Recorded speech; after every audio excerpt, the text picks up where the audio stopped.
Hola, buenos días a todos. Hello, good morning, everyone. We are ready to get going this morning. Unfortunately, we have all the members present. They were able to arrive. All the members of the subcommittee are here with us. So let us begin.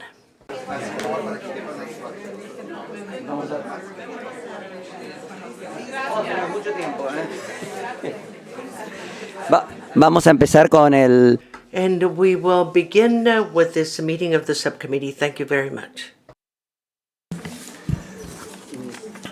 Good morning, buenos días.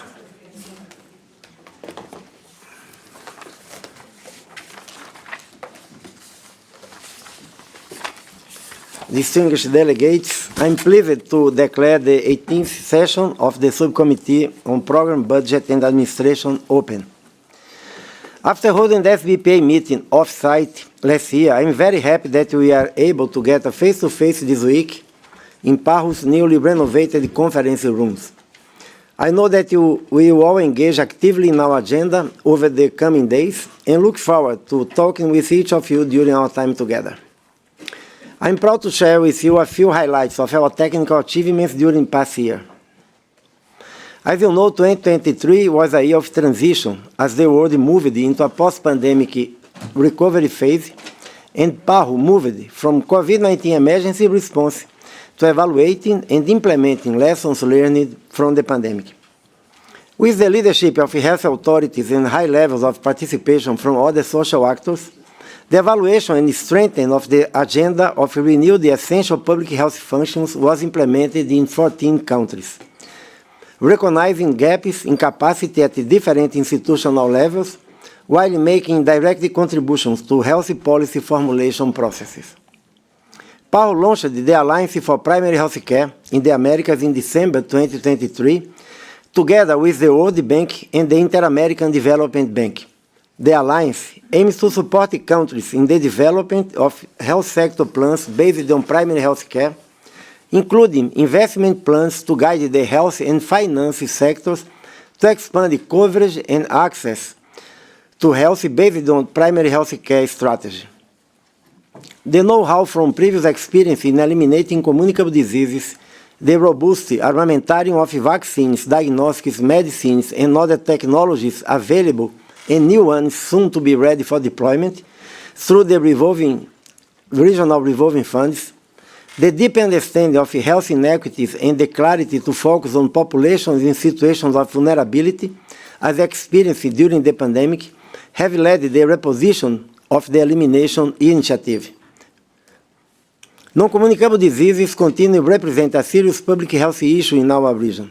In 2023, Parro launched a new interprogrammatic initiative called Better Care for NCDs, aiming at expanding equitable access to comprehensive non-communicable disease services within primary health care by increasing capacity for NCD screening, diagnosis, treatment, and monitoring, reaching more members of underserved population living with NCDs.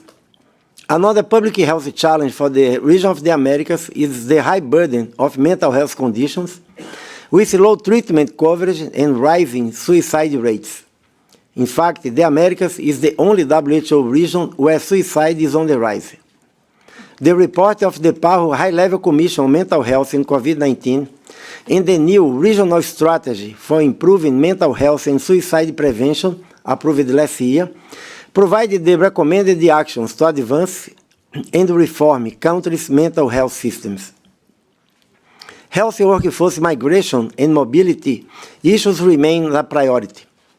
With support from Parro, countries in the region are updating or developing their health workforce national policies to improve the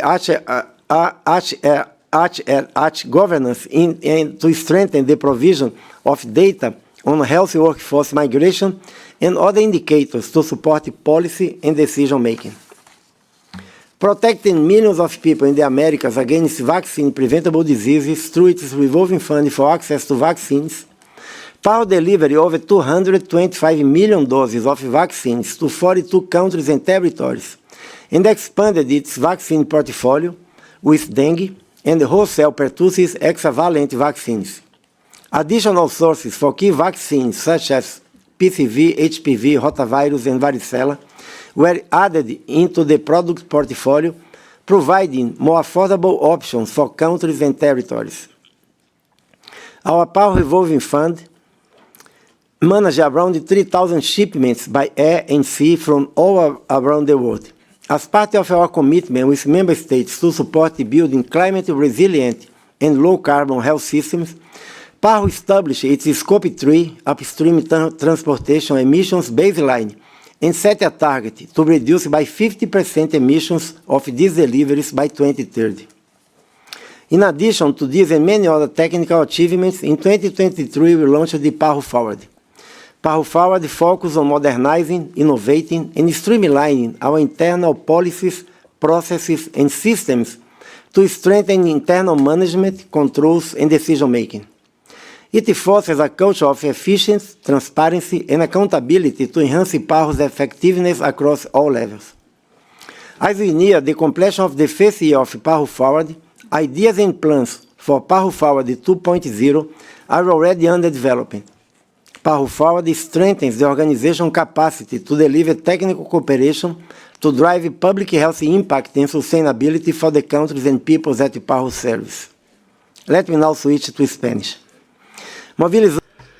We mobilized resources in order to support PAHO's strategic plan 2020-2025 and its budgets by programs. We believe that there will be a surplus revenue of $30.8 million and a budget surplus of $3.4 million that will be available to be used during the 2024-2025 biennium.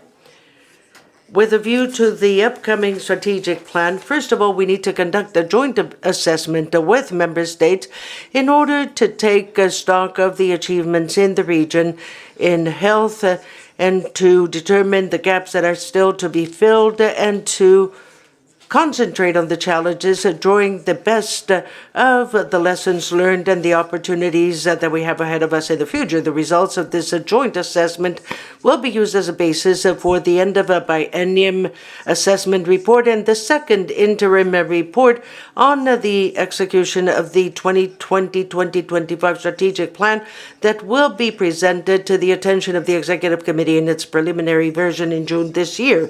Regarding management of human resources, the organization continues to enforce the People Strategy 2.0, focused on three pillars: speed, functional optimization, and innovation.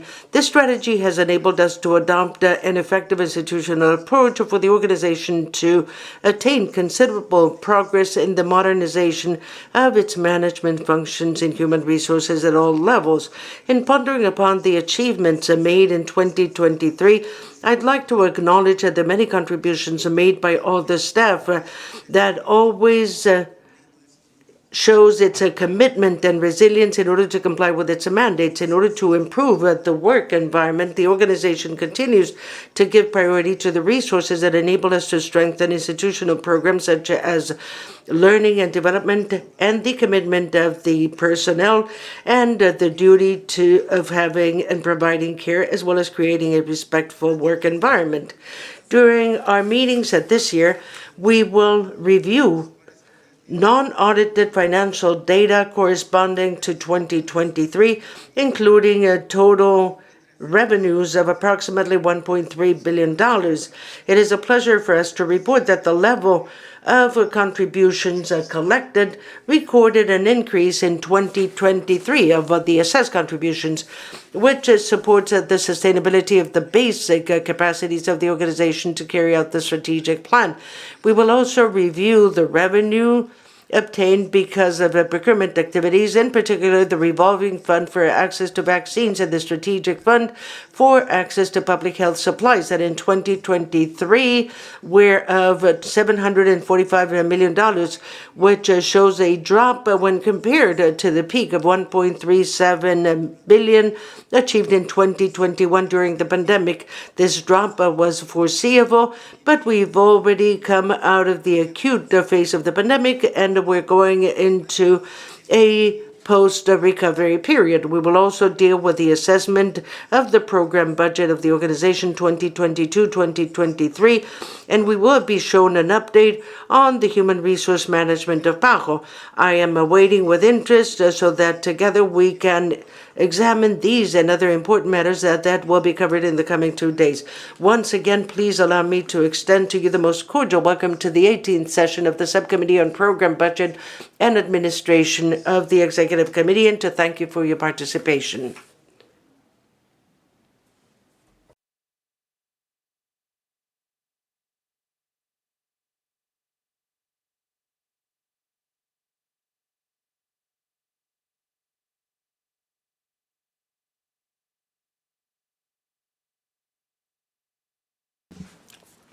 Gracias. Estamos atualizando. Thank you. We're just updating the list of observers. I would like to report that we have the upcoming members of the session in the order in which we have all the members. All members are present, SPBA members. So I wish to extend to you the most cordial welcome, and I confirm participation by Argentina, Bahamas, Costa Rica, Ecuador, El Salvador, Jamaica, and USA. So we have here all the members of the subcommittee, and we also have other member states participating as observers, member states of the organization participating as observers. We also have, and we wish to extend a cordial welcome to Canada, Brazil, Mexico, Cuba, Colombia, Guyana, and Panama.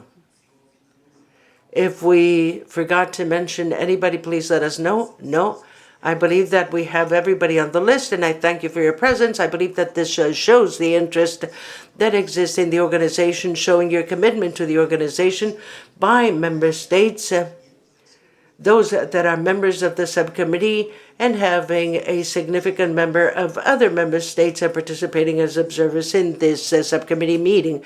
And now let me give the floor to the Deputy Director of the organization to make some announcements. Please, Ms. Valdez. Assistant DD, please. Thank you, Director. Bear with me. In accordance with the rules of procedure of the subcommittee, the working languages shall be those of the members of the subcommittee. Therefore, interpretation will be provided in English and Spanish. Delegates are asked, please, to give your name and country each time you take the floor. This will facilitate the official record keeping of your interventions. Members of the subcommittee will be recognized before other members that are participating as observers. As usual, all members are asked to limit their interventions to 3 minutes. A time tracking system will be displayed on the screen to help delegates to keep track of time during your interventions. Instructions on the use of the microphone system are as follows. To request the floor, please press the little silver button on the microphone base. The green light, which means request, will light up to indicate that your request has been registered. Please note that pushing the silver button a second time will result in your request being deleted from the queue, and your place in the speaker list will be lost. So please only push it once. To speak, the President will recognize your request, and then the red light, which is your speak light, will light up to indicate that your microphone has been activated. Your microphone will be live as long as the ring on the button on your microphone is red. When you finish speaking, please press the silver button again to disconnect the microphone. We would like to kindly remind delegates to send their interventions to gbo@paho.org, as this will help with the preparation of the final report of this session. Please ensure that each intervention includes the name of your country and the item written in full along with its corresponding agenda item number. Access to documents, daily programs, and updates during the session of the subcommittee are available on the PAHO webpage and through the PAHO Governing Bodies app. You can download the app to your laptop or smartphone, and we encourage you to take full use of it. Each delegate has been provided with an iPad The documents and presentation for this session of the subcommittee have already been uploaded in the iPads, and any updates will be uploaded directly when ready. On Thursday morning, tomorrow, March 21st, the subcommittee will discuss item 3.3, non-state actors in official relations with PAHO. For this item, the subcommittee members have received access to a virtual file with confidential information entitled Background Papers on Non-State Actors in Official Relations with PAHO. I would like to stress that this is very important for each member to please review these background documents before tomorrow when the item is discussed. And today, a commemorative photo of the heads of delegation will be taken right after the morning session breaks for lunch. Do we want to say where? In Committee A, in Room A. Also today at 6 p.m., Dr. Jarvis Barbosa, our director, will be hosting a reception in honor of the participants of the subcommittee. This reception will take place in this building, our headquarters building, on the 10th floor. And finally, please note that this room has 2 exit doors in the back. In case of an emergency, please proceed to evacuate through these doors and follow the instructions given by our floor wardens, who will be wearing an orange vest. Thank you, Dr. Barbosa. Thank you, Madam Deputy Director. Ahora vamos al... And now let us go on to item 2.2, the election of officers. I would like to bring to your attention this document, Provisional Program of Meetings, in keeping with 5.2 of the regulations of the Subcommittee on Program, Budget, and Administration. The subcommittee shall elect from amongst its members a president, a vice president, and a rapporteur. And they will hold these positions until the successors are elected. And now I'd like to invite nominations for the position of president of the 18th session of the Subcommittee on Program, Budget, and Administration. So the president, the vice president, and rapporteur shall hold office until their successors are elected. And I see Argentina. Give me just 1 moment, please.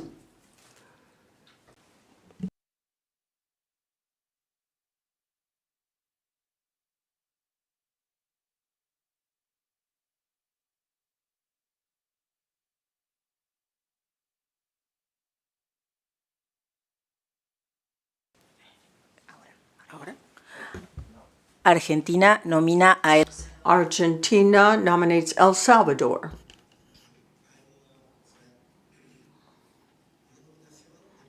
Okay, we have a nomination that was made by Argentina nominating El Salvador as president.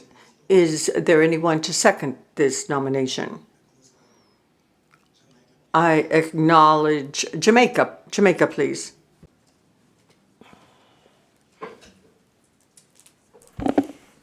Good morning. Jamaica seconds the nomination. Thank you, Jamaica.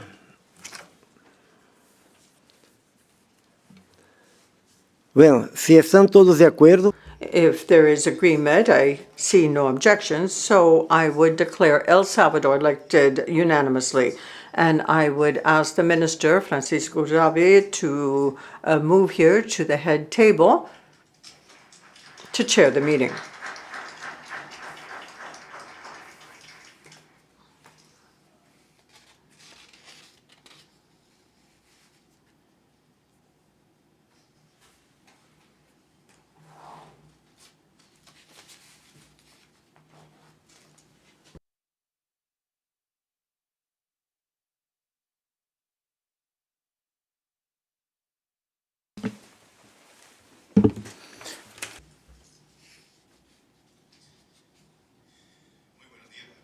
Good morning, everyone. Dr. Barbosa, Director of the Pan American Health Organization. For us, it is an honor to be here.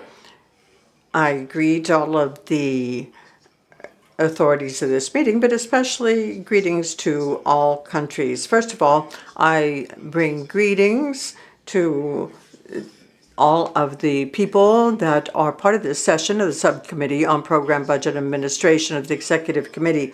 Welcome.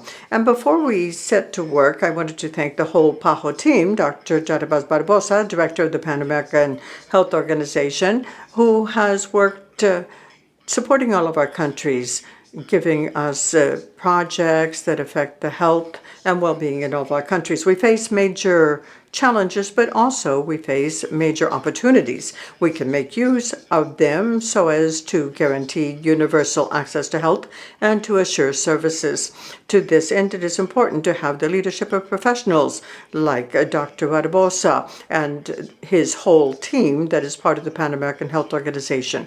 Also, it is important to have cooperation amongst sister nations to strengthen ties and to make decisions based on science so as to reach actions that will have a long-term impact and be sustainable.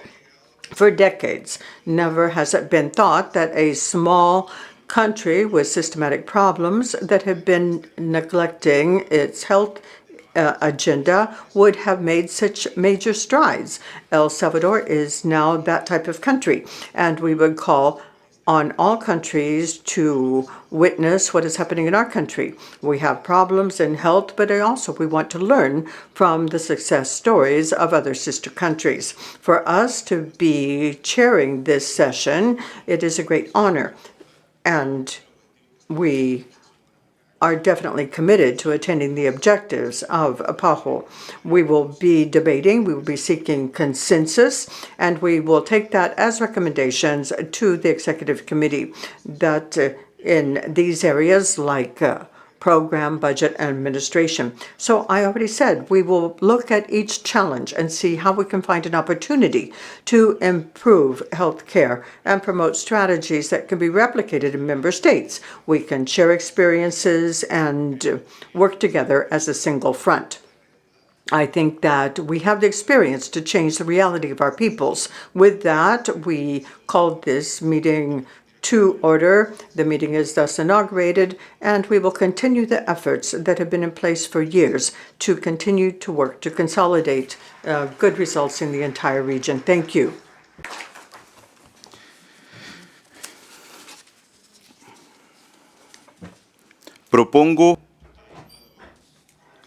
I propose Ecuador for the vice presidency.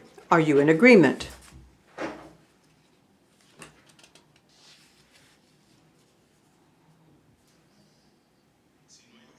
If there are no objections, and I see no objections, so I declare Ecuador elected by acclamation.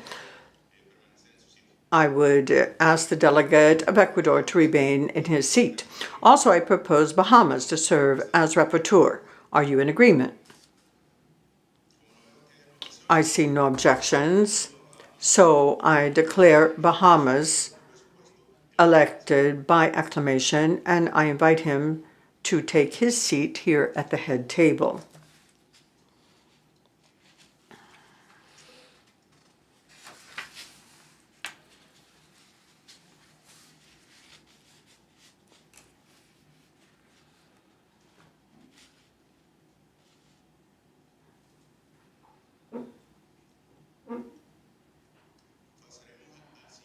We are now going on to the next agenda item. Agenda item 2.2, adoption of the agenda. I would like to bring documents SPBA18/1, provisional agenda, and SPBA18/WP, provisional program of meetings, to the attention of the subcommittee. I now ask the Secretary to report to the subcommittee on the statutory provisions concerning this item. Rule 4, paragraph 4 of the Rules of Procedure of the subcommittee reads, "The subcommittee shall adopt its own agenda, and in doing so may make such additions or modifications to the provisional agenda as it may wish, except to those items placed on it by the conference, the directing council, or the Executive Committee.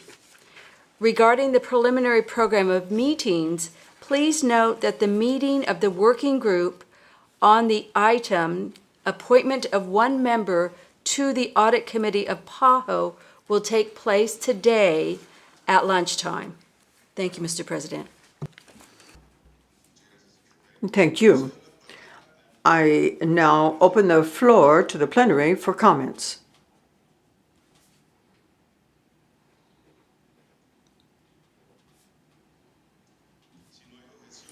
If there are no objections, I declare the agenda and the program of meetings adopted. We can go on to the next item. We have item 3.4, appointment of a member to join the Pan-American, appointment of one member to the Audit Committee. Here we call on SPBA18/5, and I would ask Mr. Bournier de Silveiro to come to the main table, the front table, to present this agenda item.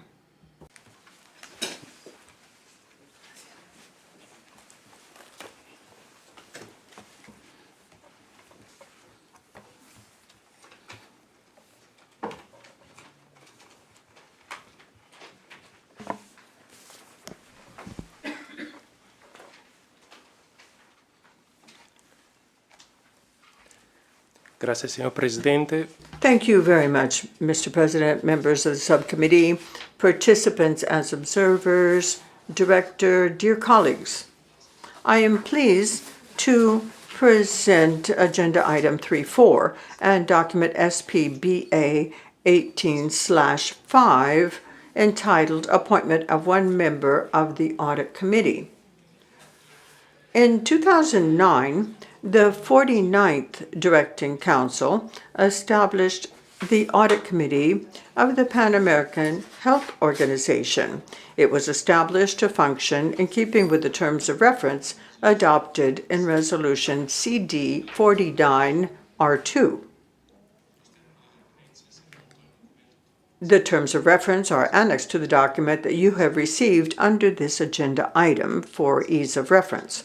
Now, according to those terms of reference, the Audit Committee serves the Director of the Bureau and PAHO's member states through the Executive Committee in an independent expert advisory capacity on the operation of the organization's financial controls, reporting structures, risk management processes, and other audit-related controls.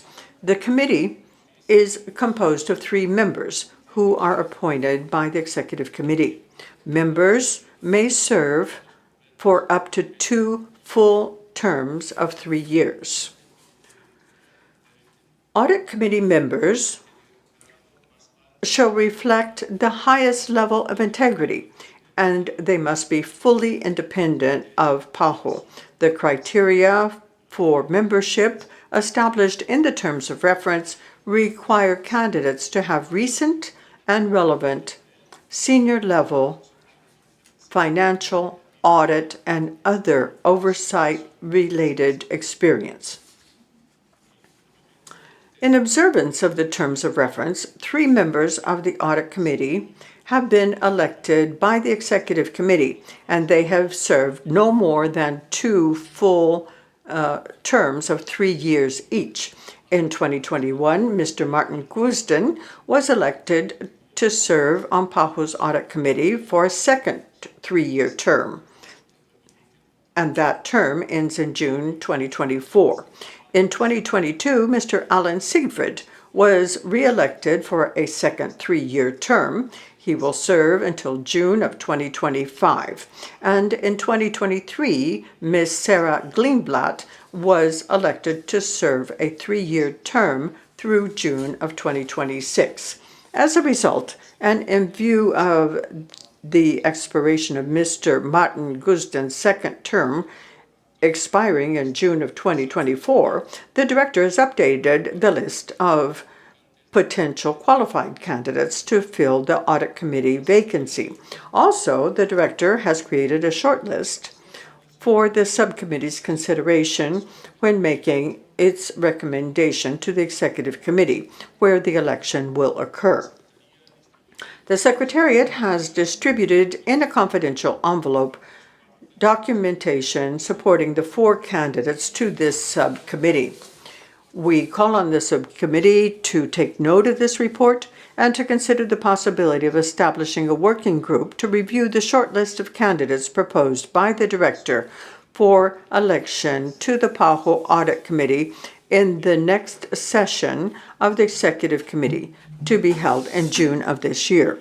Mr. President, this concludes my presentation, and I would be pleased to answer any questions. Thank you. Thank you very much.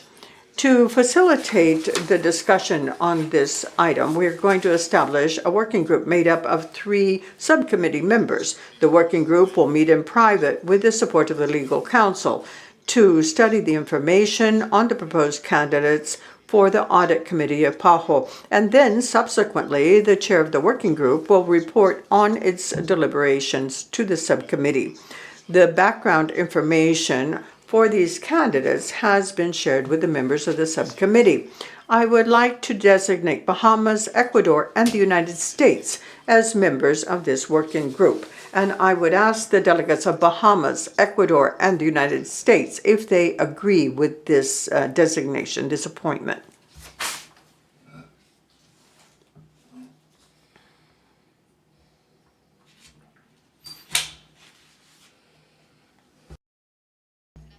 We're glad to participate.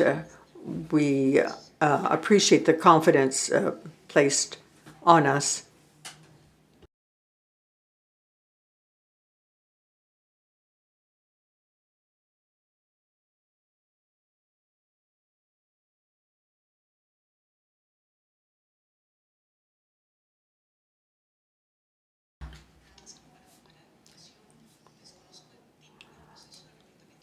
I am not acquainted with the recruitment process in other countries, but if it has to do with budget, it would be important. So it would be good to know what the budget is that each of these people have managed.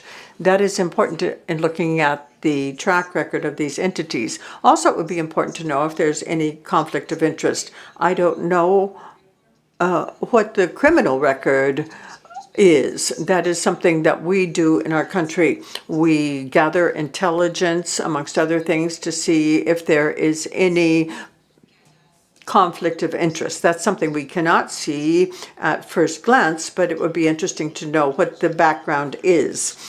Thank you very much. We will take that recommendation into account and do the necessary analysis. I would like to ask other delegates, do you have any additional comments?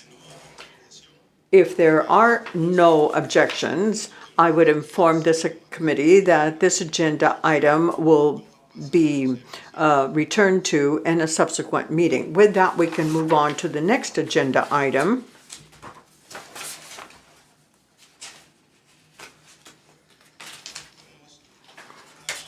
We are going to recognize Dr. Burnier de Silveira.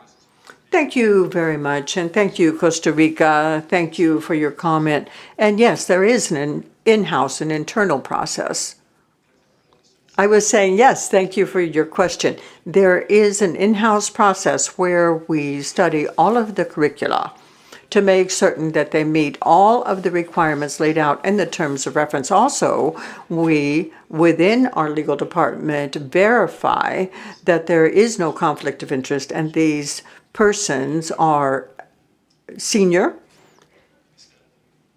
and are in good standing and should be considered by the subcommittee. Also, we ask the Internal Audit Office to separately, independently verify the names that we are proposing, and nothing relevant was found regarding the people that are being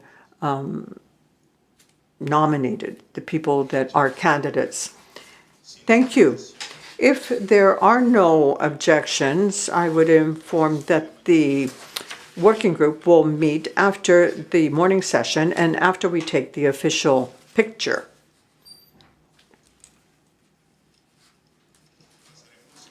With that, we can go on to agenda item 4.1.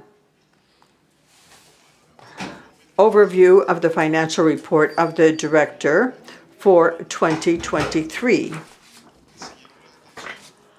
I would bring to the attention of the committee document SPBA18/6, and I invite Mr. Christos Casapontiu, Director of the Department of Financial Resources Management of the Pan American Sanitary Bureau, to come to the head table and present this item.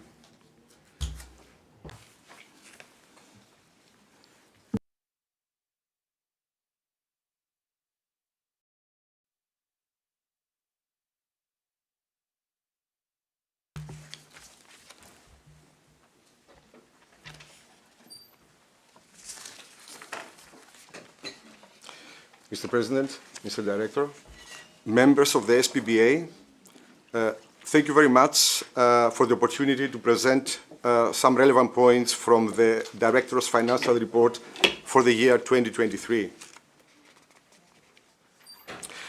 Just as introduction, I would like to remind you that the accounts of PAHO are presented according to the International Public Sector Accounting Standards. The results are unaudited. We are currently having external auditors reviewing the presented statements, and the final results will be presented at the Executive Committee in June. On this slide, you see the revenue for 2023, and you see that the total revenue, as the Director mentioned earlier, it's $1,255,000,000 US dollars. And you see that there is a decrease of 20.5% from 2022, but this decrease is expected decrease since we're expecting to have the unwinding of the COVID response, and therefore we have a reduction. And as you see, in green, 746 million was generated by the procurement of public health supplies. This is 59% of the total revenue. 234 million, it's 19%, this is the voluntary contributions. 133 million, it's 11%, which is contribution allocations from WHO. And 105 it's 8%, it's assessed contributions. The remaining 37% is from various other sources. So I take in turn to explain in depth what are the more detail in the different revenue streams. As you see here, assessed contributions from member states. The estimated revenue, we recognized in the beginning of the year, it's 105 million. But you can see that we had on the bars to the left, you see that we had 91.3 million collected from the contribution of 2023. And of course, in addition, we collected further additional 41 from the previous years, which had as a result the reduction, as you can see to the right, of the unpaid balance to only 30 million. And with this, I would like to take the opportunity to thank the member states for having timely payments of the contributions, which really helped PAHO in the management of the program for this year. So on this slide, we see the revenue for procurement on behalf of member states, and in blue is the revolving fund from access to vaccines. In total, you see a reduction of 33.1% over previous year. But this reduction, as we said, is expected, and it's good always to make, that's why we have 2019 as a comparison. It's always to compare as baseline 2019. So taking it in turn, in 2023, the revolving fund has invoiced 636.7 million, which appears to be 37% less than 2022. And in 2023, many countries mentioned that they had overstocked and there was low coverage. For this reason, we saw a decrease in 2023. and we expect that this is going to bounce back in 2024. In red, the revolving fund for strategic public health supplies decreased by 2022 due to a decline in supply of diagnostic tests, as expected. And finally, reimbursement is very low. You can barely see it, 0.1. It's reimbursable procurement on behalf of member states fund. This is the not significant change, and it's material. On this slide, we see the evolution of the revenue from voluntary contributions. And we have a reduction over 2022 from 267 to 234.5. So in blue, we have the voluntary contributions. This composed of increases and decreases, as you can see there. Voluntary contributions in blue, the revenue at 80.1 million in 2023. There was a 4% increase over the previous year. Voluntary contributions from emergencies at 61.4, almost 50% decrease from 2022. This was expected as an unwinding of the COVID response. And we have an increase in voluntary contribution, national voluntary contributions at 93 million in 2023. And this is picked up primarily from Brazil implementation at national level.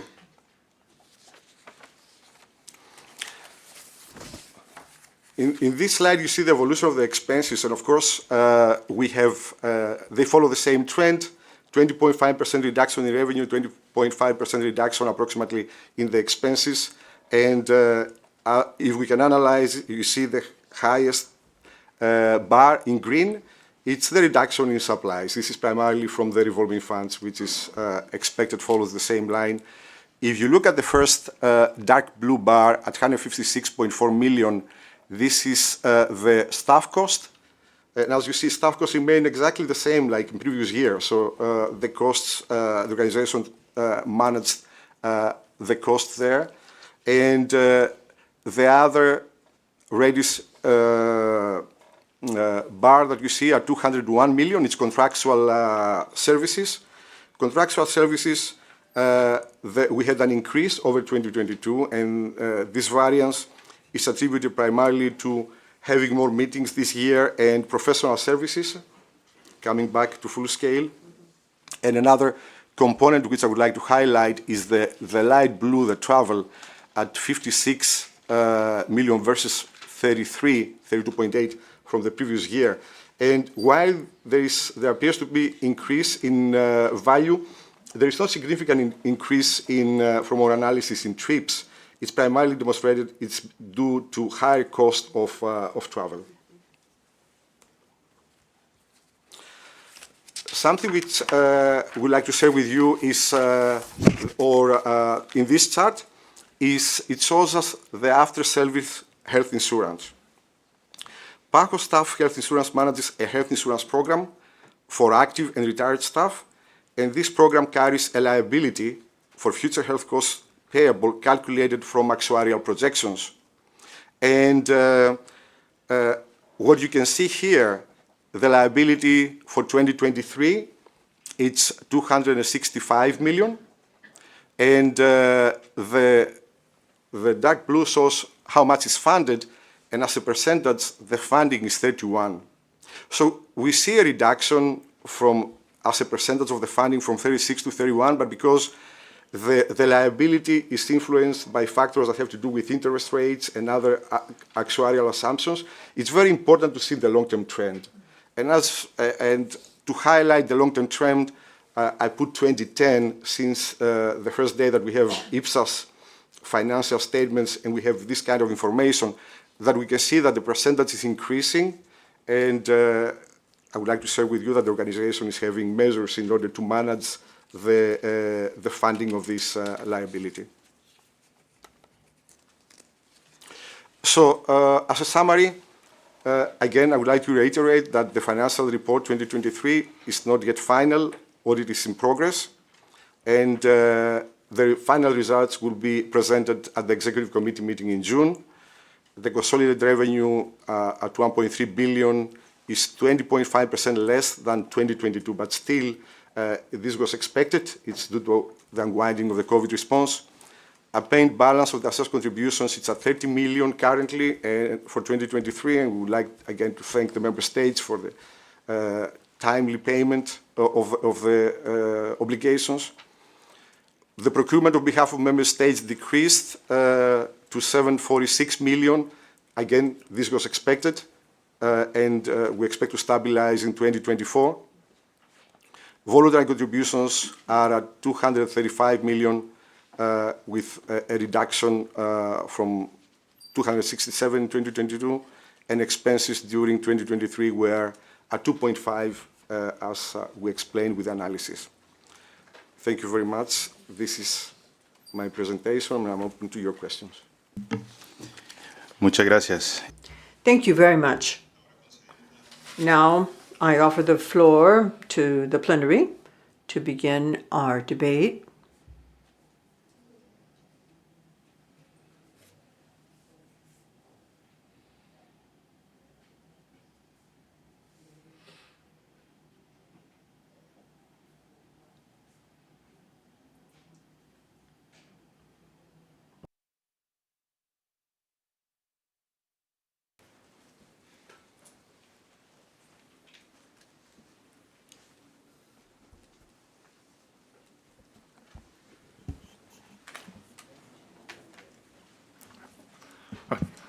Thank you.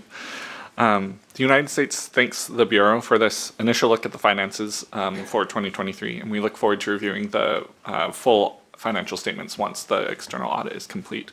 But we're very grateful for the additional detail that helped answer some questions we had from the relatively brief document from ahead of time, and it was very helpful to see that most of the drop in revenue and expenses was because of lower procurement on behalf of member states, which was expected due to COVID response. One kind of particular question we have is on the ASHI liabilities, noting that we have been having better trends of greater funding of the liabilities over time. A question, if you have a quick response right now, is how is that funding happening over time? Where is that funding coming from, just in terms of managing that? Because it is certainly encouraging that it is increasing over time with the variance based on actuarial estimates, but it would be helpful to get a brief view of the plan for funding for that, just to get a sense of the situation there.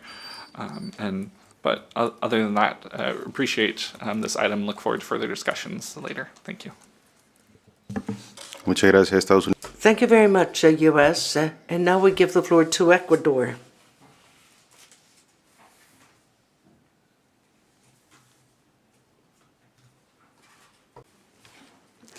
Gracias, señor. Thank you, sir. Andrea Terán from Ecuador. Ecuador expresses its gratitude for the work done by PAHO at the same time that we highlight the importance of the presentation of this document on the overview of the financial report of the Director for 2023. From the Ministry of Public Health in Ecuador, we attach great importance to the financial situation of the Pan American Health Organization in the financial exercise for 2023. Thus, it is necessary, through an external auditor, to faithfully learn about its real situation and the extent to which they do comply with the accounting standards of PAHO. For Ecuador, it is important that the financial statements of PAHO be prepared in keeping with international standards, that is to say, the International Public Sector Accounting Standard, IPSAS, and comply with 13.2 and 14.9 of the financial regulations. Regarding the preparation of the report on the financial situation of PAHO and the external audit of the financial statements, respectively. Thus, it is of great interest to our country to find out what the financial situation of PAHO is, because we can learn about the availability of resources in order to support the strategic priority of attaining a universal health coverage through an improvement of access to health services. Thus, Ecuador supports the financial report bearing in mind the fact that this ensures good use, quality, and transparency of the resources of PAHO in 2023. It is encouraging to see that in spite of the financial challenges as well as operational challenges faced, PAHO has been able to maintain its capacity in order to respond to public health needs in our region. Thank you. Muchas gracias. Thank you very much, Ecuador. And now I give the floor to Costa Rica.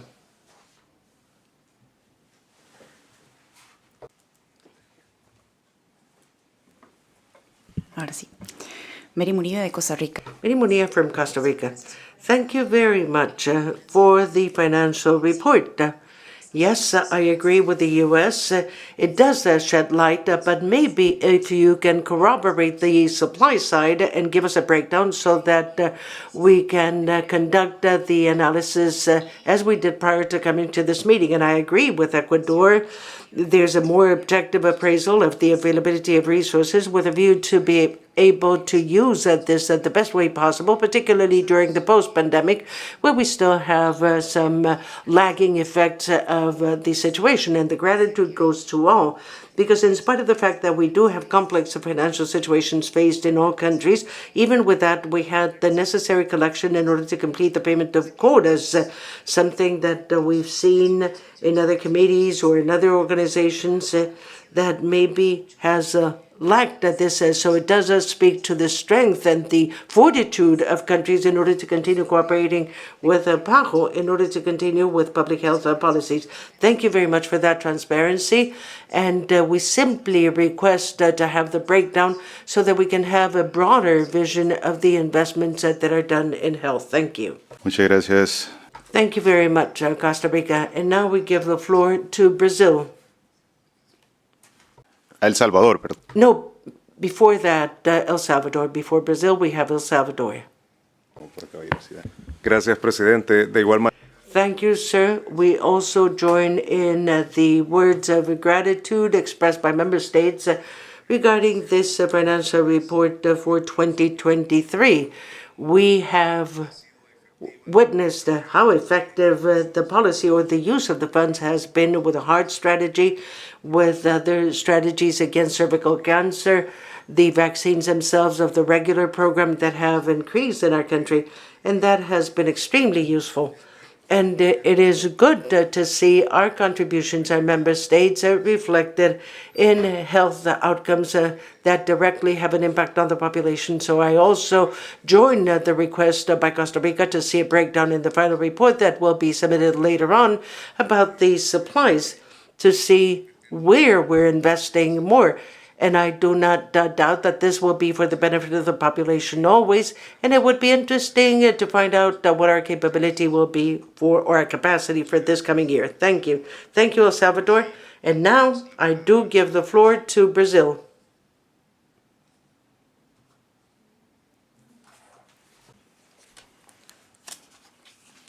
Thank you very much, Mr. President. Since it's the first time I'm taking the floor, I'd like to congratulate you on your election for this very important job in the next couple of days. Brazil thanks the Director of Financial Resources, Mr. Christos Caspantonio, for the presentation of the overview of the financial report of the Director for 2023. The document indicates that PAHO was capable of discharging its mandate within the existing resources for last year, despite the decrease in revenue. For that, we commend the leadership and the staff of the organization. It is also positive that the assessed contributions due on the last day of last year was significantly reduced in comparison with the previous year. On that particular, I would like to highlight that despite important fiscal limitations, the Brazilian government managed to, at the end of last year, to fully comply with its financial obligations to PAHO, which allows me to participate in this meeting with relative serenity, I guess. So we expect to do the same this year. Thank you. Muchas gracias. Thank you very much, Brazil. And now I give the floor to Mr. Caspantonio to reply to these comments. Thank you very much. I would like to thank the members for the questions. The United States, Ecuador, Costa Rica, Brazil, Salvador. And I will answer in summary some of the questions because the points were common. Now, first, starting with ASI. Yes, as you can see, the funded part of ASI as a percentage is increasing, and PAHO is monitoring the liability. So what we're having is that overall the plan for this funding is coming primarily first from investment revenue from the assets, and on average the targeted investment revenue from the assets around 3.5. So far what we have achieved from 2010, 3.5 would be the long term. If I can compare what is the actual so far, it's been around over 3%. And the remaining that is of the balance, which is the majority of the increase from the 64 that you see from 2010 to 84 funded in 2023, comes primarily from management of the cost and management of the revenue of these of the claims. So we have a third-party administrator that manages the fund, the claims professionally in the United States, which really it's quite complex in this area, and we are monitoring the cost reduction from there and participation in Medicare, for example. That's one area that we're working. And the other part is that we are looking at the same time increasing the contributions that you have to do from PAHO, of course, which is in the plan, and the employees. So in this way, we target both the revenue and the cost, and at the same time, we target the income from interest rates. Now, of course, transparency, PAHO reports according to the International Public Sector Accounting Standards, and that's why we have more transparent information and comparability, and that's why you can see we have this kind of information for us from 2010, which we didn't have before. Regarding on the issue of sustainability, assessed contributions, again, I would like to thank the member states for the timely payment. It's very important to continue in this fashion in 2024. And on the issue of the supplies, the reduction was, of course, expected, and we expect that in 2024 things are going to be stabilized. Thank you very much. Muchas gracias. Thank you very much. Distinguished Director, do you have any comments? Yes, sir. They made, I think, that very relevant comments and questions. First, let me also to add this, in addition to some financial measures that we are taking, we are discussing very seriously how we can reduce the liability. So I think that we really need to discuss how we can encourage and enforce some initiatives that can reduce this liability. For instance, the one that was mentioned by Mr. Capasantonio, that to encourage and or enforce the enrollment of our retirees in Medicare, encourage and enforcing the annual checkup, and other measures that we will discuss with the third party that is handling the health insurance in order to reduce this liability. So I am very committed to present to our member states these measures in the near future to reduce them.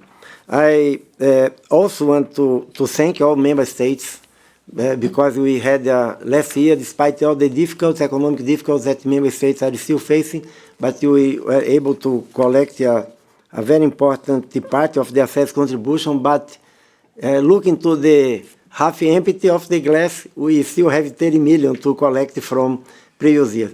And it's very important to remind that, of course, we are trying to get more voluntary contributions. We are working hard to identify new partners, calling the attention of them that Latin America and the Caribbean need to receive more support. I think that we have a problem in our region is that many global mechanisms, many institutions, they think that countries in Latin America and the Caribbean don't need technical and financial assistance, and this is not true.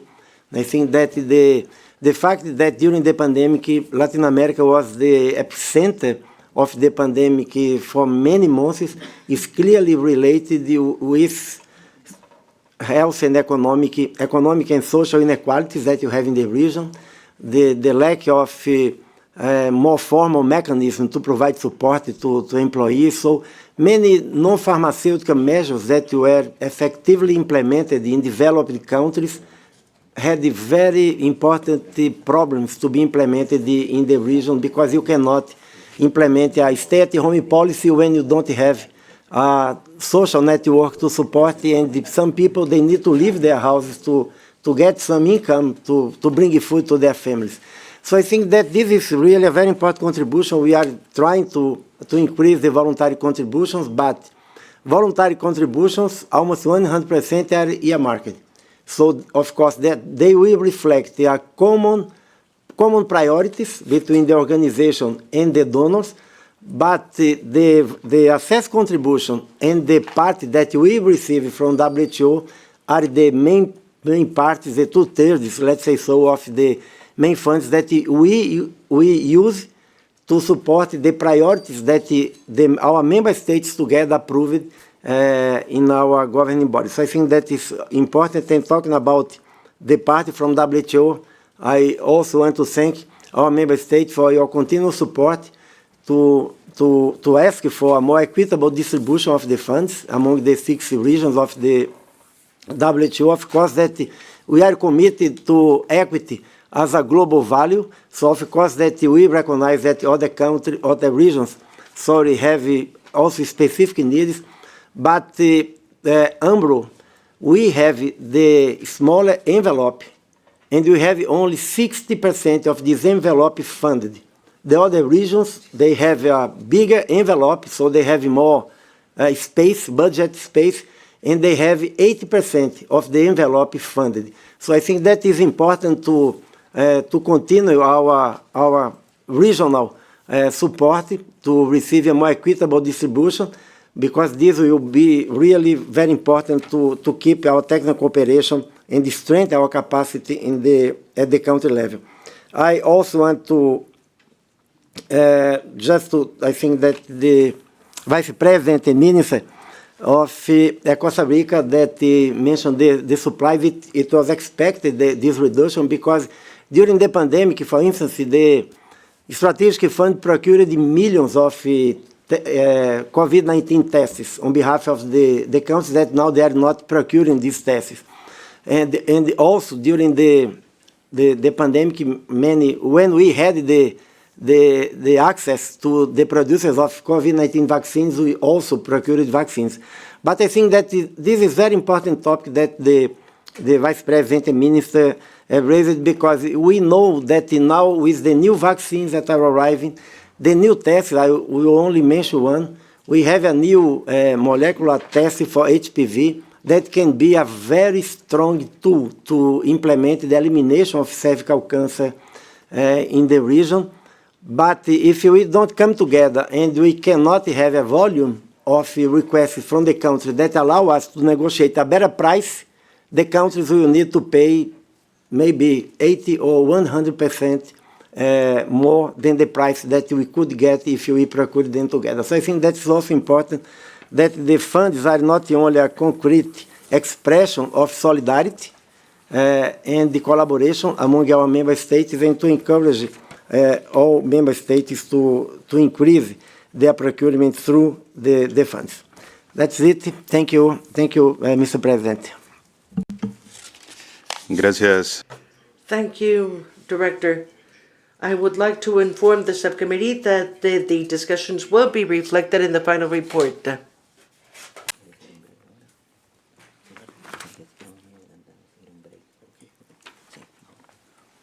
En este momento me informan. I am now told that we will now proceed to a coffee break so that we can come back in 30 minutes. That is to say, come back at 10:45, so you can go to the first floor where we have coffee ready, and we can spend some time, approximately 30 minutes. 10:45, we're back. Thank you. De teléfono. Yeah, Es un Samsung. it's very nice. Sí, es más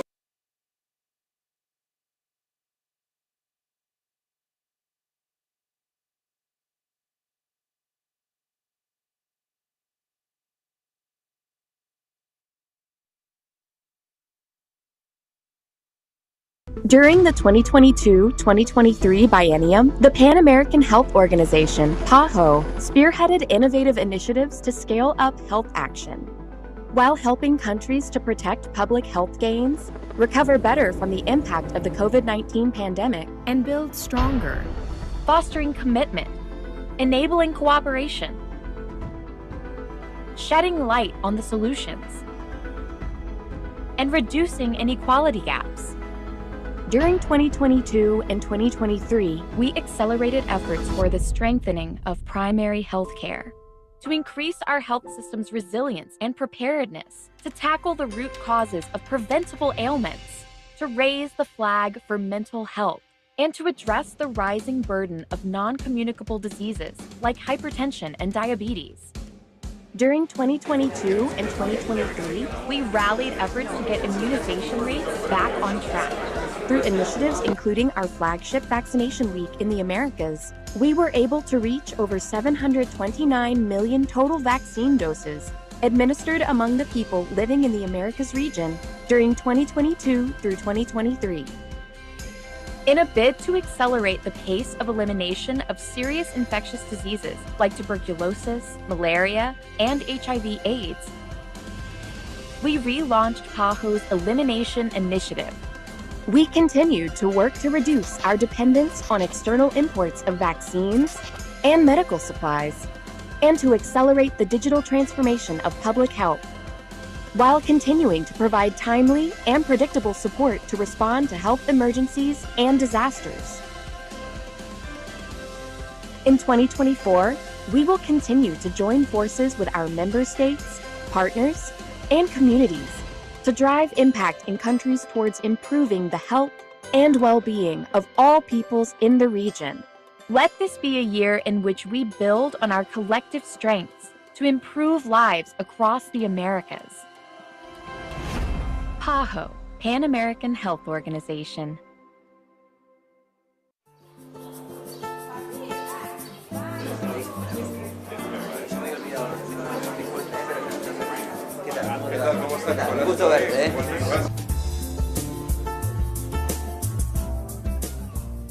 Desde que iniciou o surto de sarampo no estado do Amapá, essa vacinação vem sendo realizada com muito empenho, com várias frentes de vacinação, principalmente na capital e nos municípios onde nós tivemos casos.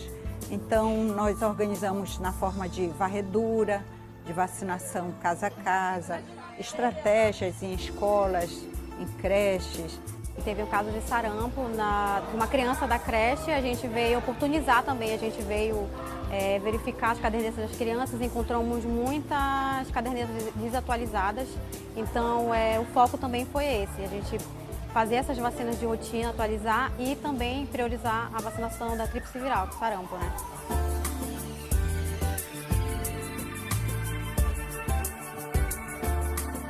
A varredura vacinal é uma ação que a equipe de saúde vai até a população, batendo na casa e perguntando quem mora, qual a faixa etária e revisando o cartão de vacinação. A partir da revisão do cartão de vacinação é ofertada a vacina que esteja faltando para completar o esquema de vacinação daquela pessoa e atualizando toda a caderneta, não só de uma pessoa, mas de todos os residentes daquela casa.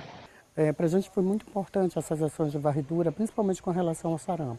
Imagina, de 2019 para esse ano de 2022, a gente tinha 200 casos de sarampo, então a gente conseguiu controlar o surto de sarampo com essas ações, de modo que hoje a gente tem entre 10 e 12 casos.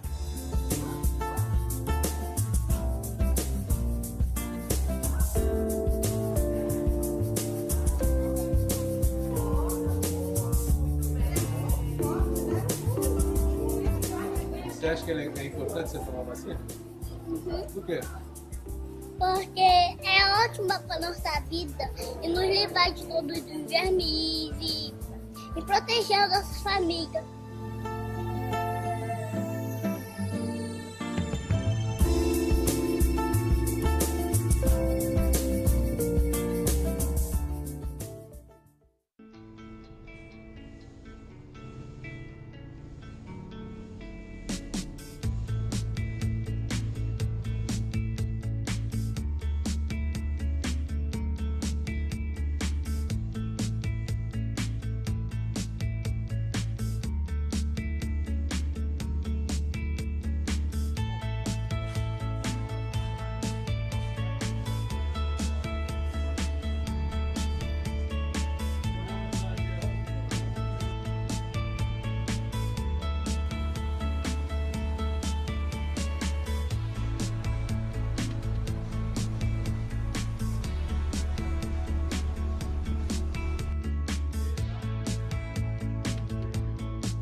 PROMES, the Program of Essential Medicines and Supplies, is a key player in the health sector of Haiti.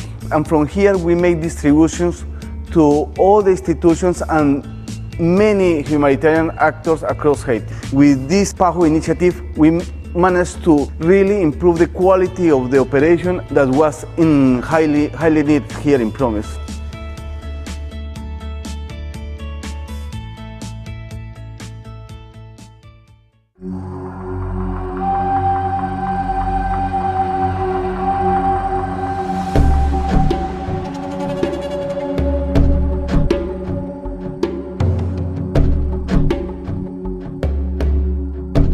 De salud, sí, aquí en la comunidad estamos muy bajos porque no tenemos nada. Nosotros usamos 50 y 50, horizontal y 50 tradicional. Porque ahora llegó un niño, se enfermó, ahí lo vamos a ver al médico tradicional, para qué es lo que tiene. Ahí le da, el médico tradicional le dice a usted, no, vaya, lléveselo allá a Palestina. Y me entristece saber de que no aprendí prácticamente casi nada de lo que mi mamá sabía. Me siento feliz porque es primera vez que vienen a hablar de tema de salud.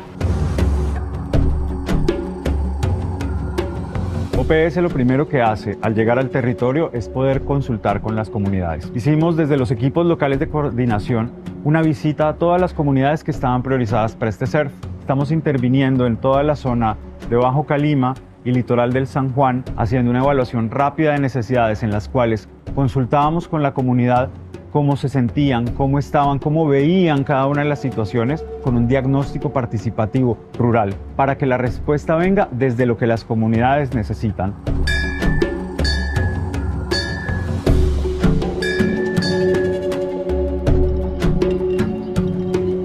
Primer vez que vienen a planear con nosotros hacer las entrevistas, de todos los proyectos, de lo que nosotros necesitamos.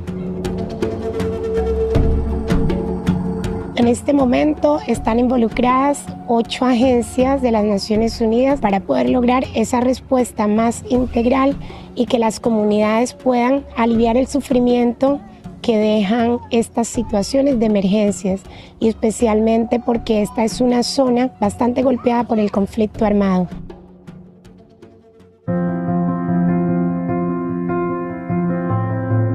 Vamos a poder conocer de parte de ustedes esas necesidades en salud. Nos vamos a reunir en 2 grupos. Vamos a hacernos a este ladito los hombres, al lado allá las mujeres. Han estado muy enfermos de pronto por picadura de zancudo o los han mordido ratas en los deditos, más que todos a los niños. Y un zancudo, cuando crece el río, ahí es que llega el zancudo. Todos los niños cuando van al río se bañan y a veces lo tragan esa agua, entonces esa agua lo sale salir esa enfermedad, que son granos que lo infectan allá, mucho dolor de estómago. Frente, digamos, ¿a qué síntomas sentían ustedes por esa contaminación, además de las reacciones en la piel? ¿Qué otra cosa? Nosotros bañamos en el valle, donde ahí echamos la basura, ahí mismo echamos la necesidad de la persona también y ahí bañamos. Por eso nos da mucha enfermedad. El agua sí tomamos de la lluvia. Hemos perdido hay veces las piernas, los dedos, por una cortadita. Es muy difícil uno ir a un enfermero o a un doctor, es por la razón de lejos. Mientras que llegue allá, hay veces por el sangrado se pierden la vida, y hasta las mujeres con el embarazo. ¿Qué hacemos nosotras las parteras? La mandamos que se haga su prueba de embarazo. Si sale positiva, entonces ahí ya empezamos nosotras como partera a llevar el caso, a llevar el control. A la par que íbamos trabajando con esto, parte del equipo estaba tomando nota de absolutamente todo lo que nos decían. Compilamos toda esta gran cantidad de datos y podemos sacar una ficha técnica de cada una de las comunidades, donde nos cuentan de qué se enferman, qué sucede y cuál es la respuesta potencial que necesitan. Hacemos un planteamiento de un plan de trabajo y ya con esto vamos a podernos pensar qué tipo de brigadas de salud necesitan, con qué frecuencia las necesitan, si necesitamos trabajar talleres con primer respondiente, cómo debemos hacerlo, que si vamos a hacer un fortalecimiento de un puesto de salud a nivel intercultural, donde no sea una medicina occidental la fortalecida, sino todos los saberes, que la comunidad empiece a interesarse por la situación en salud en su comunidad. Es interesante que de cada una de las entidades que vienen al territorio a desarrollar este proyecto, se enfoquen directamente desde esos testimonios, desde esas experiencias, desde esas vivencias de los habitantes de esas comunidades de zona ribereña, para poder armar un todo, para poder enfocar ese diagnóstico a realmente resolver esa situación que se está presentando, esa necesidad. La recepción de las comunidades ha sido absolutamente amorosa. Comunidades indígenas, comunidades afro, que encuentran en la OPS una esperanza hacia sus situaciones actuales.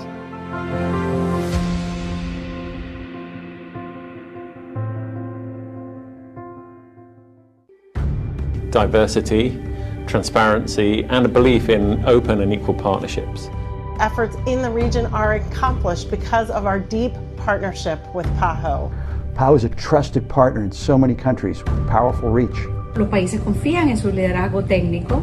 Fighting for better, healthier lives for everyone in the Americas and the Caribbean. PAHO understands the complexities and on-the-ground health challenges people in Latin America and the Caribbean face, precisely because of PAHO's long-term presence and relationships across the region. Redução das desigualdades sociais, eu acho que é a primeira questão. E o segundo é o fortalecimento de sistemas de saúde, de sistemas universais que garantam também uma igualdade de acesso. Porque el acceso a la salud es un derecho universal que a su vez da acceso a otros derechos. Equitable access to high standard healthcare is critical to the region's sustainable development, and PAHO is key to this. PAHO and Global Affairs Canada's long-standing partnership has been critical to advance public health priorities in the Americas. The Rockefeller Foundation and PAHO are collaborating to strengthen health systems against current and future health threats. Há uma longa história de cooperação entre a OPAS e a Fiocruz, em diferentes momentos da história. We cannot think of a better partner at CDC than PAHO. PAHO has for a long time been a key implementing partner in the Caribbean for the UK government. Not only is it the world's oldest international public health agency, but it also has a strong track record of effective project delivery, not just for the UK, but also for other donors in the region. PAHO is also a key partner for Canada on advancing gender equality and addressing sexual health and reproductive rights in the region. With PAHO, we have advanced the health and rights of women and adolescent girls in situations of vulnerability. We also highly value PAHO's leading role in disaster response, as well as management of epidemics in the region. When COVID-19 first hit the region, the Pan American Health Organization was there.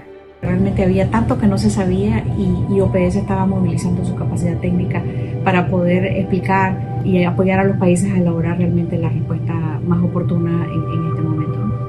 Porque es en momentos delicados como estos en los que se pone de manifiesto la excelente colaboración del Gobierno de España con la OPS, que desde sus inicios ha sido intensa y continuada. The region went from being the most hard hit by the pandemic to having one of the world's highest vaccination rates.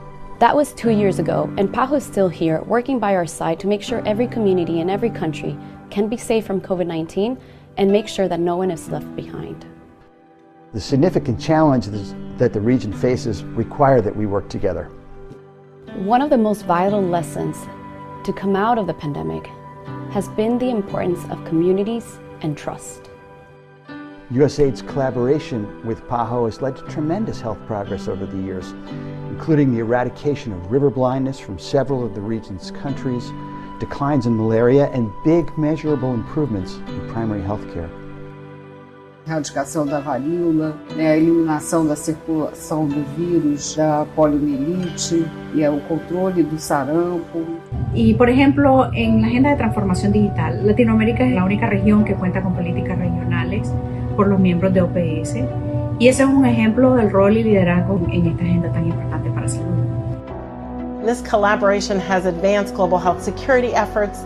It's strengthened multiple surveillance and data systems. We worked with PAHO to design global standards in green and efficient health centers. Es realmente una relación de pares, de colaboración, pero al mismo tiempo son un líder técnico.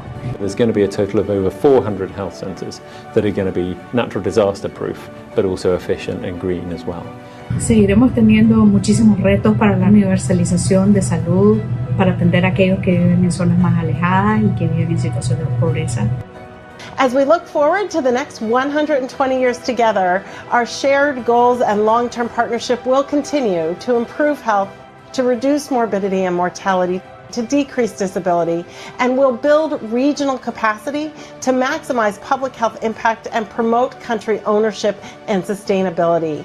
For 120 years, PAHO has been helping people stay healthy and thrive.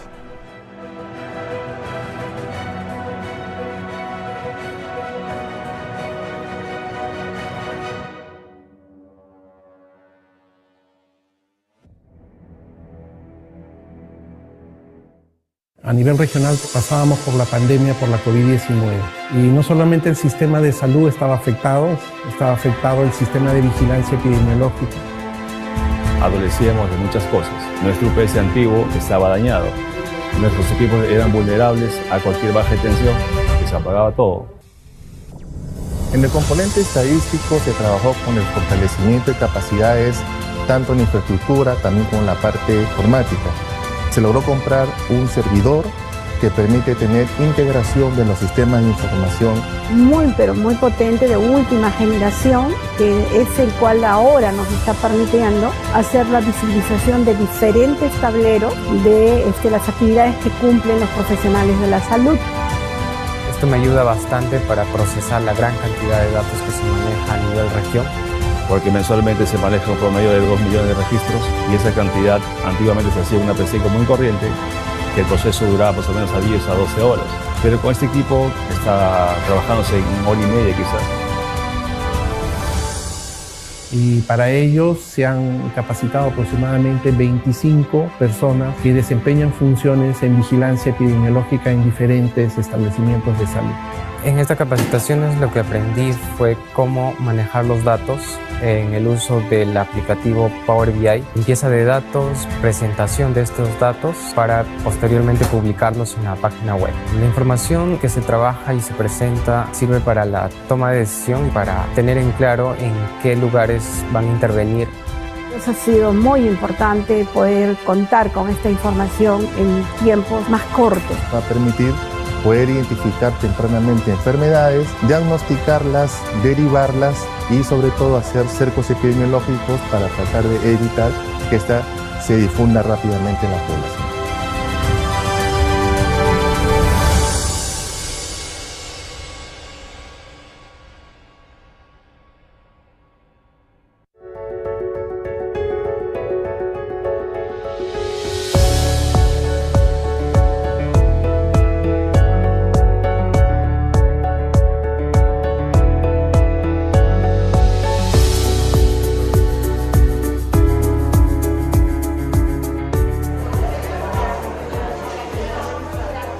Posterior digamos, a los picos más importantes que tuvimos de COVID, hubo una caída importante en las coberturas de vacunación por diferentes razones.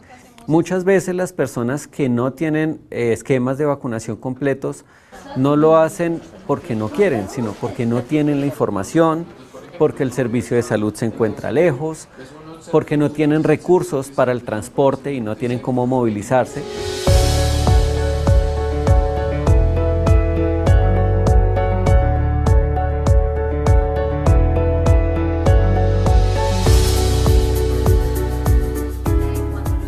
El aplicativo PAI 2.0 es una base nominal que permite hacer el seguimiento a toda la población del programa Empleo de Inmunizaciones desde el momento de su nacimiento, donde ingresa ese sistema de información. Es una herramienta que está hecha y que viene en desarrollo hace más de 20 años para que la ciudad tenga la claridad de qué personas han sido vacunadas o no, en qué lugar de la ciudad se encuentran, qué características tienen. Y todo esto nos permite a la Secretaría de Salud y a todos los actores del sistema poder identificar estas personas que son susceptibles a enfermedades prevenibles por vacuna, para llegar a la casa, para llegar al barrio, para llegar a la vereda donde se encuentre, vacunarles, protegerles y así evitar estas enfermedades que pues pueden generar alteraciones en la salud para la propia persona.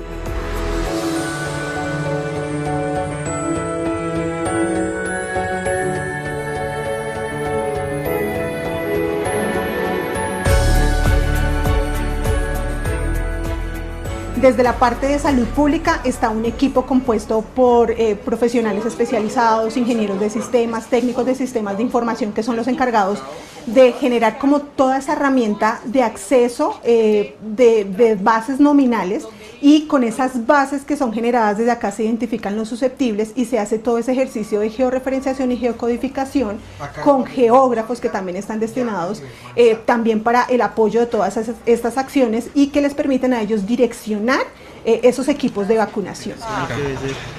Lo que nos permite la georreferenciación es tomar una imagen de ese momento y hacer múltiples comparaciones. Cuando hacemos la geocodificación de todas estas personas en las bases de datos, tenemos una cantidad de puntos. Esa nube de puntos lo que nos quiere decir es que aquí donde están estas zonas más rojas es donde efectivamente hubo una mayor concentración de esos puntos. Y pues bueno, aquí tenemos en el mapa de Bogotá que hay unas concentraciones muy claras de pendientes de vacunación. Bueno, yo te llamo para las vacunas para mañana. ¿Pero qué vas a visitarme a la casa? Sí, señora, para vacunar también una vivienda. Y la poliomielitis. Sí, señora. La vacunación es un proceso de absolutamente todos. Es un tema transversal. Vacunación no solamente de un equipo. Uno ve el aplicativo como un desarrollo de sistemas, pero más allá del desarrollo es que podemos estar hablando un mismo idioma a diferentes actores que trabajamos en salud. Un sistema de información no funciona solo, digamos, por un solo sector alimentando. Tenemos que reconocer que diferentes actores tienen unas fuentes de información muy importantes que pueden cruzarse a alimentar y que hacen que estos sistemas sean robustos y permitan un análisis mucho más detallado.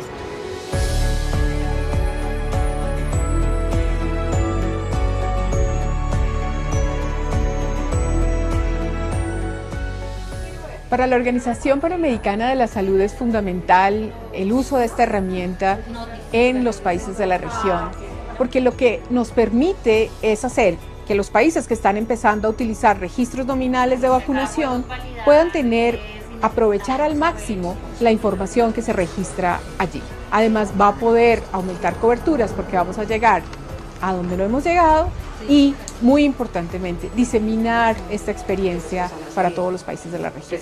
El sueño, gran sueño que tenemos ha sido precisamente que este aplicativo siga madurando, siga en construcción y empiece a aportar, o sea, como que se salga de su lógica de vacunación y empiece a ser ese corazón de otros procesos como educación, como integración, otro tipo de elementos que permitan materializar el derecho a la salud y pues en general los derechos de las personas en la ciudad.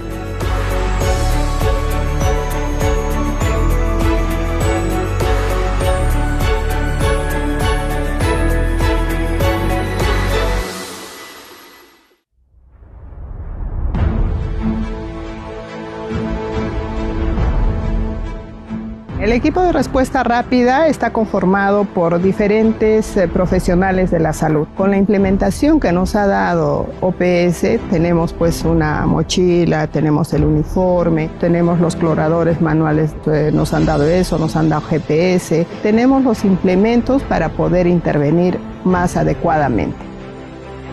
Nosotros evaluamos a cada paciente sobre sus signos y síntomas, hacemos un informe inicial de posible brote.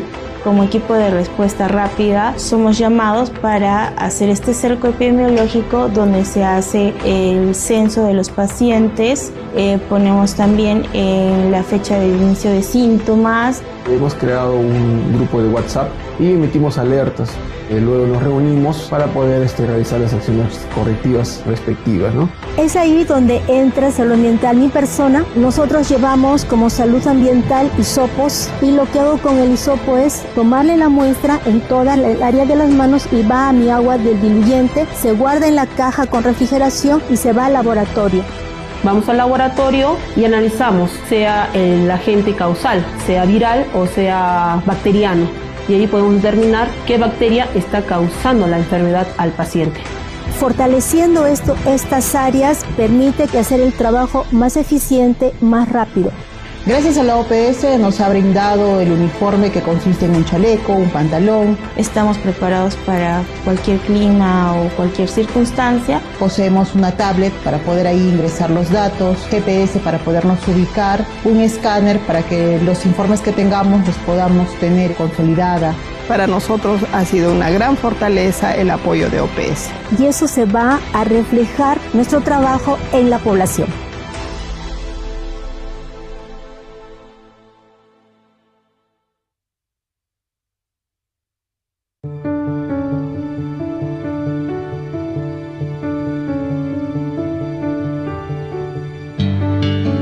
Bueno, acá me trae nuestra plataforma educativa en línea para personas adolescentes, jovensalud.net.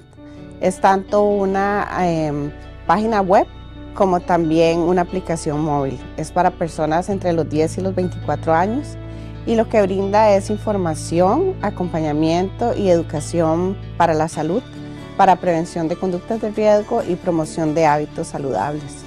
A través de esta plataforma, nosotros lo que hacemos es brindar información y acompañamiento para estas personas que están en una etapa muy saludable físicamente, pero tienen otras necesidades de salud integral. Especialmente, y a raíz de la pandemia también, han aumentado los casos en temas de salud mental, ¿verdad? La violencia también. Y entonces estamos acompañándolos para que con la información adecuada y el apoyo necesario puedan tomar las mejores decisiones para sus vidas.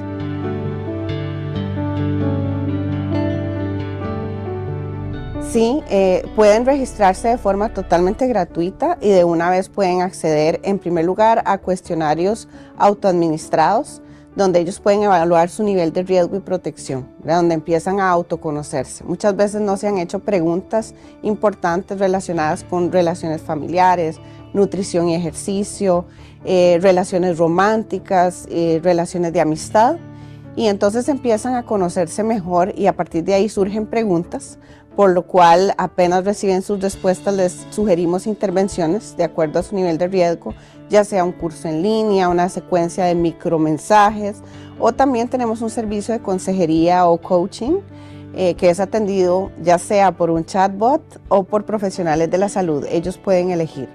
Entonces, para nosotros es muy importante evaluar tanto el uso que hacen de la plataforma educativa como la satisfacción. Ahorita hay una calificación de 85 sobre 100, siendo 100 la nota máxima, y también los resultados pre y post intervención, que a través de 10 años hemos visto que se han mejorado la comunicación familiar, reducido el consumo de alcohol, reducido el involucramiento en peleas y situaciones violentas, y también que hay una percepción de menos depresión después de utilizar nuestros servicios.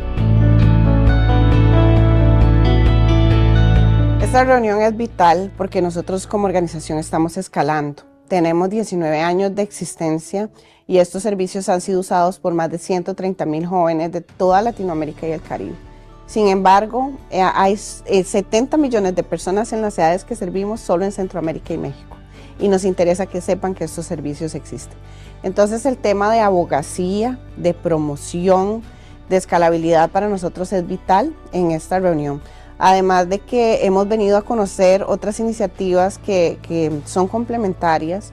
El tema intergeneracional nos interesa muchísimo, ¿verdad? Cómo acompañamos a esta nueva generación, especialmente la generación Z, que es la primera generación 100% digital, que nació con la tecnología, a pesar de que esto no quiere decir que haya brechas enormes todavía en acceso. Pero cómo nos enfrentamos, ¿verdad?, de todas las personas, de todas las generaciones, a apoyar y a comprometernos con esta nueva generación que viene a liderar el futuro, ¿verdad? El futuro ante pandemias, ante desastres, ante situaciones positivas, ¿verdad? Pero cómo desde ya empezamos a acompañar a esa generación que tanto nos necesita.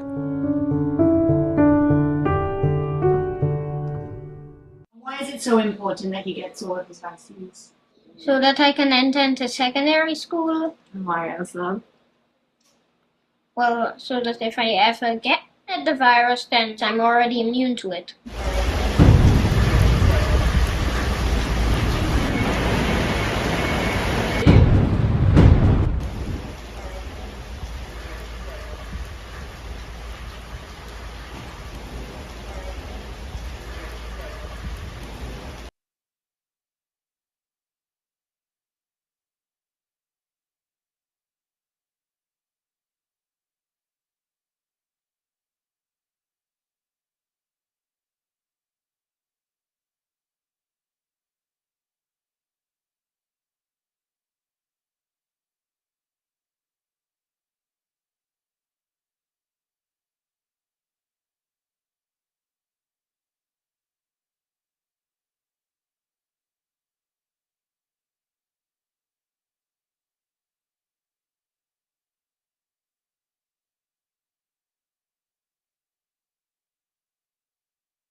Creo que ya podemos empezar.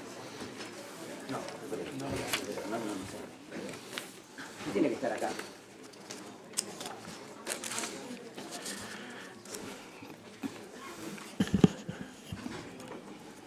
Bueno, continuaremos.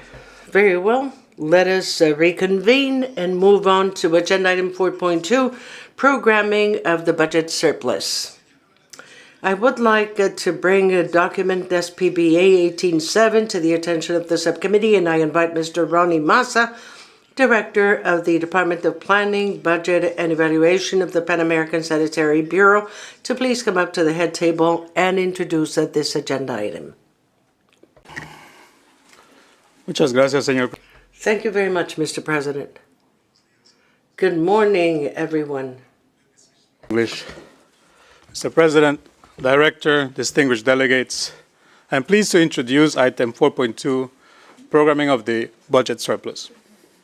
Financial Regulation 4.6 stipulates that upon completion of the audit of the 2023 financial statements, any balance of the unfunded assessed contributions, of the funded assessed contributions and budgeted miscellaneous revenue that were presented in the approved program budget, not committed or not authorized, are to be carried over by the end of the biennium, should be used to replenish the working capital fund to its authorized level of $50 million.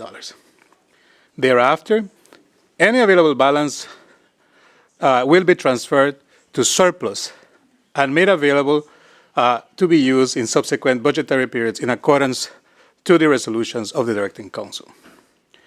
The Secretariat estimates a budget surplus of $4.4 million from the 2022-23 biennium that will become available for programming in 2024-25 or to be used in this biennium. The final figure will be available once the external auditors complete the audit of the organization's financial statements around mid-April this year. Given that the working capital fund was fully funded at its maximum level of $50 million as of end of last year, the entire estimated budget surplus of $4.4 million therefore is available for use. I would like to echo here our Director, Dr. Jarvis, and my colleague, Director of Finance, appreciation for member states for the timely payment of their assessed contributions, which are indeed the most valuable flexible funds that allow us to respond fully to implement the program budget and to the country priorities. With this in mind, the $4.4 million are proposed as follows. $3.4 million to be used in the Real Estate Maintenance and Improvements Subfund of the Master Capital Investment Fund, and $1 million to replenish the PAHO Emergency Epidemic Fund, as outlined in the document before you. The subcommittee is kindly invited to take note of this report and provide any comments it deems required. Thank you, Mr. President. I'll be happy to address any questions.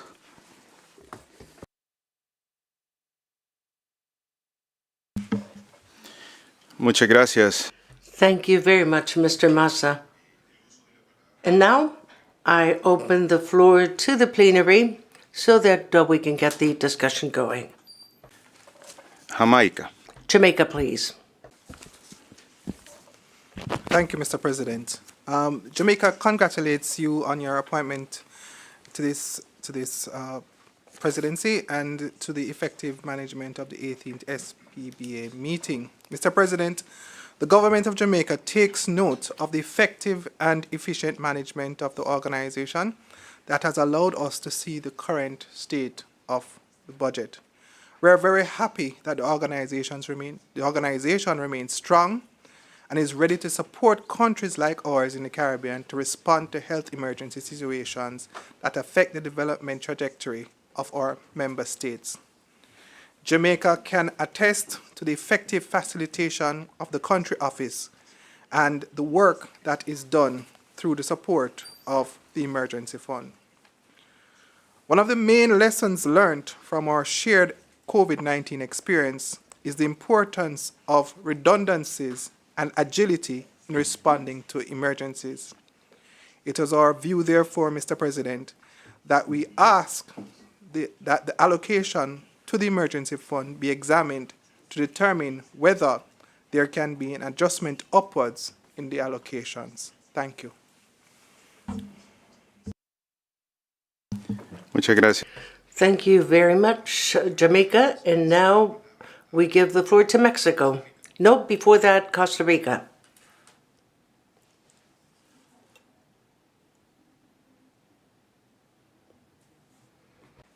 Gracias. Thank you. Simply to be able to clarify what you mean by replenish the working capital fund and the improvement of real estate, the replenishment of the Master Capital Investment Fund, real estate maintenance and improvement sub-fund. How is the money to be invested in that? And also in agreement with Jamaica regarding the resilience that all states must show when we visualize any health crisis and to fund the emergency fund. That should be our priority. And moreover, knowing about the crisis that we recently had. Thank you. Mary Murilla from Costa Rica. Doctora. Thank you very much. And now we give the floor to Ecuador. Thank you, Mr. President. First and foremost, we wish to stress the importance of a responsible and transparent financial management in public health. We acknowledge the value of using the resources in an effective and efficient way in order to attain the health targets of our region. We believe that it is important to prioritize the replenishment of the Master Capital Investment Fund to its authorized level of 50 million. The Working Capital Fund is essential in order to support WHO and PAHO programs, and its adequate management ensures continuity of activities and the capacity to respond when faced with health emergencies. Likewise, we support the allocation to the Master Capital Investment Fund, provided that it responds to the needs of infrastructure of the organization and that it enables it to comply with its functions in its effective and efficient way. Also, we believe that it is essential to devote a part of the surplus to PAHO's Emergency Epidemic Fund, because the fund plays a critical role in the rapid and effective response when faced with emergency health crisis in our region, as we have witnessed in the recent past. Ecuador reaffirms its commitment with public health and supports the initiatives to strengthen the capacity and the effectiveness of PAHO in our region. Thank you, sir. Muchas gracias, Ecuador. Y ahora hacemos la Thank you, Ecuador. And with that, I recognize the United States. Thank you, Mr. President. The United States thanks the Bureau for this report and for the efforts to map out the spending across the 2022-2023 biennium. It's encouraging that the Master Capital Fund was full at the end of the year, and we note that this appears to account for much of the difference in the surplus from this biennium compared to the previous one. Still, we would like to understand what were the main factors contributing to having the 4.4 million surplus in the balance for assessed contributions and budgeted miscellaneous revenue. And building on questions that others raised about allocation of these funds, from what I recall, there's a separate agenda item talking specifically about the Master Capital Investment Fund. And so is the figure here the amount that would need to be funded regardless? And so if it's not pulled from here, would we need to find funding for that from a different funding source? So would also appreciate clarity on that question from the Bureau. Thank you. Muchas gracias, Estados Unidos. Thank you, United States. And with that, I call on Argentina. Thank you very much, Mr. President. Argentina is in agreement that the assessed contributions balance be used to replenish the fund.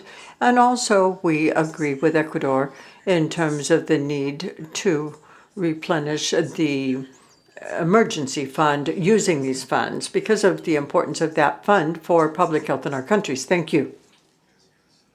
Thank you, Argentina. I recognize El Salvador. Thank you very much, Mr. President. We, too, appreciate this report and the distribution of this surplus. We consider that it is important to have the Master Capital Investment Fund, the Emergency Fund. All these two funds are of great importance to the entire region. So I can see that we all think in the same way. Perhaps we can readdress that balance and perhaps tilt the balance in favor of the emergency fund. Thank you, El Salvador. With that, I recognize Mexico.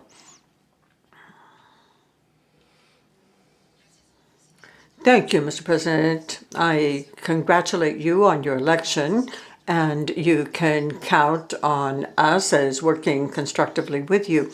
The delegation of Mexico would like to say that it takes note of the presentation of this proposed programming of the budget surplus, and we recognize the leadership of this organization during the COVID-19 pandemic in the Americas. It is clear that COVID-19 was an important health problem, and that in keeping with the May 4th declaration of a public health emergency by WHO. Now, in terms of accountability, we would ask the Secretariat to tell us why this amount of the budget surplus was allocated to the emergency fund of the organization. Thank you. Thank you, Mexico. And now I recognize Mr. Massa. I would ask him to respond to the comments. Thank you very much, Mr. President. If you would allow me, I will divide the questions into two. I will be the MCIF fund and then the emergency, the pandemic, the epidemic emergency fund. First of all, thank you to the 7 member states for your comments and the questions: Jamaica, Costa Rica, Ecuador, USA, Argentina, El Salvador, and Mexico. First of all, the emergency epidemic fund is being increased to, with the balance that we have right now. We try to keep $1 million to be able to respond quickly, and while we mobilize additional resources to respond to any public health emergency. We are increasing this with the opportunity we have with the surplus to bring it up to $1.5 million. So that would be $500,000 more than what we usually keep. This is in line with the external evaluation on the COVID response, so that the Secretariat has the agility to respond when needed to member states in situations that arise. With regards to the, so thank you, member states, for that support. That this fund is really vital to help you in being there when you need us to be there.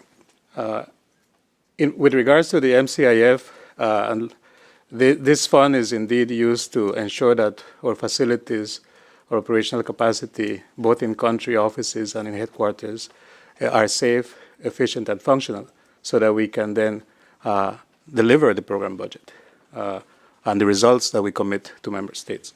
This is the fund that is, whenever there is a budget surplus, we replenish these funds, and that's why they are the candidates. Usually we go, this is the only option sometimes we have to replenish such fund, the Master Capital Investment Fund.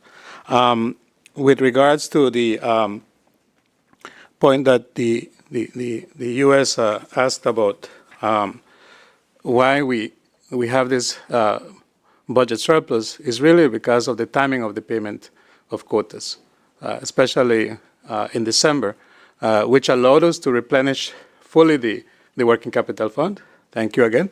But also we had a balance because we didn't have it in time to implement. Had we received it before, we would have implemented it for the program budget commitments that we had for 24-25.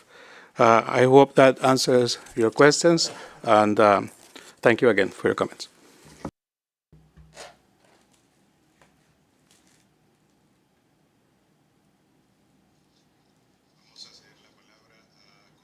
I'm going to recognize Costa Rica. I'm not acquainted with the dynamic, but I would like to understand what is being presented. This is not negotiable. It is just brought to us for information, or is it something that we can change? That first. And second, I understand that The emergency fund, at least from what I understood, is that the usual is to have 1 million and that now you have 1.5 million and that's a surplus. If I understood correctly, I signed off on the vaccine contracts, and I think that that is well below what many of us had to pay for the pandemic. So I find it odd that this is the fund for an organization that groups so many countries. So if I misunderstood, please clarify. I recognize Mr. Massa. Thank you, Mr. President, and thank you, Minister, for your question. No, we are here to answer your questions, definitely. So, yes, this is a proposal brought by the directors. It is for your consideration, and the rules that we have established when we have a surplus is to replenish funds to the level that we maintain them at. The epidemic fund is a fund that we keep at $1 million. Generally speaking, that is the effort that we make so as to be able to implement a response while we mobilize other funds. It's not all of the funding that exists. It is for the immediate response while the Secretariat, while our technical teams mobilize additional resources to respond to emergencies. And of course, there are many emergencies that may be faced by one country or several countries. And the fund now, based on the external evaluations that were made, we are raising the amount in that fund to 1,500,000. In other words, 500,000 above what we usually have, because now we are having to respond to more public health emergencies. There will be an item on MCIF. Indeed, this is the option we have to replenish that fund, but we also are exploring with WHO if we can get some funds for the MCIF and for the building renovations. Thank you.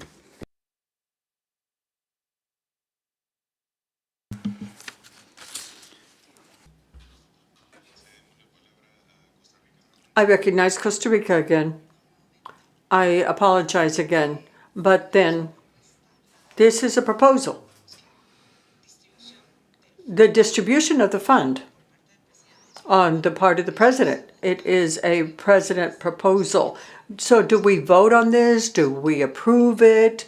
What is the procedure so that this will be accepted or approved? And so now I understand 1.5 while you look for other funding. So my question is, of the analysis that has been done and with a view to the investments made, is $1.5 billion really enough to be able to cope with something like what we faced? Mr. Massa, please.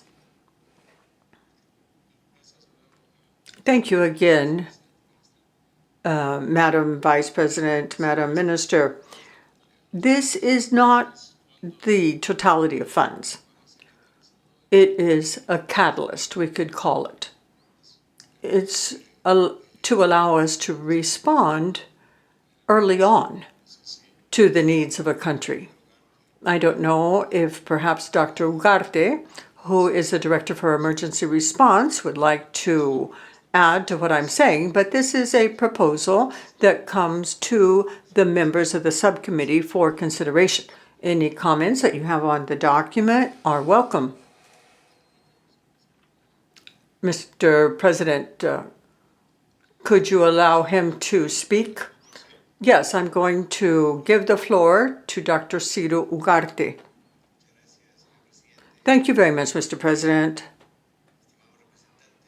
Representatives, this fund was set up by the Pan American Sanitary Bureau, and after the problems that the organization had, the Secretariat, in order to be able to respond to the countries to a crisis, even from the time when there's an alert, we don't have to wait for there to be a true emergency. As soon as that emergency is detected, if the IHR detects needs in the country, if the countries determine that there is urgency and that action has to be taken, then the PAHO Secretariat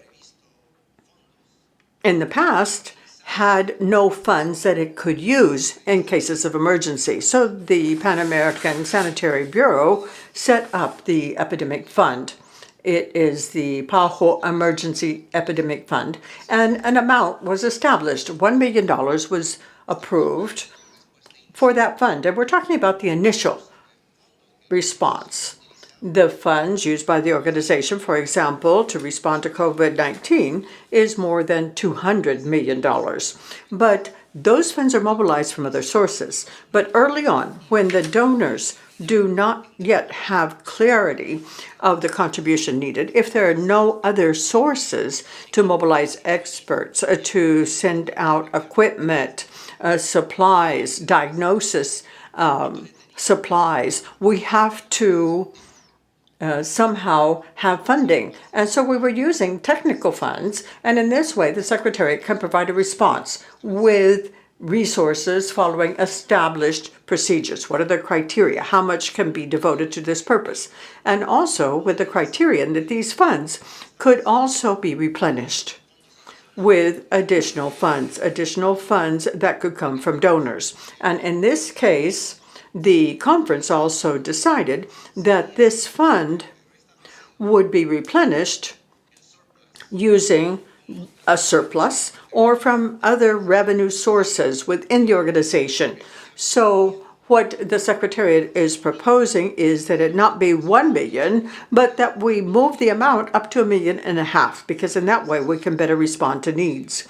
Now, generally, what we have done as initial response is between $100,000 or $150,000. That is the early response. And then, of course, there are other actions, other resources that are mobilized, resources that come in to supplement the emergency plans that are developed by the Secretariat, working side by side with the countries.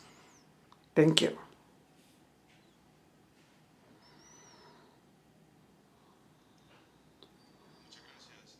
Thank you very much, Dr. Ciro Ugarte.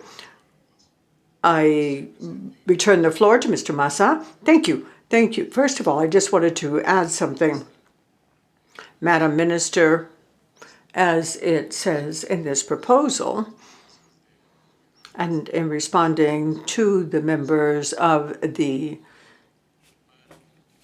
SPBA, we definitely will take into account all the comments that are made in response to this proposal. Thank you.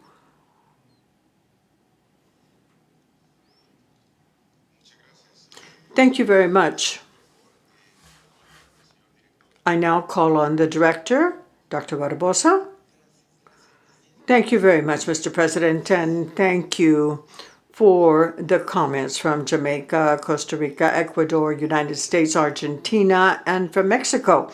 We are going to talk about two surpluses that we had and share with you the criteria used. First of all, to fund the organization's programs that had no budget or had a lack of funds for the biennium. Remember that we don't have all of the programs that were approved by the countries with 100% funding. For example, in non-communicable diseases, other programs that haven't received voluntary resources require an injection of the flexible funds that we have in the organization. So the surplus basically is allocated to replenish the Master Capital Fund.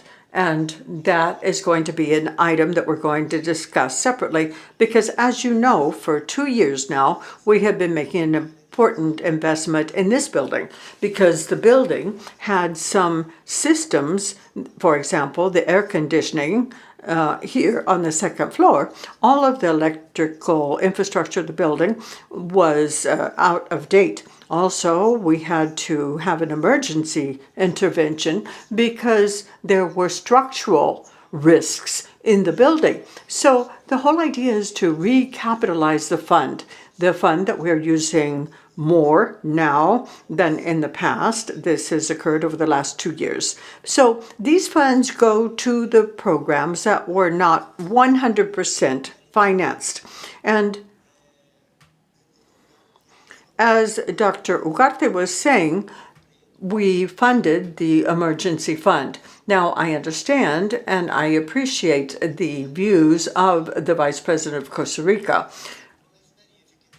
She asked whether or not this amount is necessary. And from my experience, I would say, yes, it is necessary for us to be able to respond to emergencies. But the amount used for the emergency fund in this last biennium was over $2 million. So just to give you an example of strengthening the capacity in the region, for the first time, we are going to have new positions in countries because of the initiative to strengthen our presence in countries. And that is something that began, and it had significant support on the part of countries when they approved an increase in the assessment. So we're going to have 10 positions to deal with emergencies in the region. These are new posts. Before, we had international advisors that shared communicable diseases and emergency. And now we're going to have 10 people that will be there to support countries, not only in response if an emergency arises, but they will be supporting the most important thing, which is readiness. So it is important to realize that these resources go to training services, so that everyone will be ready to respond to any emergency. So I appreciate the remarks made by the minister, and we definitely will be taking note of her comments in addition to those made by others. Thank you very much, Director. This debate will be reflected in the final report. And with this, we can go on to the next agenda item. Here we are on item 4.3, programming of the revenue surplus. I call to the attention of the subcommittee document SPBA18/8, and I invite Mr. Ronnie Massa, Director of the Department of Planning, Budget and Evaluation of the Pan American Sanitary Bureau, to please move to the head table and present this item.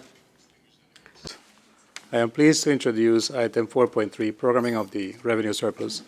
As the Director mentioned, this is the second surplus that is being considered this year by the SPBA. Financial Regulation 4.8 stipulates that any excess of revenue over the budgeted miscellaneous revenue or from investments that the organization makes at the end of a budgetary period shall be considered a revenue surplus available to be used in subsequent periods to cover any unfunded portion of the strategic plan. The Secretariat estimates a surplus of $30.8 million available to be used during 2024-25. The final figure, again, will be confirmed once the external auditors complete their audit of the organization's financial statements around mid-April this year.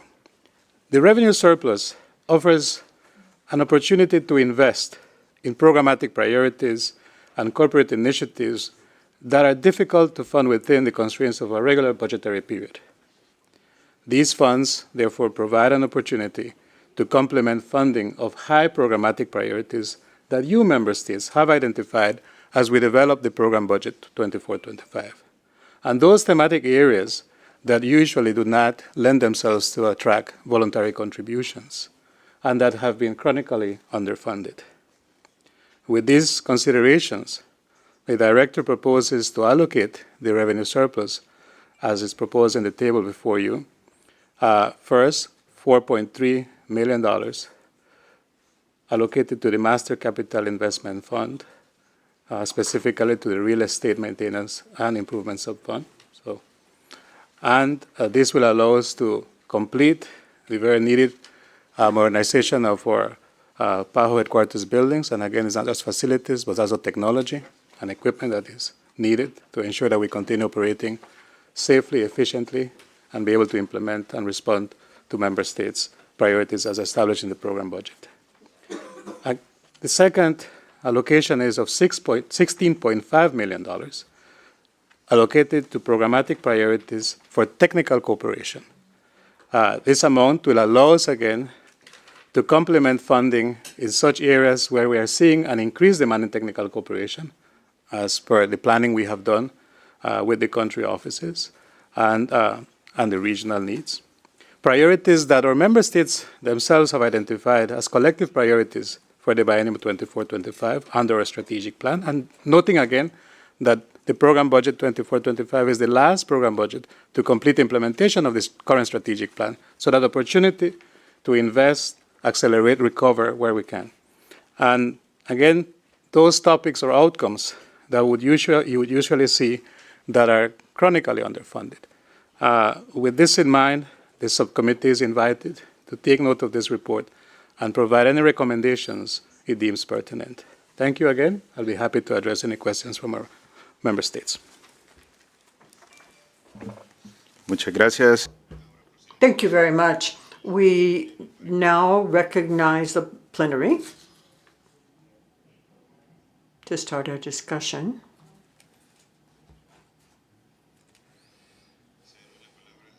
I recognize the United States. Thank you, Mr. President. The United States thanks the Bureau for its work in managing revenue responsibly. We agree with, as proposed, the allocation of surplus funds towards the HQ building renovation as a way to improve PAHO's long-term situation. We also generally support the allocation of funds to support the 2024-2025 program budget. But just to clarify on that, we would like to understand whether this means working to fill financing gaps in the approved budget, or if it would require a net increase in the overall budget level through a future revised program budget proposal. We would also like to know whether there were any other underfunded accounts that were considered when determining how to utilize the revenue surplus. Noting the unusually high surplus of almost $31 million, can the Bureau please advise what activities produced such a high excess compared to the budgeted amount? Was this an activity or trend that would also impact the 2024-2025 program budget? But thank you very much. Muchas gracias. Thank you, United States. Jamaica is recognized. Mr. President, Jamaica recognizes and appreciates the work and commitment of PAHO to achieve the stated priorities of the member states. We appreciate the achievements of past program budgets and look forward to the work of the country office in advancing the work to strengthen health systems. In the context of the opportunity presented by the programming of the revenue surplus, allow the government of Jamaica to provide some comments for the Secretariat responding consideration, in particular to reinforcing the organization's effort to strengthen country offices.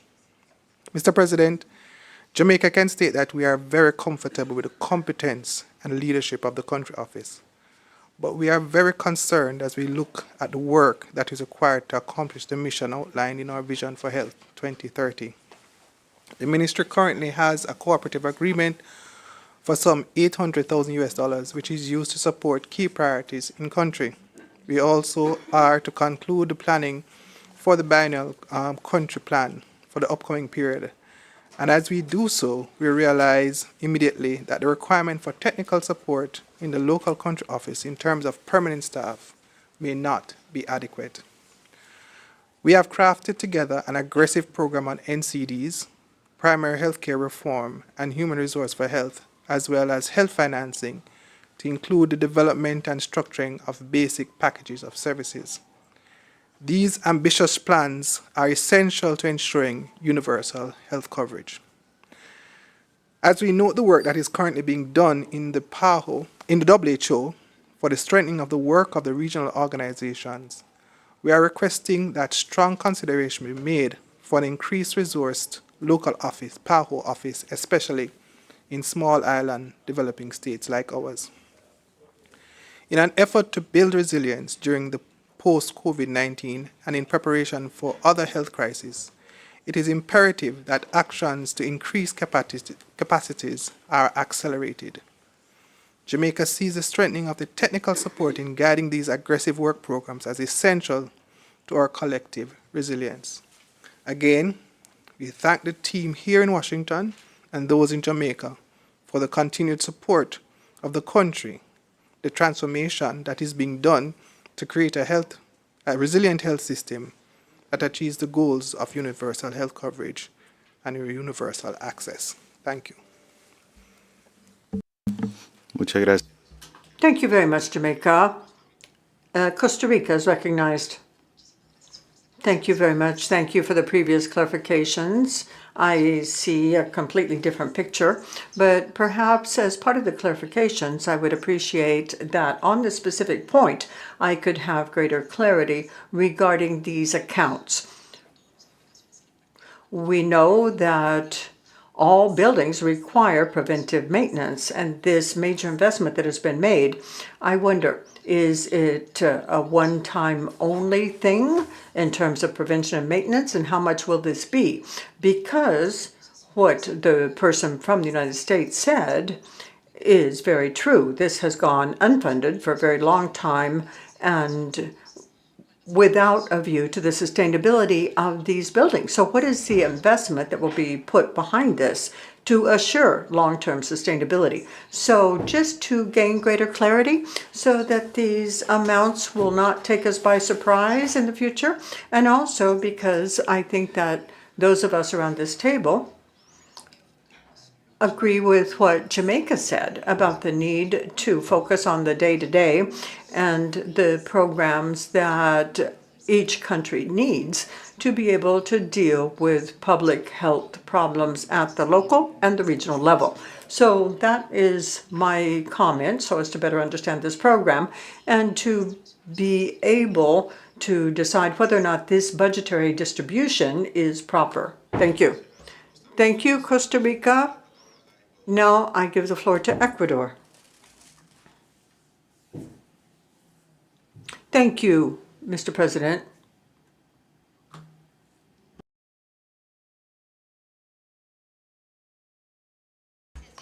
Thank you, Mr. President. Ecuador highlights the importance of using the resources available efficiently and effectively to comply with the health objectives in our region. In that connection, we consider that the use of the revenue surplus should be carefully evaluated and should be given to priority areas that will strengthen the operational capacity and the effectiveness of the Pan American Health Organization in the region. We support the proposal of devoting resources to complete the modernization of PAHO because improving the infrastructure and improving technologies optimizes operations and increases long-term efficiency. Also, we agree with the allocation of the surplus of revenue to the program 2024-25 to strengthen the operational capacity and response to emergencies, as well as equity in health access in the region.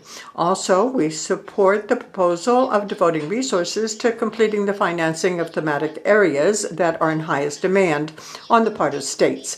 And we stress that there should be a balanced and strategic allocation of revenue surplus for 2022-2023, giving priority to strengthening the operational capacity, the response to emergencies, and equity in access to healthcare services in the region. Thank you very much, Mr. President. Thank you, Ecuador. And now I recognize Argentina. Muchas gracias. Thank you very much, Mr. President. Argentina supports the proposals of allocating a part of the revenue surplus balance in order to complete the needs for programmatic and thematic areas established by member states in the technical areas for which the demand has increased during 2024-2025. Bearing in mind the fact that this is extremely important for the countries that make up the region. On the other hand, regarding the allocation proposed for PAHO modernization, we agree with Ecuador on the need for improving the technical areas that this would impact directly in the impact of PAHO in the service provided to the rest of the countries in the region. Thank you, sir. Muchas gracias. Thank you very much, Argentina. And now we give the floor to Mexico. Thank you very much, Mr. President. The Mexican delegation takes note of the proposal submitted regarding the revenue surplus balance, in the understanding that the funds obtained from this revenue surplus balance give us an opportunity to supplement the need for programmatic areas as established by member states. We thus ask the Secretariat that in the 174th session of the Executive Committee, you bring to our attention this document to all member states with detailed information on the allocation that will be earmarked in order to supplement the programmatic activities that so require it. Thank you very much. Muchas gracias. Thank you very much, Mexico. We now give the floor to Canada. Thank you. This is Madeline Bird. Canada congratulates the President for your appointment, and we look forward to working together during this meeting. Canada also thanks the Secretariat for this report. For clarification, while we appreciate that the revenue surplus constitutes an opportunity to complement funding of high programmatic priorities identified by member states, and of thematic areas that have shown increased demand for technical cooperation, we would welcome greater detail on which programmatic areas the Secretariat envisions allocating this funding to. Thank you. Muchas gracias, Canadá. Thank you very much, Canada. We now recognize Mr. Massa to respond to the comments made.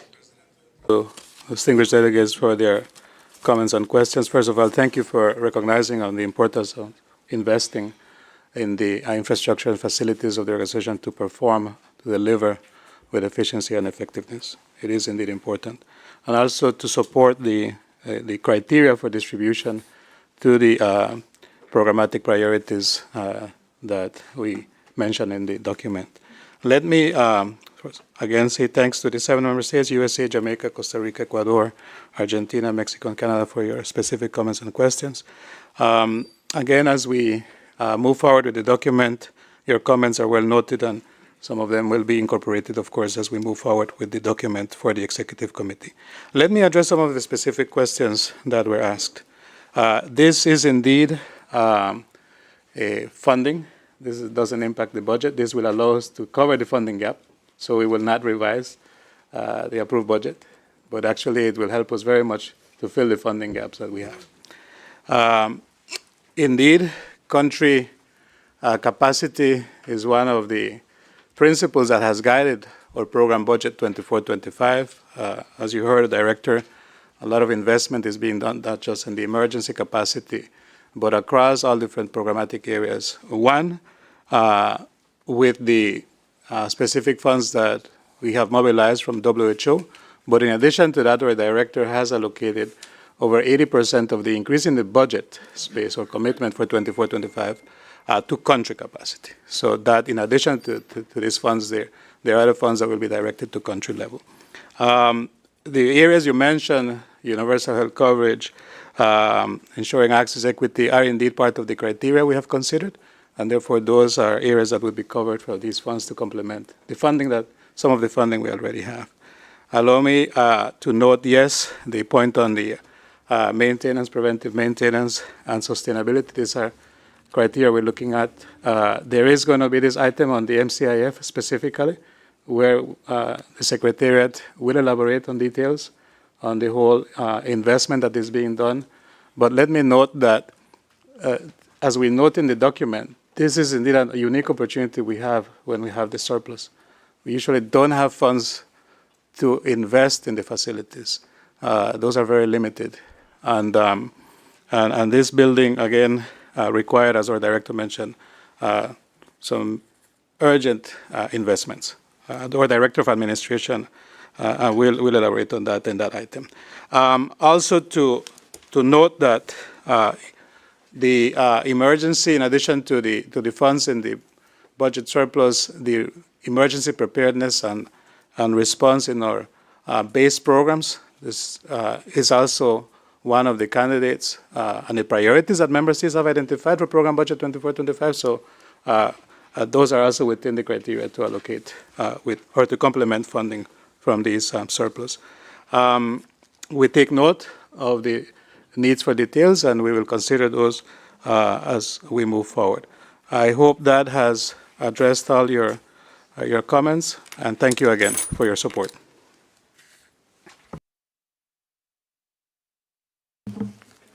Sorry, apologies. Mr. President. Thanks to the team here for reminding me. Why was it such a big amount? Apologies for that, USA. This was indeed at the beginning of 22-23, due to the uncertainty of the scenarios at the time. We went for a cautious approach with a projection of 14 million, with the fluctuation in interest rates that really increased significantly and fluctuated during the biennium. That generated the returns and investment. Also the exchange rates that kept fluctuating, that also generated some returns, and that's why we exceeded what we projected. How does that impact 24-25? We are yet to see, as the markets are still fluctuating, and we continue to monitor, and we will update you when the time comes for that item in the next cycle. Thank you.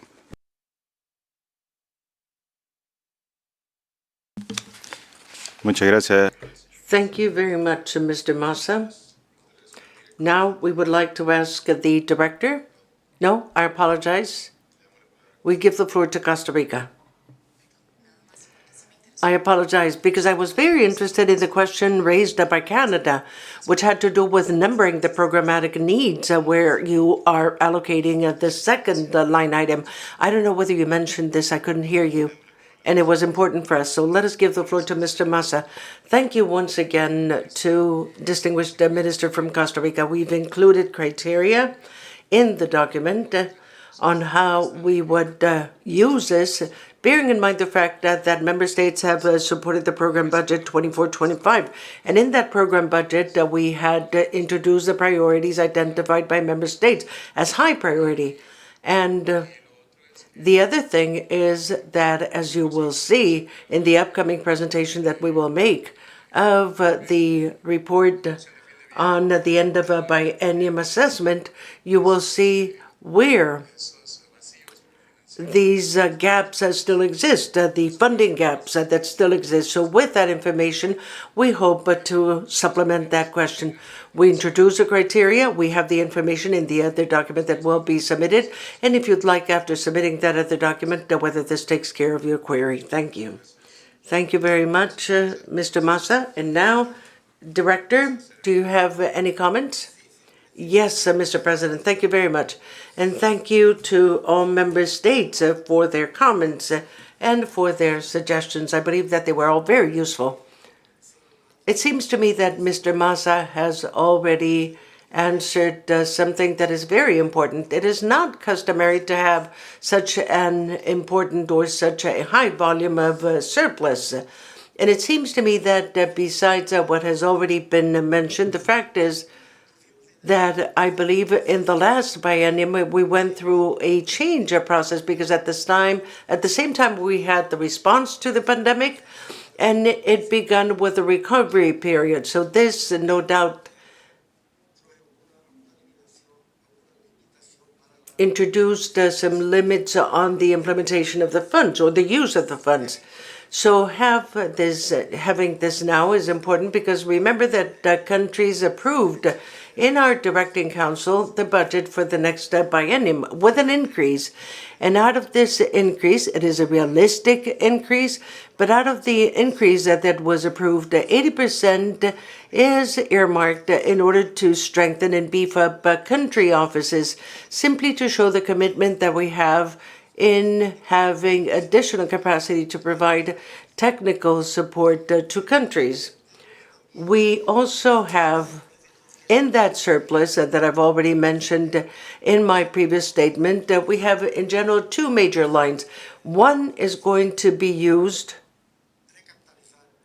to recapitalize or replenish the MCIF, and the other one to use the funds in order to reduce the funding gaps that we have. Because you have to remember that when the budget is approved, we always have an envelope, but we don't have it for sure at the beginning of the biennium, that all the programs approved by countries will have the necessary funding. And unfortunately, we have a capacity to mobilize the voluntary contributions that are different in general. For example, for some initiatives that we have more donors willing to invest voluntary contributions than others.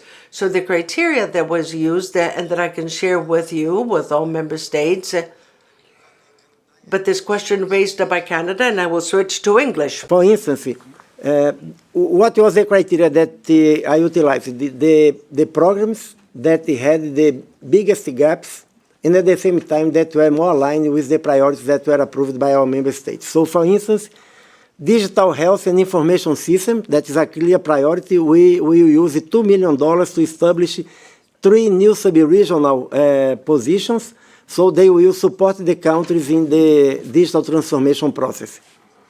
Because there is I think that this is a priority for every country in this region, and our capacity to bring technical cooperation was limited. With this, we will have additional resources to support the countries. Health systems integration with a focus on primary health care, around $2.3 million. Again, this is another high priority for our member states. Many countries in the region are in the process of transforming their national health systems to strengthen their primary health systems. So, and we don't have a lot of voluntary contributions to that. The third one is access to medicines and technologies. $3 million is a new department. So as a new department, it had one of the biggest funding gap for the biennium. So with this $3 million, we are reducing the funding gap for this very important area that is providing technical cooperation, strength and regulatory capacity, health technology assessment, increasing the regional production capacity. Emergency preparedness and disaster risk response. So it's in addition to that 1.5 million that we used from the other surplus, we have now another 2 million that is going directly to the emergency preparedness and disaster risk response. 3 million for non-communicable disease risk factors and mental health.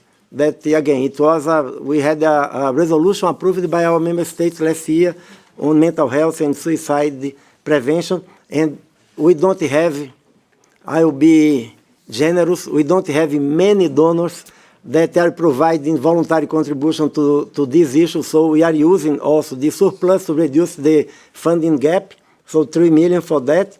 Healthy workforce, that is a very important problem for many. I think that every country in this region and our member states also approved a new resolution last year to strengthen our capacity to identify the gaps, the needs that they have in terms of healthcare workforce. And so we will have $1.5 million to this, and 2.6 million for the last topic. This is the disease elimination agenda. Also to strengthen our capacity to work with member states to eliminate the diseases that we already have the tools. We have the instruments, we have the strategies, but we need to support them to have access and to implement, adapting them to their capacity. So these are the areas that I decided to use this surplus. Thank you.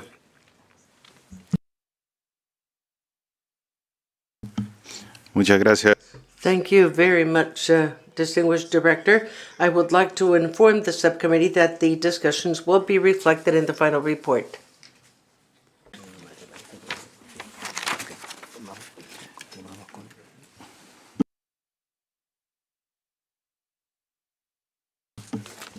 Continuaremos. We move on to the next agenda item, item 4.5, update on the Master Capital Investment Fund and on the Master Capital Investment Plan implementation. I would like to bring a document SPBA 18/10 to the attention of the subcommittee, and I invite Mrs. Kristen Beck, Director of Administration of the Pan American Sanitary Bureau, to please come up to the head table and introduce this agenda item.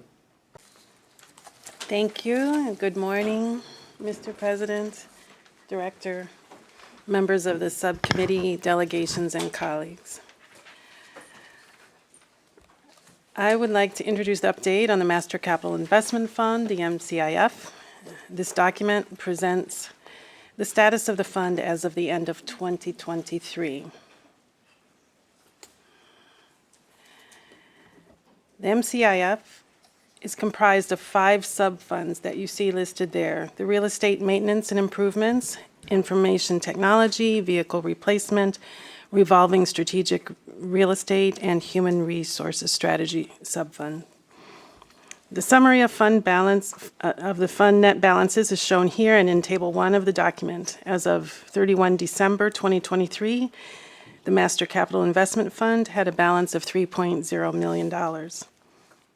Table 2 of the document, titled MCIF Implementation, shows the detail by sub-fund of the 2023 expenses totaling $12.28 million, also shown here in the 4th column of Table 1. You will note that the Real Estate Maintenance and Improvement sub-fund of $11.4 million was primarily utilized for the expenses related to the HQ renovation project, with the country offices implementing the balance on infrastructure improvements and maintenance of just over $800,000.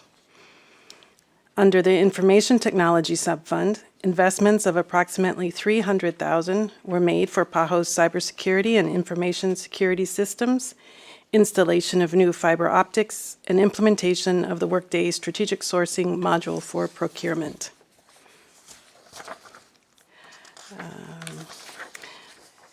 The Vehicle Replacement Subfund details shows that 9 vehicles were replaced during 2023, totaling $500,000, including 2 armored vehicles for Haiti. The Revolving Strategic Real Estate Subfund supported the Virginia Avenue Strategic Real Estate Plan and the ongoing Workplace Strategy Project. And lastly, the Human Resources Strategies Subfund supported the implementation of the Workday Recruitment Module for recruitment and selection of staff positions. Table 3 in the document shows the detail of the revenue column during 2023, totaling $272.5 million, including revenue from the sale of 17 vehicles. Okay. Regarding the headquarters building renovation, reports with updates on the ongoing project were presented to member states in 3 prior executive committee documents, as well as last year to this committee. To recap, Phase 1 addressed the most pressing items identified in the 2015 property condition assessment, including replacing the HVAC system on floors 2 and 10, and the entire electrical system, both of which were original to this 60-year-old building, with our principal objectives of enhancing the air quality and safety for personnel, adding accessibility features, and strengthening energy efficiency and sustainability. Table 4 presents Phase 1 expenses from inception of the project through 31 December 2023. This phase will be fully completed by April of this year. By the end of 2023, the first phase of the renovation was more than 90% completed, and the initial design for Phase 2 had begun. By September of last year, we met our goal of having the second-floor conference rooms completed in time for the 60th Directing Council. Accessibility was improved, all audiovisual systems were replaced, and new electrical and air handling systems were installed. This was Conference Room A, where you can see the accessible ramp behind the dais of the head table, and additional space was provided between the rows of the seats. It's obviously left side is before, right side is after. This is Conference Room B, where we're sitting now. You can see again more accessible space and safer audiovisual equipment because there's no cords to trip over as there were originally. We have this movable audiovisual panel. The new HVAC system, this was critical to improving the air quality of the building. The left side shows how it looked before.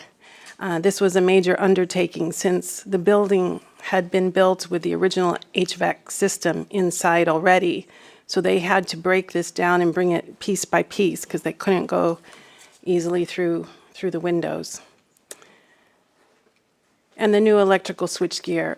We were at risk of electrical fires and malfunction of the entire electrical grid of the building. So you can see the before and after here as well.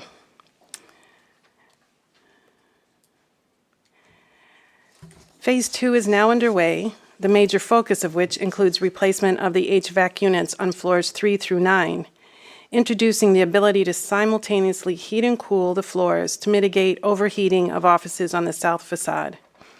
Construction on floors 3 through 9 will be phased in 3 floors at a time, with completion by mid-2025.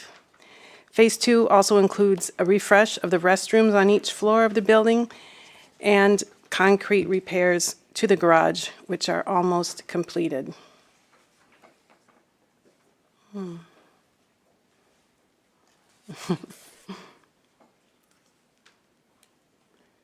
It's not moving.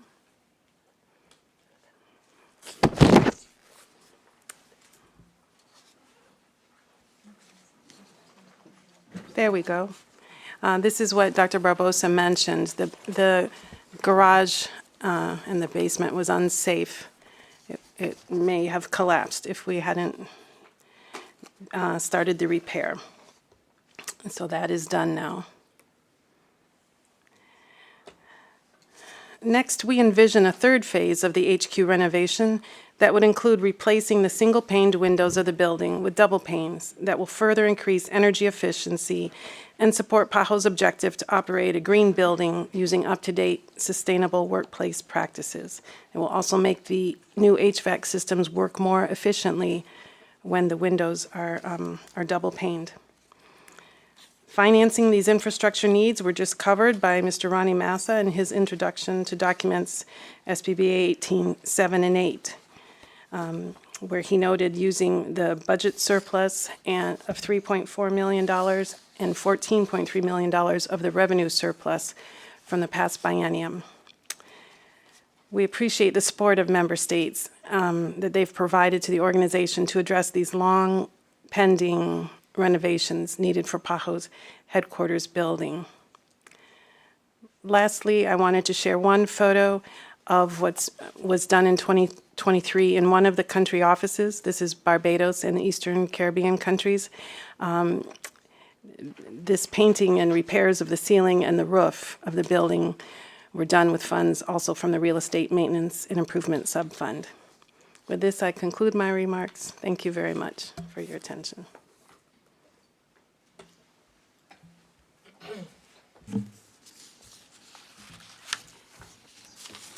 Muchas gracias. Thank you very much, Mrs. Beck.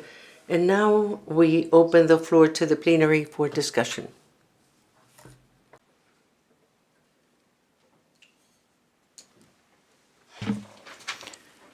Le concedemos la... We now recognize the U.S. Thank you, Mr. President.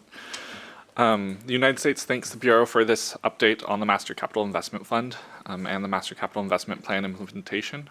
And it was particularly helpful to have the photos of what has been happening to help contextualize the work that has already happened and some of the work that needs to be done moving forward.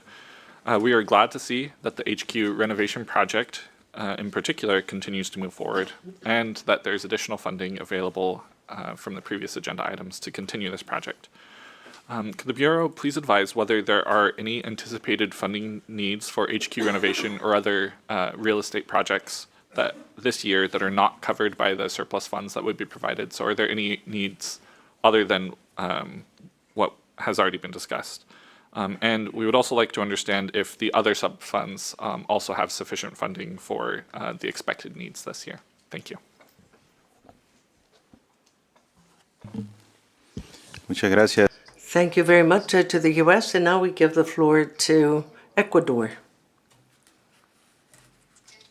Thank you, Mr. President. Ecuador expresses its gratitude for the work done by PAHO at the same time that we highlight the importance of the presentation of this document. In Ecuador, we attach a great importance to becoming acquainted with the situation with the Master Capital Investment Fund, the expenditure, and what was done in 2023, maintenance of real estate and the different uses provided to the region, and that we were able to see in the pictures shown. However, Ecuador is especially interested in the strategy of human resources.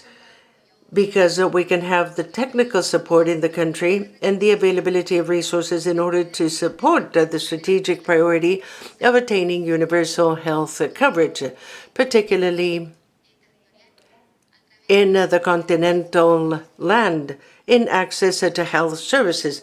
Therefore, Ecuador supports the update on the Master Capital Investment Fund and on the implementation of the Capital Investment Plan, since through the human resource strategy, we ensure the strengthening of technical capabilities of the team that also provides assistance in our countries, which complements the national efforts on health.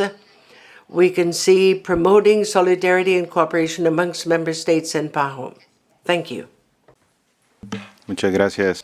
Thank you very much, Ecuador. And now we give the floor to Brazil. Thank you so much, Mr. President. Brazil thanks the Director of Administration, Ms. Kristen Beck, for the presentation, the update on the Master Capital Investment Fund, and on the Master Capital Investment Plan implementation.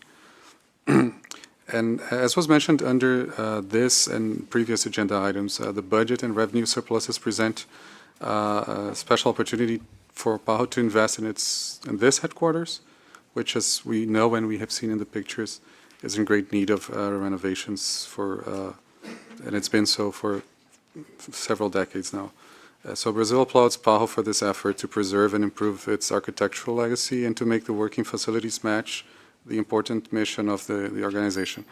Very much like was mentioned by a previous colleague, I would like to inquire whether it would be feasible for PAHO to send updates maybe to the permanent missions here with photos and other information, which would be very useful, and I think it would give substantive support, greater support for the works. So thank you very much.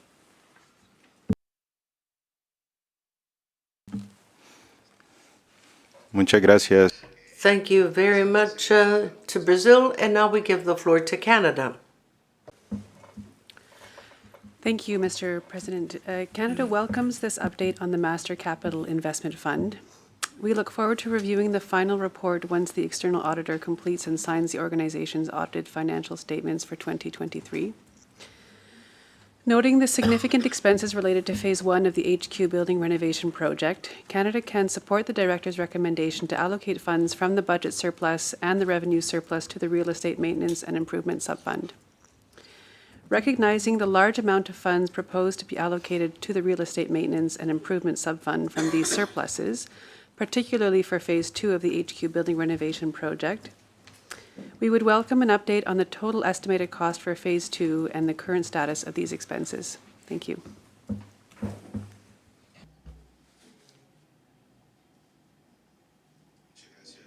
Thank you, Canada. I recognize Mexico.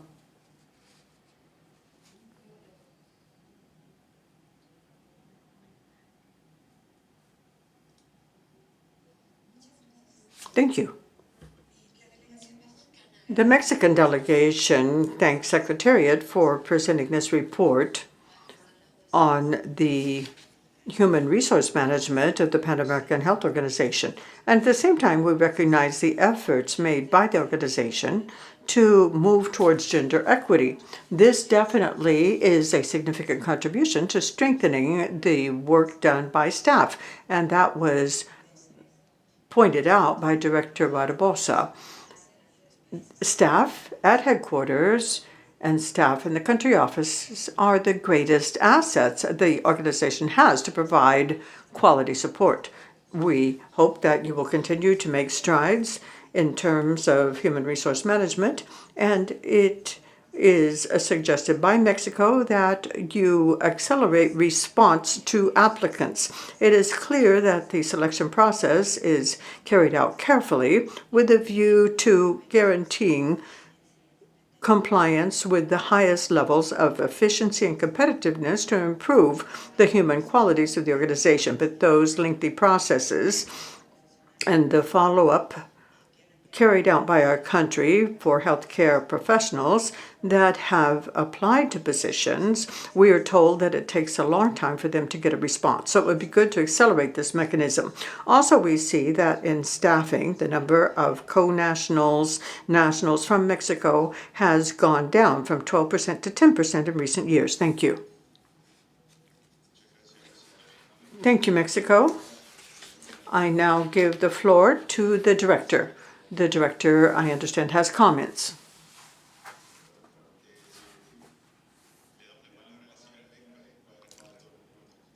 First, let's hear from Ms. Beck for her to respond to the comments.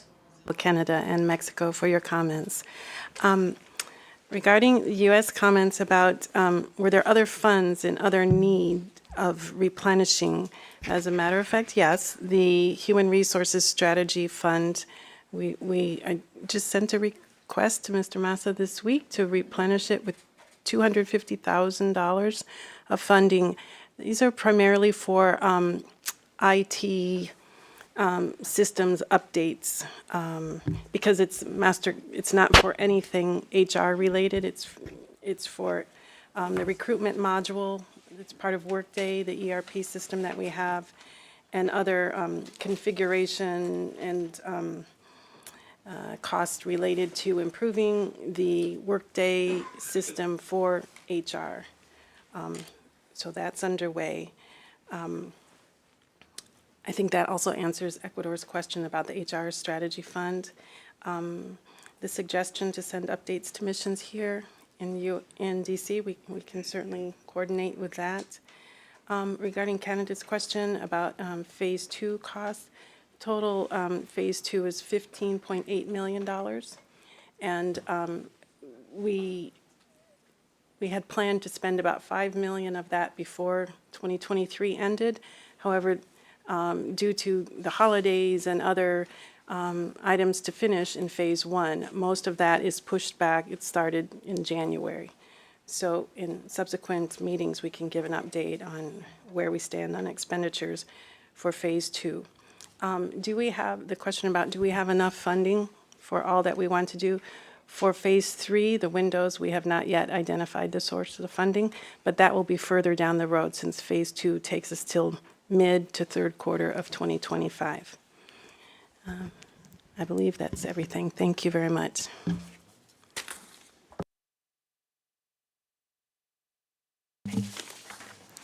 Concedemos la palabra a México. I recognize Mexico. Yes, thank you. Thank you, Mr. President. I apologize. I think I was commenting on another document, actually. Now, regarding the Master Capital Investment Fund, this delegation would like to say that we take note of this report with the updates that have been given to us and regarding the execution of the MCIF. I see that in 2023, the balance was below what was presented in 2022, and that revenue was surplus thanks to this data.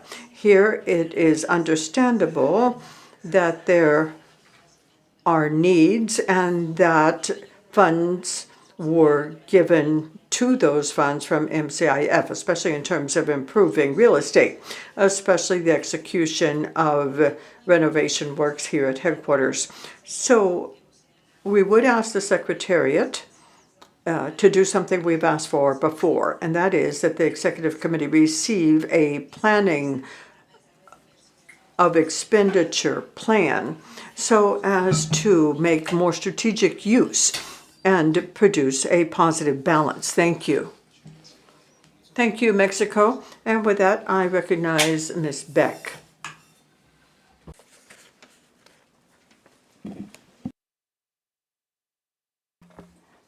Mexico, thank you for your comment. We take note of what you said, and we will present everything at the Executive Committee in June. Thank you. Muchas gracias. Ahora. Thank you. Now, Director, do you have any comments? Yes, and thank you. Thank you very much, Mr. President. Made by our member states.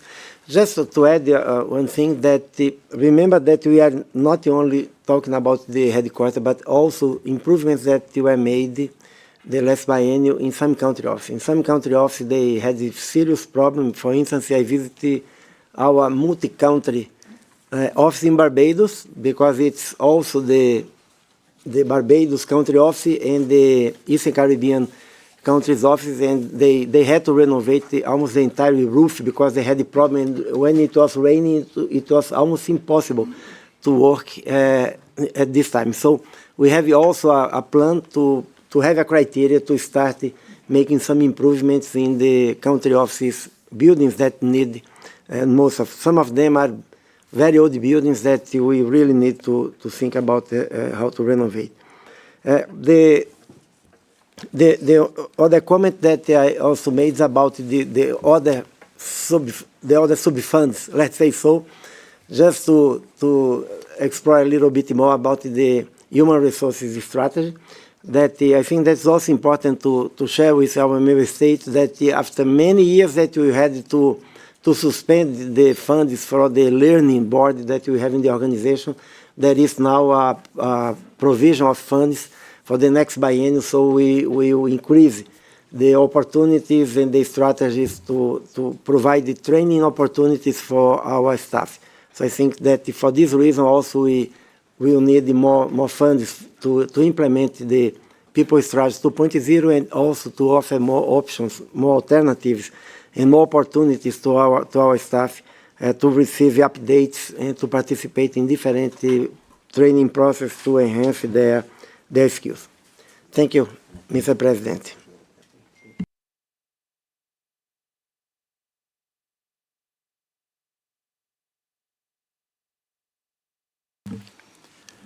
Muchas gracias al señor director. Thank you, Director. I would like to inform the subcommittee that the discussions will be reflected in the final report. And now I am going to give the floor to Marilu Valdez, Secretary to this meeting. I would just like to remind the heads of the delegation that a commemorative photo of the subcommittee participants will be taken in room A as soon as this meeting breaks for lunch. Secondly, the working group that will study the information on the candidates for the Audit Committee will gather with our legal counsel in private today, right after the official photo, and this meeting will take place in room 412. And lastly, I would like to remind delegates of the briefing session on the evaluation of PAHO's results-based management framework that will take place here in this room right after lunch from 2 to 3 p.m. So we hope to see you here at 2. Thank you, Mr. President. Muchas gracias, señora secretaria. Thank you very much, Madam Secretary. And now we are going to break for lunch. We will come back at 2 p.m. and if we are able to progress with our agenda, we will discuss 4.6, 4.7, 3.1, and if we have enough time this afternoon, we will also go to agenda item 4.4. So thank you very much and enjoy your lunch.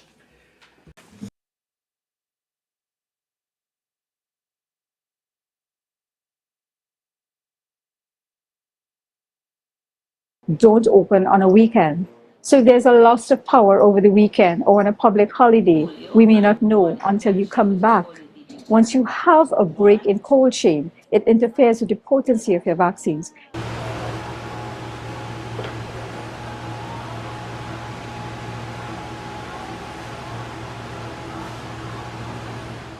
Prior to the initiation of this project, what we had is refrigerators that were not really of standard in terms of meeting or maintaining the cold chain.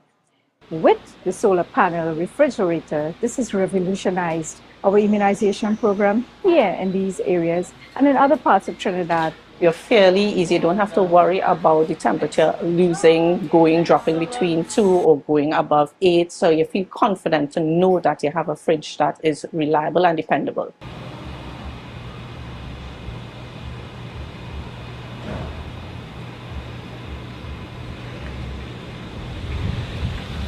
We're looking at saving in terms of cost.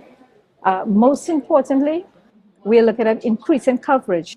So having this initiative to help us strengthen and basically revolutionize the immunization program is very exciting.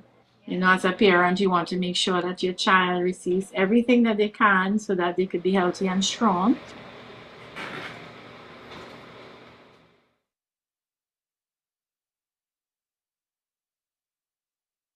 The COVID-19 pandemic exacerbated many problems across the Caribbean region, one of them being the lack of access to mental health services. Recognizing this, the Pan American Health Organization, PAHO, set out on a mission to strengthen mental health and psychosocial response to COVID and other crises in 3 Caribbean nations, including Suriname. When your mental health is at stake, that a lot of things also can go wrong. And unfortunately, this led to a shocking number of suicides in the country. In that period, we had an increase of suicide cases in Nigeria. So when we were there, I think we were there 3 to 4 days, and every day that we were there was a case.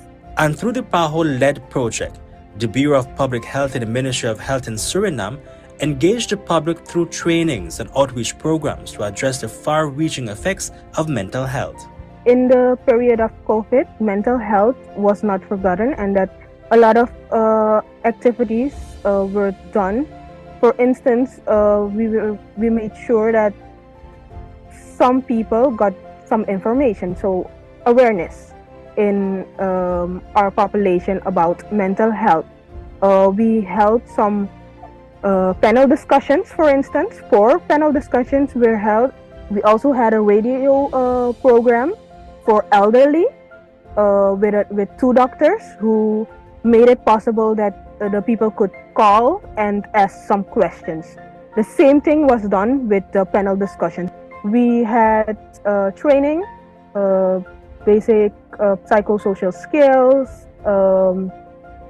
We had a launch of 2 trainings from the PAHO, who we asked the PAHO to translate these trainings for us. So it was psychological first aid and suicide prevention training. And these trainings and information sharing sessions were successful, very much welcome and impactful. The project was very successful because we had a lot of different aspects to this project. They were very happy with us bringing them this training. So I was very happy that the PAHO had given us the chance to also bring their training all the way there to the people. There are a lot of people who are willing to learn. They are willing to learn what the key points are in seeing the signs for suicide prevention, so we can prevent this, because every suicide is one too many.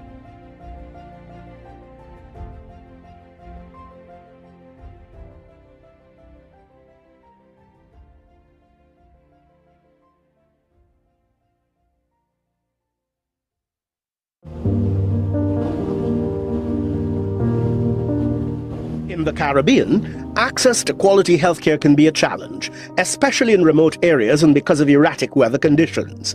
But thanks to the Smart Healthcare Facilities in the Caribbean project, funded by UK Aid and implemented by PAHO WHO, many health centres have been retrofitted to make them more resilient. The UK financed this programme, and our implementing partner was PAHO. And this is part of our global work in terms of climate change and improving resilience across the world, and particularly in the Caribbean, which we know is particularly vulnerable to many climate challenges, whether it be flooding or hurricanes. And so across the Caribbean, the Smart Hospital Initiative has been going on over the last few years. In Guyana, one of the 5 facilities that is being retrofitted to meet the SMART parameters is the health centre at Paramakatoy, a small indigenous community in the Pacaraima Mountains in the Pataro-Siparuni region of Guyana. PAHO WHO was the implementing agency. The work that we do in PAHO will not end in just endorsing back these facilities. No, our focus now shifts into allowing or reinforcing the capacities of centers like this to offer the essential health package of services that the ministry has developed so that it can give better healthcare, relevant and good quality healthcare to its people. The retrofitting of the Paramakatoy facility faced some particular challenges. When this project went to tender in the initial phases, there were no responses from the public. The Ghana Defence Force was then approached to play a part, and we gladly accepted. We have spent lots of our resources to make this project a reality, not because we've been contracted, but because the Ghana Defence Force really is a partner in national development. There were many challenges as we went along. There were times when our aircrafts had to be deployed elsewhere, and we could not have gotten the priority flights that we wanted. But after some time, I must say I'm very happy that we are at the stage where we can commission this building and hand it back over to the residents of Paramakatoy. The Smart Health Project is just one part of a larger effort to improve healthcare access and outcomes across the region. From upgrading facilities to training healthcare workers, the project is helping to build a more resilient and responsive healthcare system. It was a job well done. We are quite happy with the work that was done here, and it will certainly improve people's access to healthcare here in Paramakatoy. But now that the building is completed, we'll do a lot of equipping of the facility so that extended care can be provided. Well, not only community as in Paramakatoy, but we have other catchment areas, and mostly this health facility would have been like a referral where other smaller health facilities would have referred patients over here. So it's going to benefit most of the people in the north because, for example, we have Red Creek Mountain for Bamboo Creek, Hussein, we even get patients from Taruka. This is a shining example of how healthcare facilities can be made safe, sustainable, and resilient. With the upgrades made under the project, the health center is now better equipped to provide quality healthcare services to Paramakatoy and surrounding communities.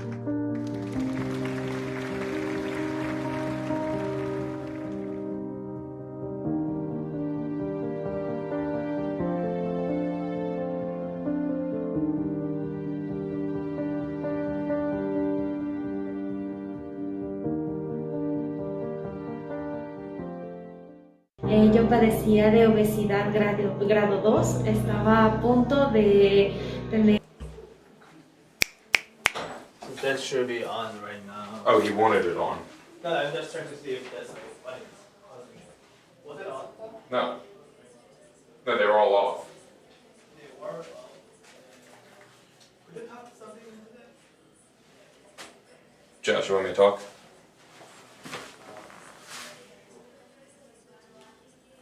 Arterial, entre los principales factores de riesgo de complicaciones y muerte prematura. Hey, yep, 1, 2. Check 1, 2. Hey, yep. Me ayudaron con interconsultas, con dietas nutricionales para mejorar mi estado de salud, incluso cambiar mis hábitos de vida, y mi estilo de vida ahora ya es saludable, la comparto con mi familia. He logrado bajar de peso, he logrado superar esto de lo que es la obesidad. Igual mi hipertensión arterial ha mejorado muy bien, mi corazón ahora se encuentra bien. Hey, yep, 1, 2. Hey, check. 1, 2. Yep. 1, 2. Hey, yep. 1, 2. Check. Hey, yep. 1, 2. Y no farmacológico y seguimiento de usuarios desde los establecimientos de salud del primer nivel de atención. Y las recomendaciones que me ha dado el personal de salud acá ha sido muy bueno. De hecho, el seguimiento que me han hecho con la toma de la presión arterial ha sido excelente. La medicación que me han proporcionado me ha ayudado en este punto de salud. Esta iniciativa está implementada en 403 centros de salud a escala nacional. En 2025 estará en el 100% de estos establecimientos de primer nivel. 35.800 profesionales de salud son parte de la iniciativa. Por esta razón, entre 22 países que son parte de la implementación de HERTZ, la Liga Mundial de Hipertensión otorgó al Ecuador el Premio a la Excelencia Organizacional en Prevención y Control de la Hipertensión Arterial. And the Population Hypertension Prevention and Control goes to the Hearts Initiative of Ecuador. So I would like to give a round of applause for all these awardees and congratulate them for their many achievements. Este reconocimiento es fruto del compromiso y el trabajo del Gobierno del Encuentro. A través de los equipos técnicos del Ministerio de Salud Pública, marcamos un nuevo hito y un nuevo logro internacional. Juntos, cumplimos.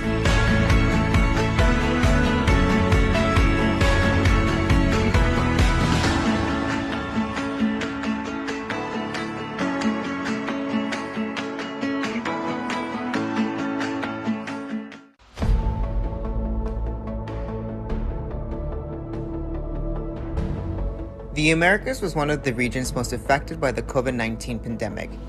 In February 2020, PAHO activated an organization-wide response to support all of its member states in accordance with the COVID-19 Strategic Preparedness and Response Plan of the World Health Organization. The evaluation of PAHO's response to the COVID-19 pandemic aimed to provide an objective and independent assessment of PAHO's overall performance during the response to the pandemic, and to reaffirm our unwavering commitment to accountability, transparency, desire for improvement, and continuous learning. This is the first external evaluation of the COVID-19 response among all World Health Organization regions, a significant milestone for PAHO and the global public health community. The evaluation was commissioned by PAHO and conducted by an external and independent evaluation team, which engaged senior evaluators and public health experts. The evaluation assessed the operations undertaken by the organization across the region and its 35 member states. The report documents key achievements, gaps, and lessons that have emerged from PAHO's response to COVID-19, which serve to inform preparedness for and response to future public health emergencies. The evaluation addressed topics ranging from governance, engagement with member states and funding model, regional mechanisms to respond to emergencies, to technology and innovation, gender and equity, as well as organizational aspects. The report provides 10 evidence-based recommendations that PAHO is currently translating into effective actions and sustainable strategies. A task force team is dedicated to implementing these recommendations. Since July 2023, nearly 150 focal points from all PAHO entities at regional, sub-regional, and country level are mobilized to discuss, plan, and implement actions in response to each of the evaluation's recommendations. Implementation is expected to run through 2024. Progress and achievements will be made public to all relevant stakeholders. This shared venture will not merely allow PAHO to respond to health crises more effectively, but also enhance its ability to anticipate challenges, innovate, plan, and lead with staunch resolve and resilience.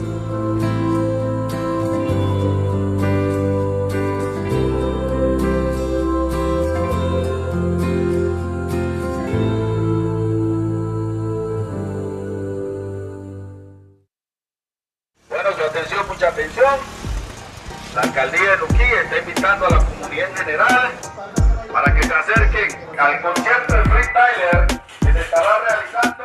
Te lo digo yo, me lo dices tú, aquí estamos hablando sobre la salud. Tú sabes que yo ando aquí, pero no con la derrota. Messi se vacunó y se ganó la copa.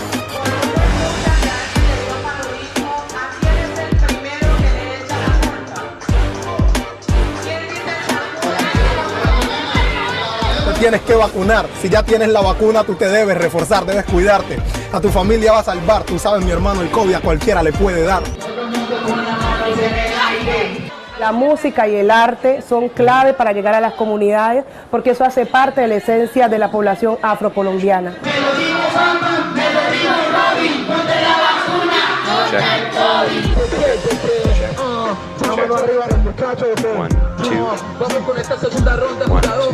Ey, improvisando, tú sabes, como mi lírica no hay ninguna. Lo que me motivó a ser parte de este Freestyle por la Salud fueron como las ganas de llegar a esas poblaciones que a veces no tienen cómo capacitarte de estas informaciones. Y qué bueno me pareció la dinámica en la cual se está realizando, que es por medio del freestyle. La pregunta es, ¿cómo prevenimos el COVID? Vacunándonos y el refuerzo y poniéndonos el tapabocas por si que si nos podemos enfermar, tenerlo con él. Las capacitaciones consistieron para nosotros los artistas tener más conocimiento sobre la temática para poderlo transmitir a las comunidades. Así que nosotros vinimos, nos formamos, estamos claros y eso es lo que le estamos dando a la comunidad. Testing audio, testing audio, testing audio, testing audio, testing audio, testing audio. Testing audio, testing audio, testing audio. Yo nunca había llegado como gente como con esta iniciativa. Ellos van a decir en la casa, mire que pasó esto y lo otro, aprendimos esto. Y lo hicieron como algo inconsciente, porque ellos no sabían que estaban aprendiendo a través de la música. Estamos hablando del Chocó. Diría yo que es una de las ciudades más rítmicas del país. Y estamos llevando información con ritmo. Eso hace que la gente escuche el ritmo y se acerque. Cuando la gente se acerca, la información llega de manera indirecta. Pero esa información que llega de manera indirecta se queda porque todavía está el ritmo.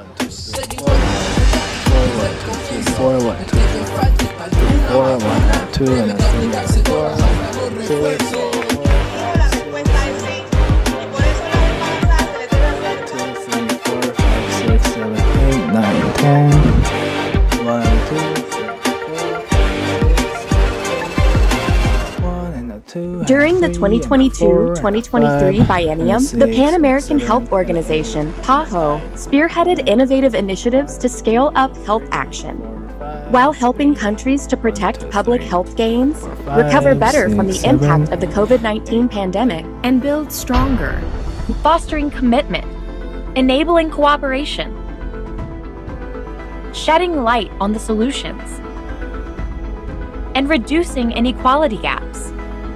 During 2022 and 2023, we accelerated efforts for the strengthening of primary health care, to increase our health system's resilience and preparedness, to tackle the root causes of preventable ailments, to raise the flag for mental health, and to address the rising burden of non-communicable diseases like hypertension and diabetes. During 2022 and 2023, we rallied efforts to get immunization rates back on track. Through initiatives including our flagship Vaccination Week in the Americas, we were able to reach over 729 million total vaccine doses administered among the people living in the Americas region during 2022 through 2023. In a bid to accelerate the pace of elimination of serious infectious diseases like tuberculosis, malaria, and HIV/AIDS, we relaunched PAHO's Elimination Initiative. We continued to work to reduce our dependence on external imports of vaccines and medical supplies, and to accelerate the digital transformation of public health, while continuing to provide timely and predictable support to respond to health emergencies and disasters. In 2024, we will continue to join forces with our member states, partners, and communities to drive impact in countries towards improving the health and well-being of all peoples in the region. Let this be a year in which we build on our collective strengths to improve lives across the Americas. PAHO, Pan American Health Organization.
Revisando o cartão de vacinação. A partir da revisão do cartão de vacinação, é ofertada a vacina que esteja faltando para completar o esquema de vacinação daquela pessoa e atualizando toda a caderneta, não só de uma pessoa, mas de todos os residentes daquela casa.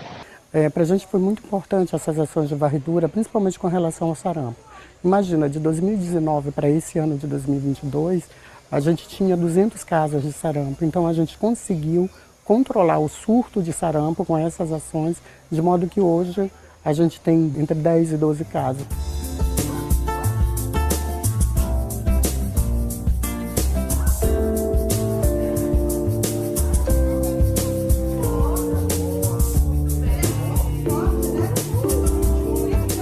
Você acha que é importante você tomar vacina?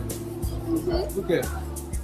Porque é ótima para nossa vida e nos livrar de todos os vermes e proteger a nossa família.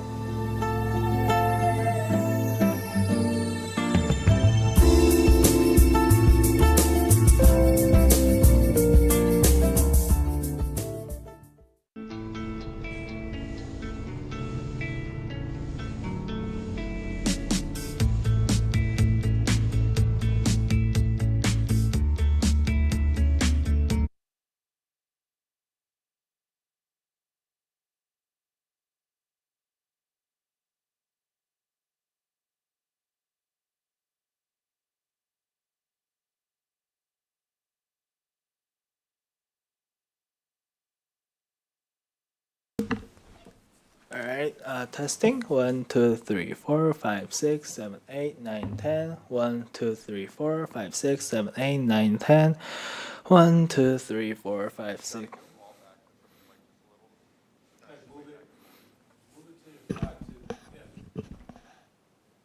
Alright, I'm talking right now. 1, 2, 3, 1 and 2, 3, 4, 5, 6, 7, 8, 9, 10. 1, 2, 3, 4, 5, 6, 7.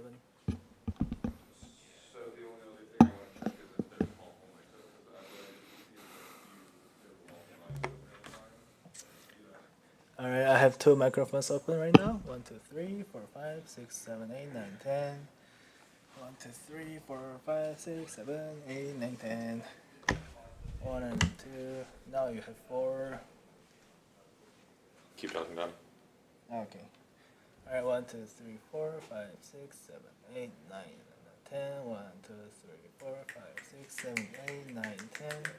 1, 2, 3, 4, 5, 6, 7, 8, 9, 10. Pretty solid. Alright, 1, 2, 3, 4, 5, 6, 7, 8, 9, 10. 1 and a 2 and a 3 and a 4 and a 5, 6, 7, 8. Cool. Awesome. Oh, this one was open too. I just did this.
Promise, the program of essential medicines and supplies, is a key player in the health sector of Haiti. And from here we make distributions to all the institutions and many humanitarian actors across Haiti. With this PAHO initiative, we managed to really improve the quality of the operation that was in highly needed here in Promise.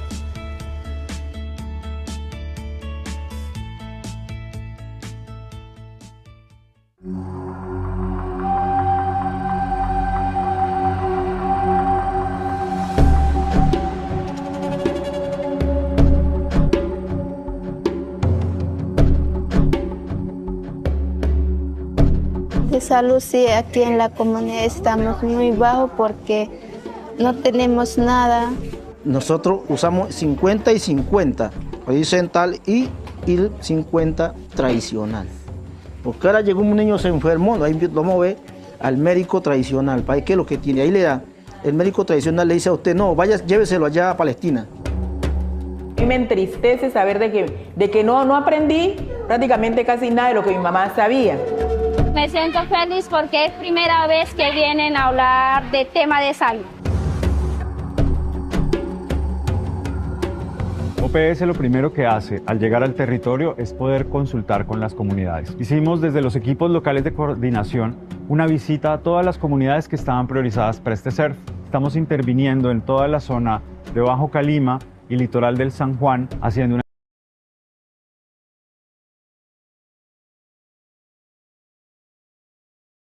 en cada una de las situaciones con un diagnóstico participativo rural para que la respuesta venga desde lo que las comunidades necesitan.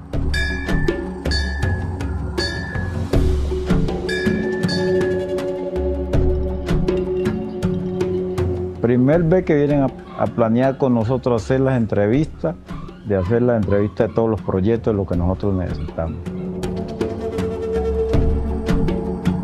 En este momento están involucradas 8 agencias de las Naciones Unidas para poder lograr esa respuesta más integral y que las comunidades puedan aliviar el sufrimiento que dejan estas situaciones de emergencias, y especialmente porque esta es una zona bastante golpeada por el conflicto armado.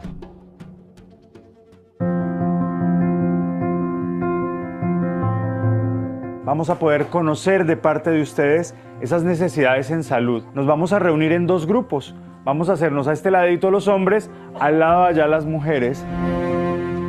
Han estado muy enfermos de pronto por picadura de zancudo o los han mordido ratas en los deditos, más que todos a los niños. Y un zancudo, cuando crece el río, ahí es que llega el zancudo. Todos los niños cuando van al río se bañan y a veces los tragan esa agua, entonces esa agua los sale salir esa enfermedad, que son granos que lo infectan allá, mucho dolor de estómago. Frente, digamos, ¿a qué síntomas sentían ustedes por esa contaminación, además de las reacciones en la piel? ¿Qué otra cosa? Nosotros bañamos en el valle, donde ahí echamos la basura, ahí mismo echamos la necesidad de la persona también y ahí bañamos. Por eso nos da mucha enfermedad. El agua sí tomamos de la lluvia. Hemos perdido hay veces las piernas, los dedos, por una cortadita. Es muy difícil uno ir a un enfermero o a un doctor, es por la razón de lejos. Mientras que llegue allá, hay veces por el sangrado se pierden la vida, y hasta las mujeres con el embarazo. ¿Qué hacemos nosotros las parteras? La mandamos que se haga su prueba de embarazo. Si sale positiva, entonces ahí ya empezamos nosotras como partera a llevar el caso, a llevar el control. A la par que íbamos trabajando con esto, parte del equipo estaba tomando nota de absolutamente todo lo que nos decían.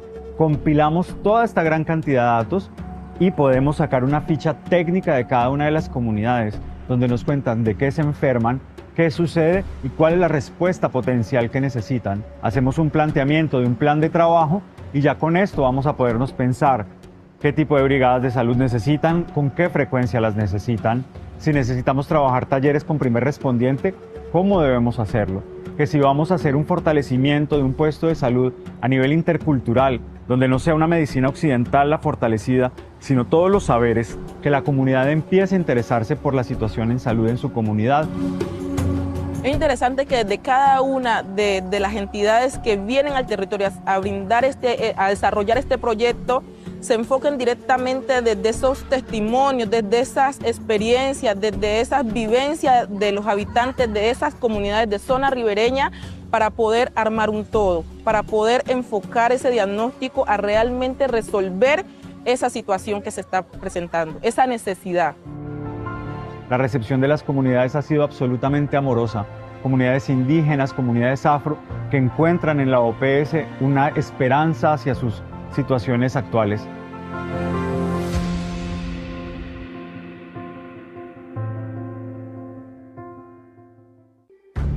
Diversity, transparency, and a belief in open and equal partnerships. Efforts in the region are accomplished because of our deep partnership with PAHO. PAHO is a trusted partner in so many countries with powerful reach. Los países confían en su liderazgo técnico. Fighting for better, healthier lives for everyone in the Americas and the Caribbean. PAHO understands the complexities and on-the-ground health challenges people in Latin America and the Caribbean face, precisely because of PAHO's long-term presence and relationships across the region. Redução das desigualdades sociais, eu acho que é a primeira questão. E o segundo é o fortalecimento de sistemas de saúde, de sistemas universais, que garantam também uma igualdade de acesso. Porque el acceso a la salud es un derecho universal que a su vez da acceso a otros derechos. Equitable access to high-standard healthcare is critical to the region's sustainable development, and PAHO is key to this. PAHO and Global Affairs Canada's long-standing partnership has been critical to advance public health priorities in the Americas. The Rockefeller Foundation and PAHO are collaborating to strengthen health systems against current and future health threats. Há uma longa história de cooperação entre a OPAS e a Fiocruz, em diferentes momentos da história. We cannot think of a better partner at CDC than PAHO. PAHO has for a long time been a key implementing partner in the Caribbean for the UK government. Not only is it the world's oldest international public health agency, but it also has a strong track record of effective project delivery, not just for the UK, but also for other donors in the region. PAHO is also a key partner for Canada on advancing gender equality and addressing sexual health and reproductive rights in the region. With PAHO, we have advanced the health and rights of women and adolescent girls in situations of vulnerability. We also highly value PAHO's leading role in disaster response, as well as management of epidemics in the region. When COVID-19 first hit the region, the Pan American Health Organization was there. Realmente había tanto que no se sabía y OPS estaba movilizando su capacidad técnica para poder explicar y apoyar a los países a elaborar realmente la respuesta más oportuna en este momento. Porque es en momentos delicados como estos en los que se pone de manifiesto la excelente colaboración del Gobierno de España con la OPS, que desde sus inicios ha sido intensa y continuada. The region went from being the most hard hit by the pandemic to having one of the world's highest vaccination rates. That was 2 years ago, and PAHO is still here, working by our side to make sure every community in every country can be safe from COVID-19 and make sure that no one is left behind. The significant challenges that the region faces require that we work together. One of the most vital lessons to come out of the pandemic has been the importance of communities and trust. USAID's collaboration with PAHO has led to tremendous health progress over the years, including the eradication of river blindness from several of the region's countries, declines in malaria, and big measurable improvements in primary health care.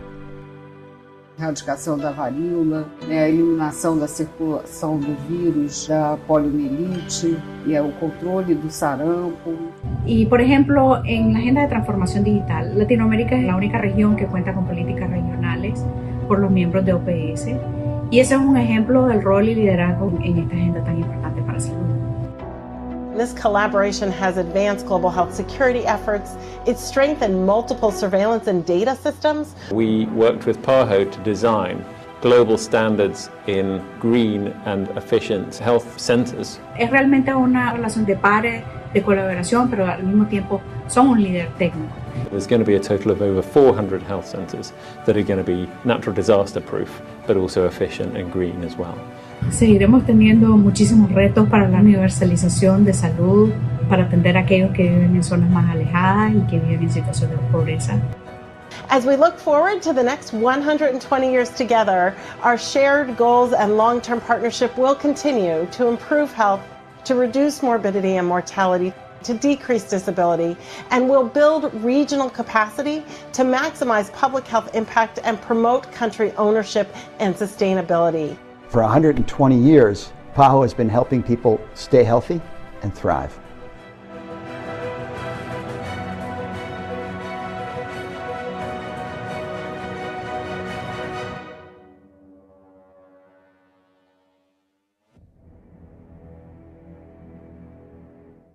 A nivel regional pasábamos por la pandemia por la COVID-19 y no solamente el sistema de salud estaba afectado el sistema de vigilancia epidemiológica. Adolecíamos de muchas cosas. Nuestro UPS antiguo estaba dañado. Nuestros equipos eran vulnerables a cualquier baja de tensión y se apagaba todo. En el componente estadístico se trabajó con el fortalecimiento de capacidades tanto en infraestructura, también con la parte informática. Se logró comprar un servidor que permite tener integración de los sistemas de información. Muy, pero muy potente, de última generación, que es el cual ahora nos está permitiendo hacer la visibilización de diferentes tableros de las actividades que cumplen los profesionales de la salud. Esto me ayuda bastante para procesar la gran cantidad de datos que se maneja a nivel región. Porque mensualmente se maneja un promedio de 2 millones de registros y esa cantidad antiguamente se hacía en una PC común y corriente, que el proceso duraba más o menos a 10 a 12 horas. Pero con este equipo está trabajándose en 1 hora y media quizás. Y para ellos se han capacitado aproximadamente 25 personas que desempeñan funciones en vigilancia epidemiológica en diferentes establecimientos de salud. En estas capacitaciones lo que aprendí fue cómo manejar los datos en el uso del aplicativo Power BI, limpieza de datos, presentación de estos datos para posteriormente publicarlos en la página web. La información que se trabaja y se presenta sirve para la toma de decisión, para tener en claro en qué lugares van a intervenir.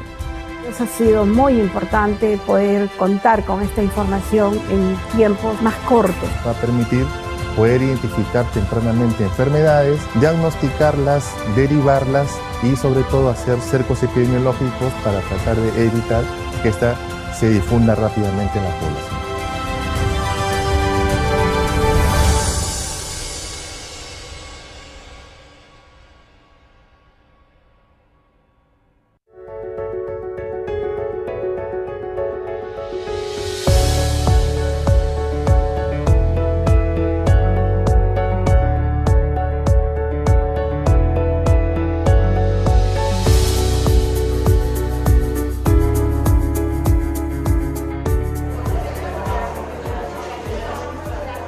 Posterior digamos, a los picos más importantes que tuvimos de COVID, hubo una caída importante en las coberturas de vacunación por diferentes razones. Muchas veces las personas que no tienen esquemas de vacunación completos no lo hacen porque no quieren, sino porque no tienen la información, porque el servicio de salud se encuentra lejos, porque no tienen recursos para el transporte y no tienen cómo movilizarse.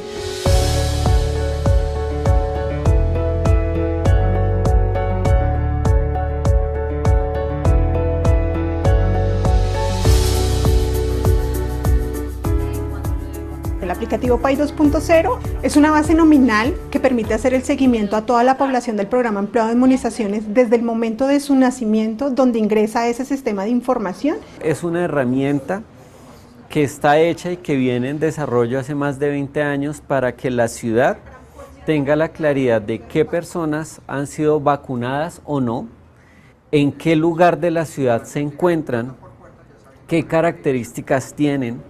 Y todo esto nos permite a la Secretaría de Salud y a todos los actores del sistema poder identificar estas personas que son susceptibles a enfermedades prevenibles por vacuna para llegar a la casa, para llegar al barrio, para llegar a la vereda donde se encuentre, vacunarles, protegerles y así evitar estas enfermedades que pues pueden generar alteraciones en la salud para la propia persona.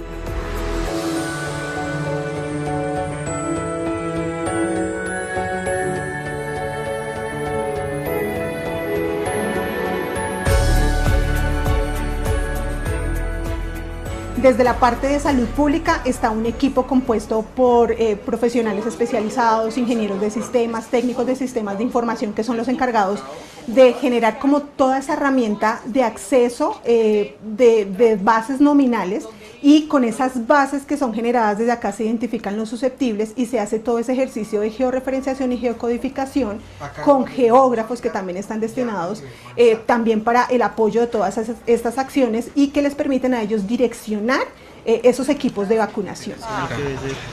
Lo que nos permite la georreferenciación es tomar una imagen de ese momento y hacer múltiples comparaciones. Cuando hacemos la geocodificación de todas estas personas en las bases de datos, tenemos una cantidad de puntos. Esa nube de puntos lo que nos quiere decir es que aquí donde están estas zonas más rojas es donde efectivamente hubo una mayor concentración de esos puntos. Y pues bueno, aquí tenemos en el mapa Bogotá que hay unas concentraciones muy claras de pendientes de vacunación. Bueno, yo te llamo para las vacunas para mañana. ¿Para qué vas a visitarme a la casa? Sí, señora, para vacunar también una vivienda. Y la poliomielitis. Sí, señora. La vacunación es un proceso de absolutamente todos. Es un tema transversal. Vacunación no solamente de un equipo. Uno ve el aplicativo como un desarrollo de sistemas, pero más allá del desarrollo es que podemos estar hablando un mismo idioma a diferentes actores que trabajamos en salud. Un sistema de información no funciona solo, digamos, por un solo sector alimentando. Tenemos que reconocer que diferentes actores tienen unas fuentes de información muy importantes que pueden cruzarse a alimentar y que hacen que estos sistemas sean robustos y permitan un análisis mucho más detallado.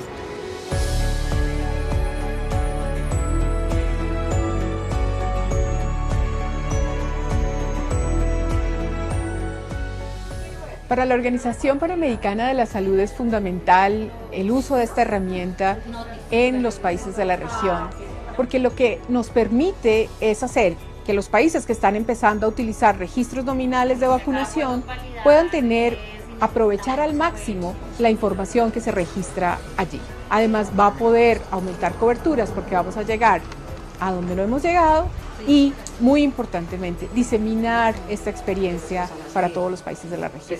El gran sueño que tenemos ha sido precisamente que este aplicativo siga madurando, siga en construcción y empiece a aportar, o sea, como que se salga de su lógica de vacunación y empiece a ser ese corazón de otros procesos como educación, como integración, otro tipo de elementos que permitan materializar el derecho a la salud y pues en general los derechos de las personas en la ciudad.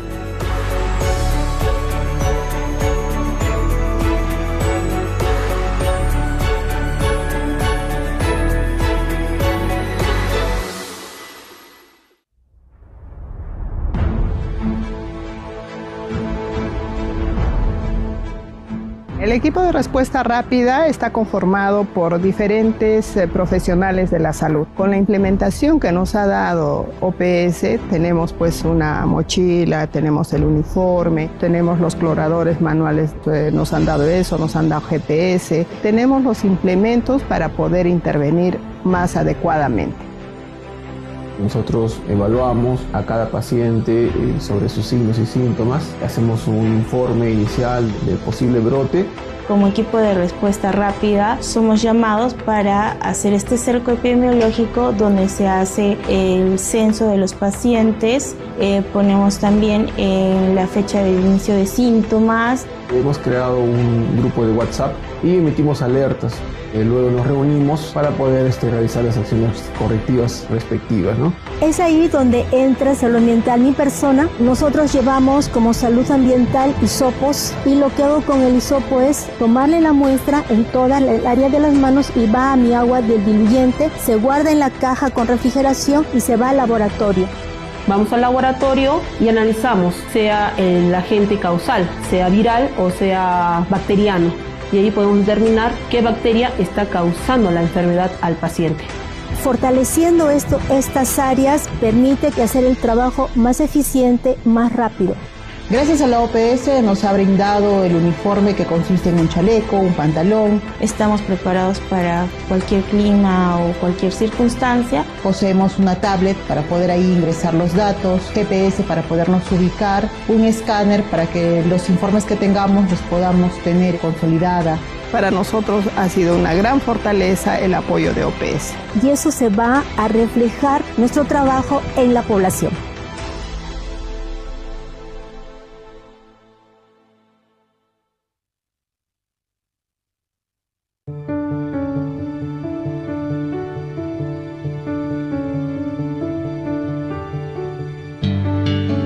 Bueno, acá me trae nuestra plataforma educativa en línea para personas adolescentes, jovensalud.net.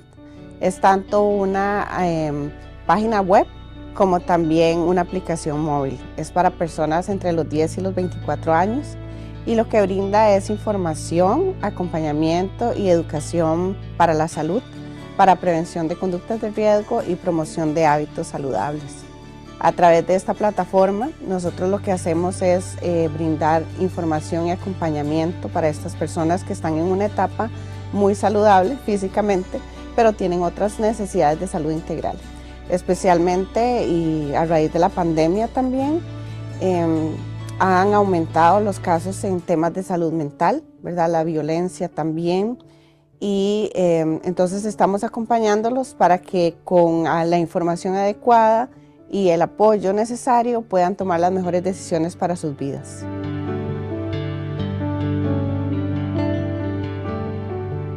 Sí, pueden registrarse de forma totalmente gratuita y de una vez pueden acceder en primer lugar a cuestionarios autoadministrados donde ellos pueden evaluar su nivel de riesgo y protección, ¿verdad? Donde empiezan a autoconocerse. Muchas veces no se han hecho preguntas importantes relacionadas con relaciones familiares, nutrición y ejercicio, relaciones románticas, relaciones de amistad, y entonces empiezan a conocerse mejor y a partir de ahí surgen preguntas, por lo cual apenas reciben sus respuestas les sugerimos intervenciones de acuerdo a su nivel de riesgo, ya sea un curso en línea, una secuencia de micromensajes, o también tenemos un servicio de consejería o coaching que es atendido ya sea por un chatbot o por profesionales de la salud. Ellos pueden elegir. Entonces, para nosotros es muy importante evaluar tanto el uso que hacen de la plataforma educativa como la satisfacción. Ahorita hay una calificación de 85 sobre 100, siendo 100 la nota máxima, y también los resultados pre y post intervención, que a través de 10 años hemos visto que se han mejorado la comunicación familiar, reducido el consumo de alcohol, reducido el involucramiento en peleas y situaciones violentas, y también que hay una percepción de menos depresión después de utilizar nuestros servicios. Esta reunión es vital porque nosotros como organización estamos escalando. Tenemos 19 años de existencia y estos servicios han sido usados por más de 130,000 jóvenes de toda Latinoamérica y el Caribe. Sin embargo, hay 70 millones de personas en las edades que servimos solo en Centroamérica y México. Y nos interesa que sepan que estos servicios existen. Entonces el tema de abogacía, de promoción, de escalabilidad para nosotros es vital en esta reunión. Además de que hemos venido a conocer otras iniciativas que son complementarias.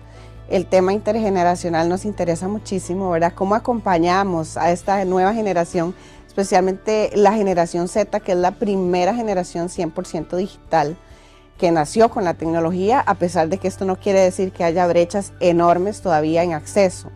Pero cómo nos enfrentamos, ¿verdad?, de todas las personas, de todas las generaciones, a apoyar y a comprometernos con esta nueva generación que viene a liderar el futuro, ¿verdad? El futuro ante pandemias, ante desastres, ante situaciones positivas, ¿verdad? Pero cómo desde ya empezamos a acompañar a esa generación que tanto nos necesita.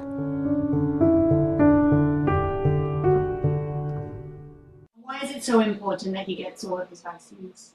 So that I can enter into secondary school. And why else, love? Well, so that if I ever get the virus, then I'm already immune to it.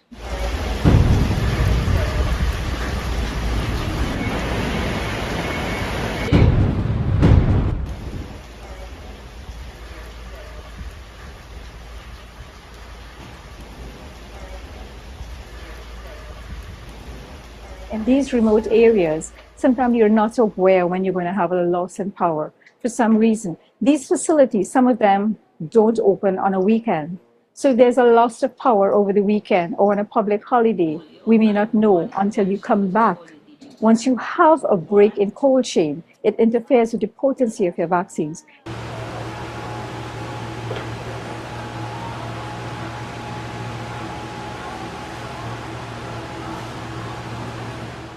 Prior to the initiation of this project, what we had is refrigerators that were not really of standard in terms of meeting or maintaining the cold chain.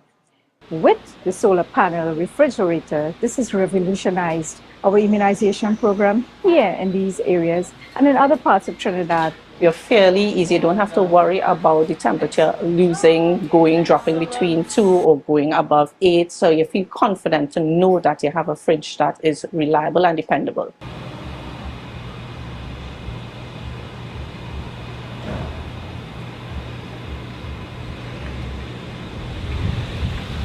We're looking at saving in terms of cost. Most importantly, we're looking at increasing coverage. So having this initiative to help us strengthen and basically revolutionize the immunization program is very exciting.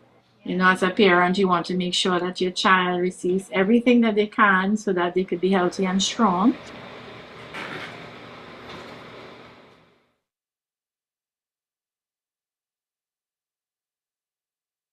The COVID-19 pandemic exacerbated many problems across the Caribbean region, one of them being the lack of access to mental health services. Recognizing this, the Pan American Health Organization, PAHO, set out on a mission to strengthen mental health and psychosocial response to COVID and other crises in 3 Caribbean nations, including Suriname. When your mental health is at stake, that a lot of things also can go wrong. And unfortunately, this led to a shocking number of suicides in the country. In that period, we had an increase of suicide cases in Nigeria. So when we were there, I think we were there 3 to 4 days, and every day that we were there was a case. And through the PAHO-led project, the Bureau of Public Health in the Ministry of Health in Suriname engaged the public through trainings and outreach programs to address the far-reaching effects of mental health. In the period of COVID, mental health was not forgotten, and that a lot of activities were done. For instance, we made sure that some people got some information, so awareness in our population about mental health. We held some panel discussions, for instance. 4 panel discussions were held. We also had a radio program for elderly with 2 doctors who made it possible that the people could call and ask some questions. The same thing was done with the panel discussion. We had training, basic psychosocial skills. We had a launch of 2 trainings from the PAHO, who we asked the PAHO to translate these trainings for us. So it was psychological first aid and suicide prevention training. And these trainings and information sharing sessions were successful, very much welcome and impactful. The project was very successful because we had a lot of different aspects to this project. They were very happy with us bringing them this training. So I was very happy that the PAHO had given us the chance to also bring their training all the way there to the people. There are a lot of people who are willing to learn.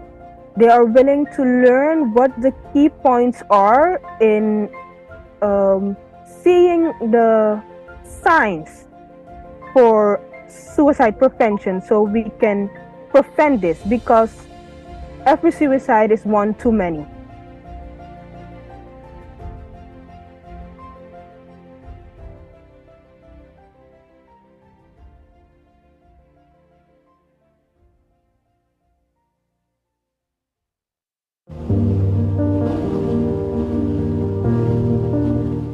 In the Caribbean, access to quality healthcare can be a challenge, especially in remote areas and because of erratic weather conditions. But thanks to the Smart Healthcare Facilities in the Caribbean project, funded by UK Aid and implemented by PAHO WHO, many health centres have been retrofitted to make them more resilient. The UK financed this programme and our implementing partner was PAHO. And this is part of our global work in terms of climate change and improving resilience across the world, and particularly in the Caribbean, which we know is particularly vulnerable to many climate challenges, whether it be flooding or hurricanes. And so across the Caribbean, this Smart Hospital Initiative has been going on over the last few years. In Guyana, one of the 5 facilities that is being retrofitted to meet the SMART parameters is the health centre at Paramakatoy, a small indigenous community in the Pacaraima Mountains in the Pataro-Siparuni region of Guyana. PAHO WHO was the implementing agency. The work that we do in PAHO will not end in just endorsing back these facilities. No, our focus now shifts into allowing or reinforcing the capacities of centers like this to offer the essential health package of services that the ministry has developed so that it can give better healthcare, relevant and good quality healthcare to its people. The retrofitting of the Paramakatoy facility faced some particular challenges. When this project went to tender in the initial phases, there were no responses from the public. The Guyana Defence Force was then approached to play a part, and we gladly accepted. We have spent lots of our resources to make this project a reality, not because we've been contracted, but because the Guyana Defence Force really is a partner in national development. There were many challenges as we went along. There were times when our aircrafts had to be deployed elsewhere, and we could not have gotten the priority flights that we wanted. But after some time, I must say I'm very happy that we are at the stage where we can commission this building and hand it back over to the residents of Paramakatoy. The Smart Health Project is just one part of a larger effort to improve healthcare access and outcomes across the region. From upgrading facilities to training healthcare workers, the project is helping to build a more resilient and responsive healthcare system. It was a job well done. We are quite happy with the work that was done here, and it will certainly improve people's access to health care here in Paramakatoy. But now that the building is completed, we'll do a lot of equipping of the facility so that extended care can be provided. Well, not only community as in Paramakatoy, but we have other catchment areas, and mostly this health facility would have been like a referral where other smaller health facilities would have referred patients over here.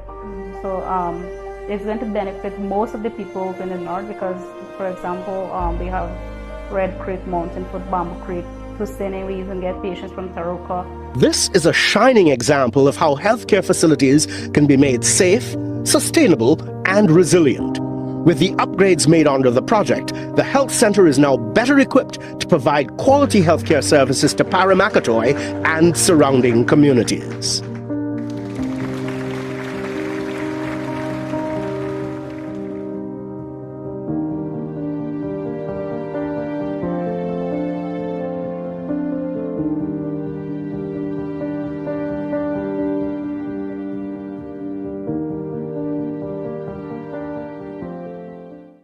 Yo padecía de obesidad grado 2, estaba a punto de tener diabetes, también mi presión arterial ha estado alterada.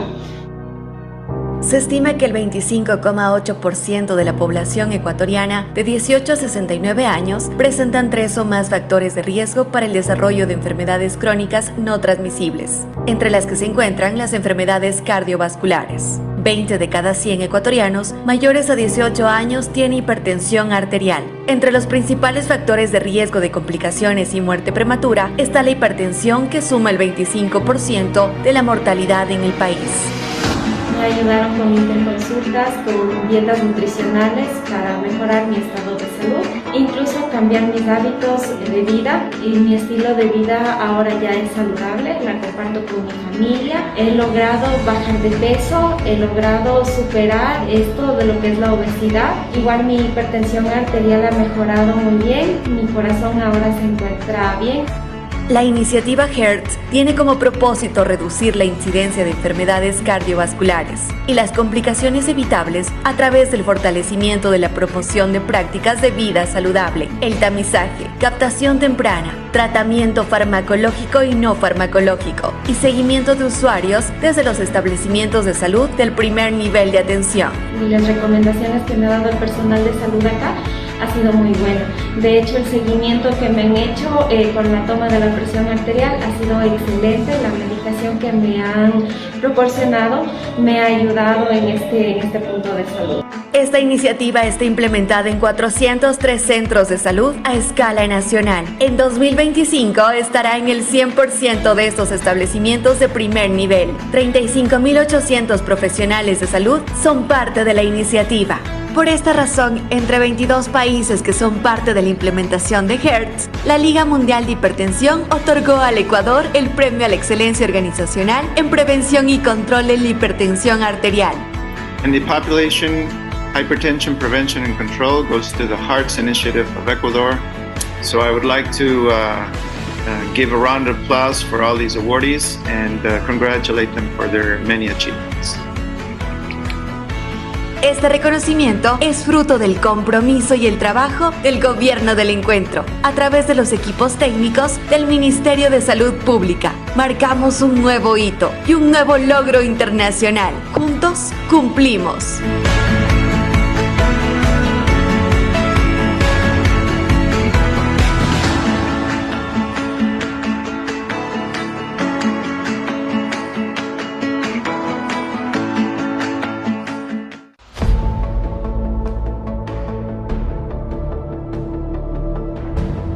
The Americas was one of the regions most affected by the COVID-19 pandemic. In February 2020, PAHO activated an organization-wide response to support all of its member states in accordance with the COVID-19 Strategic Preparedness and Response Plan of the World Health Organization. The evaluation of PAHO's response to the COVID-19 pandemic aimed to provide an objective and independent assessment of PAHO's overall performance during the response to the pandemic, and to reaffirm our unwavering commitment to accountability, transparency, desire for improvement, and continuous learning. This is the first external evaluation of the COVID-19 response among all World Health Organization regions, a significant milestone for PAHO and the global public health community. The evaluation was commissioned by PAHO and conducted by an external and independent evaluation team, which engaged senior evaluators and public health experts. The evaluation assessed the operations undertaken by the organization across the region and its 35 member states. The report documents key achievements, gaps, and lessons that have emerged from PAHO's response to COVID-19, which serve to inform preparedness for and response to future public health emergencies. The evaluation addressed topics ranging from governance, engagement with member states and funding model, regional mechanisms to response to emergencies, to technology and innovation, gender and equity, as well as organizational aspects. The report provides 10 evidence-based recommendations that PAHO is currently translating into effective actions and sustainable strategies. A task force team is dedicated to implementing these recommendations. Since July 2023, nearly 150 focal points from all PAHO entities at regional, sub-regional, and country level are mobilized to discuss, plan, and implement actions in response to each of the evaluation's recommendations. Implementation is expected to run through 2024. Progress and achievements will be made public to all relevant stakeholders. This shared venture will not merely allow PAHO to respond to health crises more effectively, but also enhance its ability to anticipate challenges, innovate, plan, and lead with staunch resolve and resilience.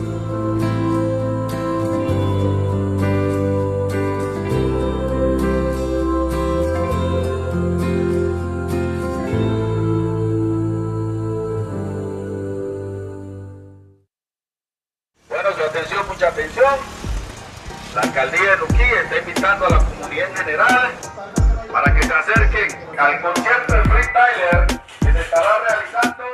Te lo digo yo, me lo dices tú, aquí estamos hablando sobre la salud. Tú sabes que yo ando aquí, pero no con la derrota. Messi se vacunó y se ganó la copa.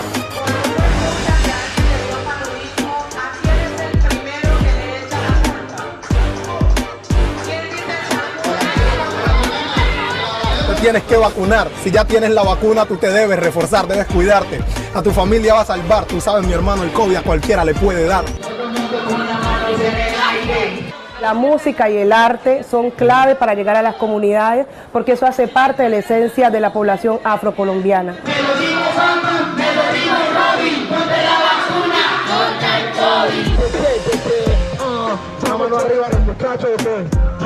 Vamos con esta segunda ronda, jugador. Ey, improvisando, tú sabes, como mi lírica no hay ninguna. Lo que me motivó a ser parte de este Freestyle por la Salud fueron como las ganas de llegar a esas poblaciones que a veces no tienen cómo capacitarte de estas informaciones. Y qué bueno me pareció la dinámica en la cual se está realizando, que es por medio del freestyle. La pregunta es, ¿cómo prevenimos el COVID? Vacunándonos y el refuerzo y poniendo nuestra tapabocas por si nos podemos enfermar si no lo ponemos. Las capacitaciones consistieron para nosotros los artistas tener más conocimiento sobre la temática para poderlo transmitir a las comunidades. Así que nosotros vinimos, nos formamos, estamos claros y eso es lo que le estamos dando a la comunidad.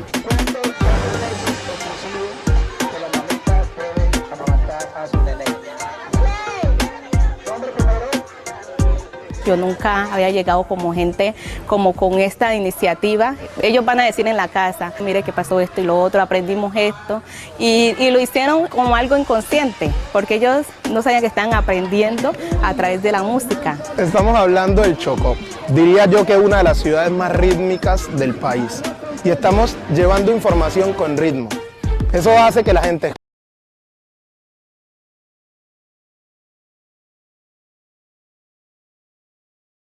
queda porque todavía está el ritmo.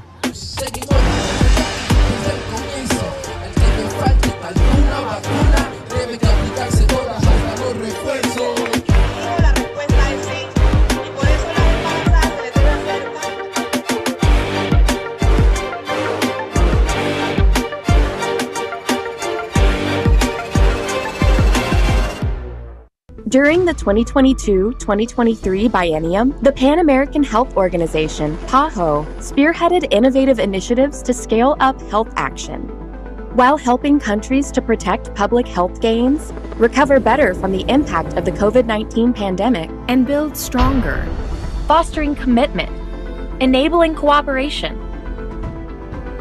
shedding light on the solutions, and reducing inequality gaps. During 2022 and 2023, we accelerated efforts for the strengthening of primary health care, to increase our health system's resilience and preparedness, to tackle the root causes of preventable ailments, to raise the flag for mental health, and to address the rising burden of non-communicable diseases like hypertension and diabetes. During 2022 and 2023, we rallied efforts to get immunization rates back on track.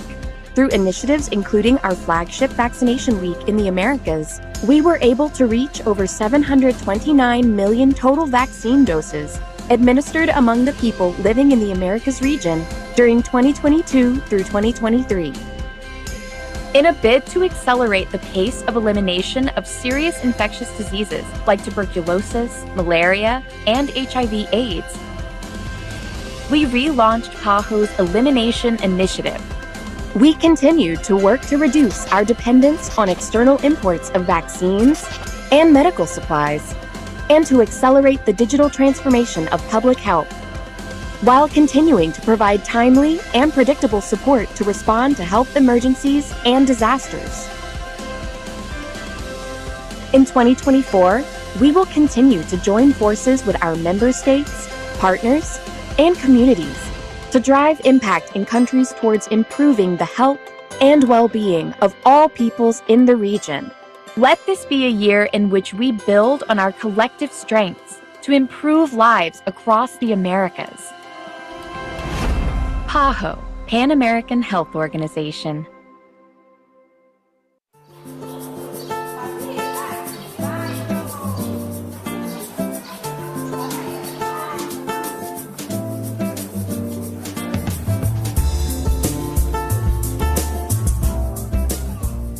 Desde que iniciou o surto de sarampo no estado do Amapá, essa vacinação vem sendo realizada com muito empenho, com várias frentes de vacinação, principalmente na capital e nos municípios onde nós tivemos casos. Então, nós organizamos na forma de varredura, de vacinação casa a casa, estratégias em escolas, em creches. Teve o caso de sarampo de uma criança da creche, a gente veio oportunizar também, a gente veio verificar as cadernetas das crianças, encontramos muitas cadernetas desatualizadas, então o foco também foi esse, a gente fazer essas vacinas de rotina, atualizar e também priorizar a vacinação da tríplice viral, do sarampo, né?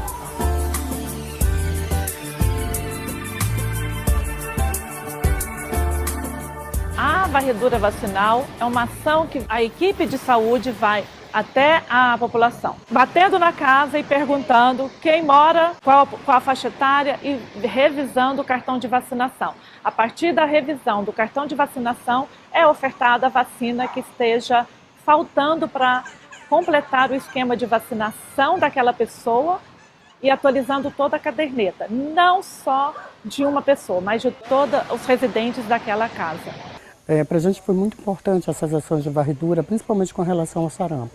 Imagina, de 2019 para esse ano de 2022, a gente tinha 200 casos de sarampo, então a gente conseguiu controlar o surto de sarampo com essas ações, de modo que hoje a gente tem entre 10 e 12 casos.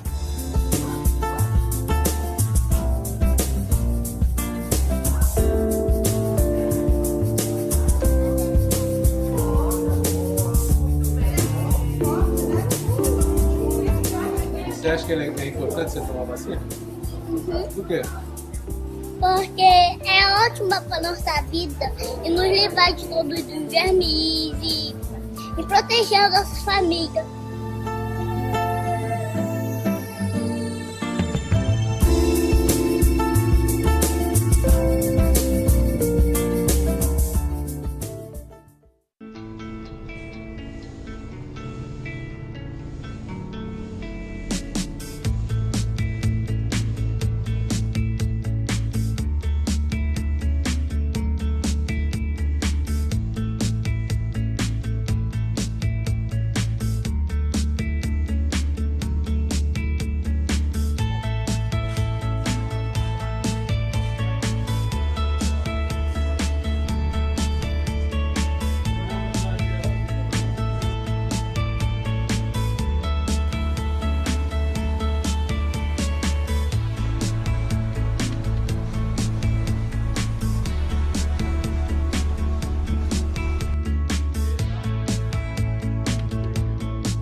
PROMIS, the Program of Essential Medicines and Supplies, is a key player in the health sector of Haiti. And from here we make distributions to all the institutions and many humanitarian actors across Haiti. With this PAHO initiative, we managed to really improve the quality of the operation that was highly needed here in PROMIS.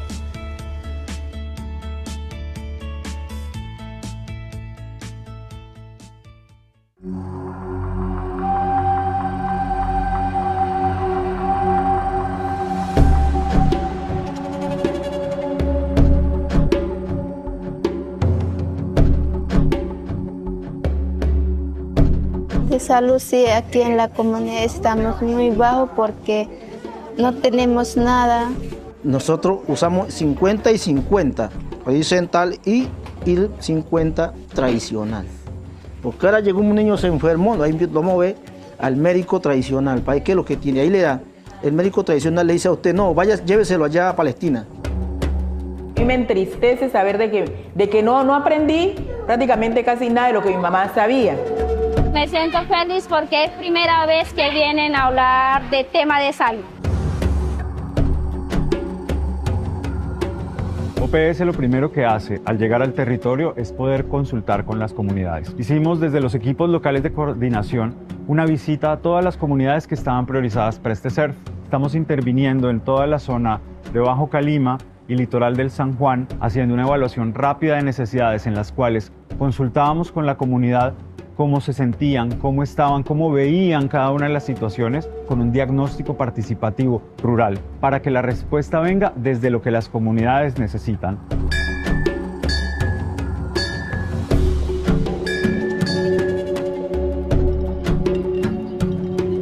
Primer vez que vienen a planear con nosotros hacer las entrevistas, de hacer las entrevistas de todos los proyectos, de lo que nosotros necesitamos. En este momento están involucradas 8 agencias de las Naciones Unidas para poder lograr esa respuesta más integral y que las comunidades puedan aliviar el sufrimiento que dejan estas situaciones de emergencias, y especialmente porque esta es una zona bastante golpeada por el conflicto armado.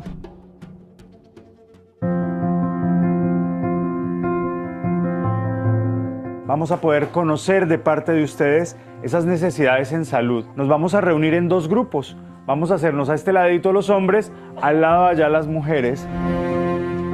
Han estado muy enfermos de pronto por picadura de zancudo o los han mordido ratas en los deditos, más que todos a los niños. Y un zancudo, cuando crece el río, ahí es que llega el zancudo. Todos los niños cuando van al río se bañan y a veces lo tragan esa agua, entonces esa agua lo sale salir esa enfermedad, que son granos que lo infectan allá, mucho dolor de estómago. Frente, digamos, ¿a qué síntomas sentían ustedes por esa contaminación, además de las reacciones en la piel? ¿Qué otra cosa? Nosotros bañamos en el agua ahí, donde ahí echamos la basura, ahí mismo echamos la necesidad de la persona también y ahí bañamos. Por eso nos da mucha enfermedad. El agua sí tomamos de la lluvia. Hemos perdido hay veces las piernas, los dedos, por una cortadita. Es muy difícil uno ir a un enfermero o a un doctor, es por la razón de lejos. Mientras que llegue allá, hay veces por el sangrado se pierden la vida, y hasta las mujeres con el embarazo. ¿Qué hacemos nosotros las parteras? La mandamos que se haga su prueba de embarazo. Si sale positiva, entonces ahí ya empezamos nosotras como partera a llevar el caso, a llevar el control. A la par que íbamos trabajando con esto, parte del equipo estaba tomando nota de absolutamente todo lo que nos decían. Compilamos toda esta gran cantidad de datos y podemos sacar una ficha técnica de cada una de las comunidades, donde nos cuentan de qué se enferman, qué sucede y cuál es la respuesta potencial que necesitan. Hacemos un planteamiento de un plan de trabajo y ya con esto vamos a podernos pensar qué tipo de brigadas de salud necesitan, con qué frecuencia las necesitan, si necesitamos trabajar talleres con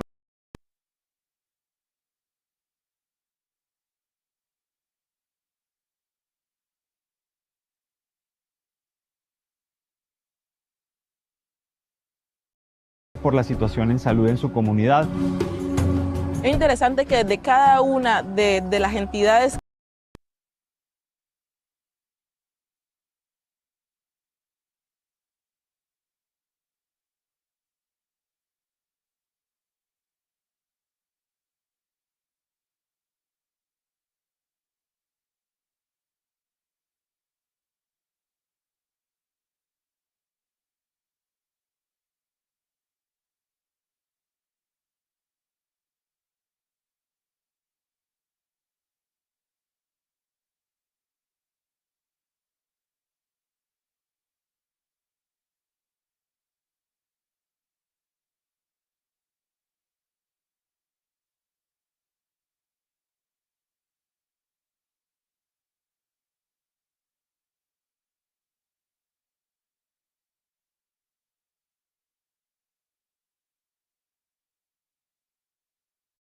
países confían en su liderazgo técnico. Fighting for better, healthier lives for everyone in the Americas and the Caribbean. PAHO understands the complexities and on-the-ground health challenges people in Latin America and the Caribbean face precisely because of PAHO's long-term presence and relationships across the region. Redução das desigualdades sociais, eu acho que é a primeira questão. E o segundo é o fortalecimento de sistemas de saúde, de sistemas universais, que garantam também uma igualdade de acesso. Porque el acceso a la salud es un derecho universal que a su vez da acceso a otros derechos. Equitable access to high standard healthcare is critical to the region's sustainable development, and PAHO is key to this. PAHO and Global Affairs Canada's long-standing partnership has been critical to advance public health priorities in the Americas. The Rockefeller Foundation and PAHO are collaborating to strengthen health systems against current and future health threats. Há uma longa história de cooperação entre a OPAS e a Fiocruz, em diferentes momentos da história. We cannot think of a better partner at CDC than PAHO. PAHO has for a long time been a key implementing partner in the Caribbean for the UK government. Not only is it the world's oldest international public health agency, but it also has a strong track record of effective project delivery, not just for the UK, but also for other donors in the region. PAHO is also a key partner for Canada on advancing gender equality and addressing sexual health and reproductive rights in the region. With PAHO, we have advanced the health and rights of women and adolescent girls in situations of vulnerability. We also highly value PAHO's leading role in disaster response, as well as management of epidemics in the region. When COVID-19 first hit the region, the Pan American Health Organization was there. Realmente había tanto que no se sabía y OPS estaba muy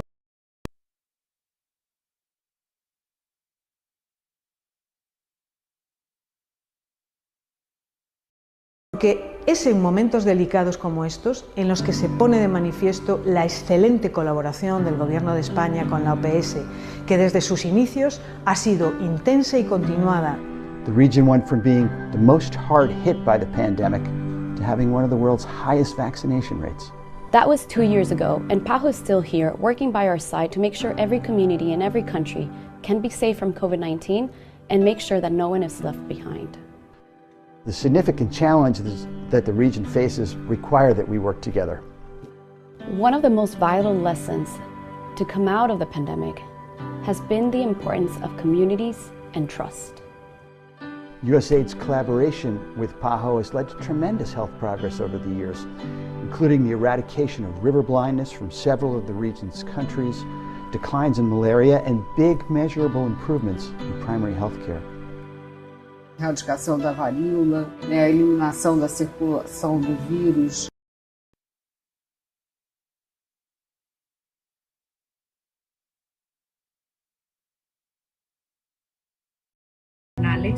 Por los miembros de OPS, y ese es un ejemplo del rol y liderazgo en esta agenda tan importante para salud.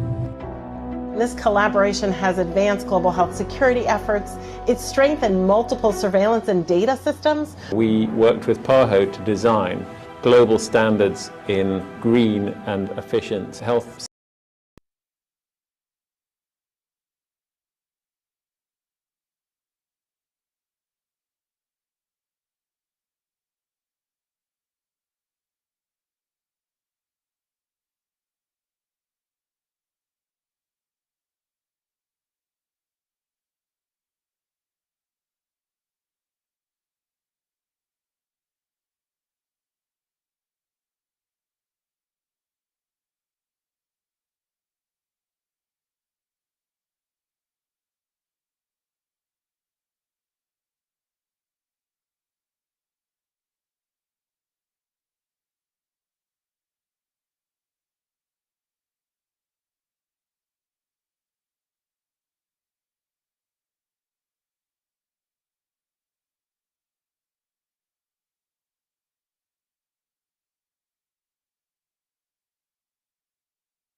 Posterior al, digamos, a los picos más importantes que tuvimos de COVID, hubo una caída importante en las coberturas de vacunación por diferentes razones. Muchas veces las personas que no tienen esquemas de vacunación completos no lo hacen porque no quieren, sino porque no tienen la información, porque el servicio de salud se encuentra lejos, porque no tienen recursos para el transporte y no tienen cómo movilizarse.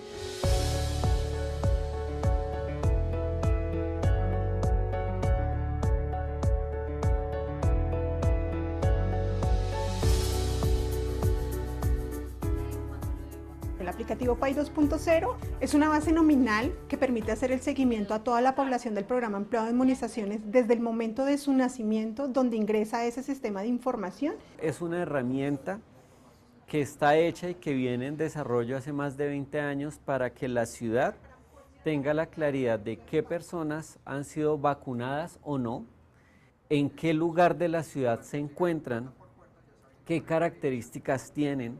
Y todo esto nos permite a la Secretaría de Salud y a todos los actores del sistema poder identificar estas personas que son susceptibles a enfermedades prevenibles por vacuna para llegar a la casa, para llegar al barrio, para llegar a la vereda donde se encuentre, vacunarles, protegerles y así evitar estas enfermedades que pues, pueden generar alteraciones en la salud para la propia persona.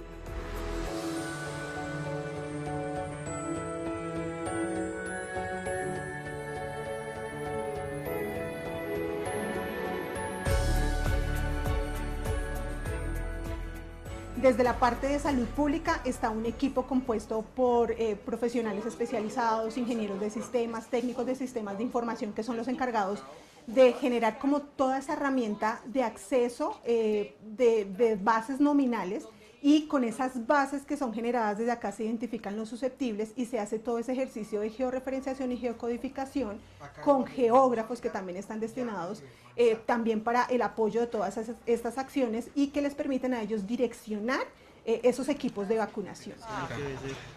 Lo que nos permite la georreferenciación es tomar una imagen de ese momento y hacer múltiples comparaciones. Cuando hacemos la geocodificación de todas estas personas en las bases de datos, tenemos una cantidad de puntos. Esa nube de puntos lo que nos quiere decir es que aquí donde están estas zonas más rojas es donde efectivamente hubo una mayor concentración de esos puntos. Y pues bueno, aquí tenemos en el mapa Bogotá que hay unas concentraciones muy claras de pendientes de vacunación. Bueno, yo te llamo para las vacunas para mañana. ¿Pero qué vas a visitarme a la casa? Sí, señora, para vacunarte en una vivienda.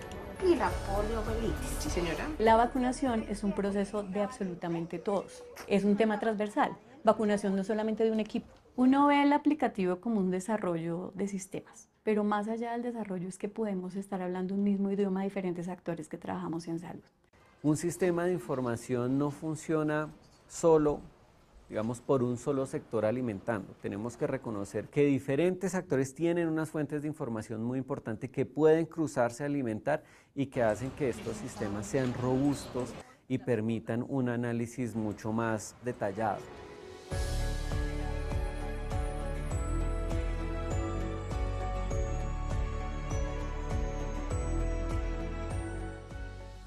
Para la Organización Panamericana de la Salud es fundamental el uso de esta herramienta en los países de la región, porque lo que nos permite es hacer que los países que están empezando a utilizar registros nominales de vacunación puedan aprovechar al máximo la información que se registra allí. Además va a poder aumentar coberturas porque vamos a llegar a donde no hemos llegado y, muy importantemente, diseminar esta experiencia para todos los países de la región. El gran sueño que tenemos ha sido precisamente que este aplicativo siga madurando, siga en construcción y empiece a aportar, o sea, como que se salga de su lógica de vacunación y empiece a ser ese corazón de otros procesos como educación, como integración, otro tipo de elementos que permitan materializar el derecho a la salud y pues en general los derechos de las personas en la ciudad.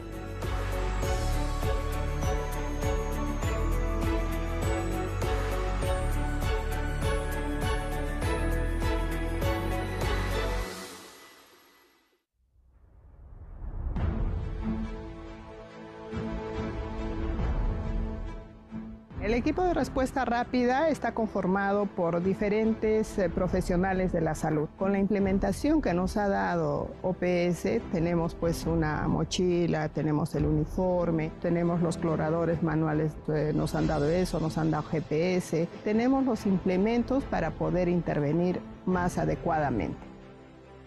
Nosotros evaluamos a cada paciente sobre sus signos y síntomas, hacemos un informe inicial del posible brote. Como equipo de respuesta rápida somos llamados para hacer este cerco epidemiológico donde se hace el censo de los pacientes, ponemos también la fecha de inicio de síntomas. Hemos creado un grupo de WhatsApp y emitimos alertas. Luego nos reunimos para poder realizar las acciones correctivas respectivas, ¿no? Es ahí donde entra salud ambiental mi persona. Nosotros llevamos como salud ambiental hisopos y lo que hago con el hisopo es tomarle la muestra en toda el área de las manos y va a mi agua del diluyente, se guarda en la caja con refrigeración y se va al laboratorio. Vamos al laboratorio y analizamos, sea el agente causal, sea viral o sea bacteriano. Y ahí podemos determinar qué bacteria está causando la enfermedad al paciente. Fortaleciendo estas áreas permite que hacer el trabajo más eficiente, más rápido. Gracias a la OPS nos ha brindado el uniforme que consiste en un chaleco, un pantalón. Estamos preparados para cualquier clima o cualquier circunstancia. Poseemos una tablet para poder ahí ingresar los datos, GPS para podernos ubicar, un escáner para que los informes que tengamos los podamos tener consolidada. Para nosotros ha sido una gran fortaleza el apoyo de OPS. Y eso se va a reflejar nuestro trabajo en la población.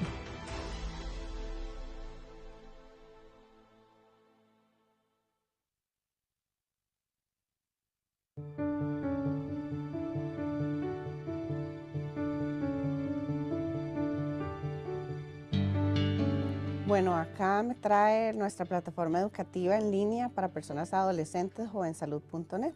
Es tanto una página web como también una aplicación móvil. Es para personas entre los 10 y los 24 años y lo que brinda es información, acompañamiento y educación para la salud, para prevención de conductas de riesgo y promoción de hábitos saludables. A través de esta plataforma, nosotros lo que hacemos es brindar información y acompañamiento para estas personas que están en una etapa muy saludable físicamente, pero tienen otras necesidades de salud integral. Especialmente y a raíz de la pandemia también, han aumentado los casos en temas de salud mental, ¿verdad? La violencia también. Y entonces estamos acompañándolos para que con la información adecuada y el apoyo necesario puedan tomar las mejores decisiones para sus vidas.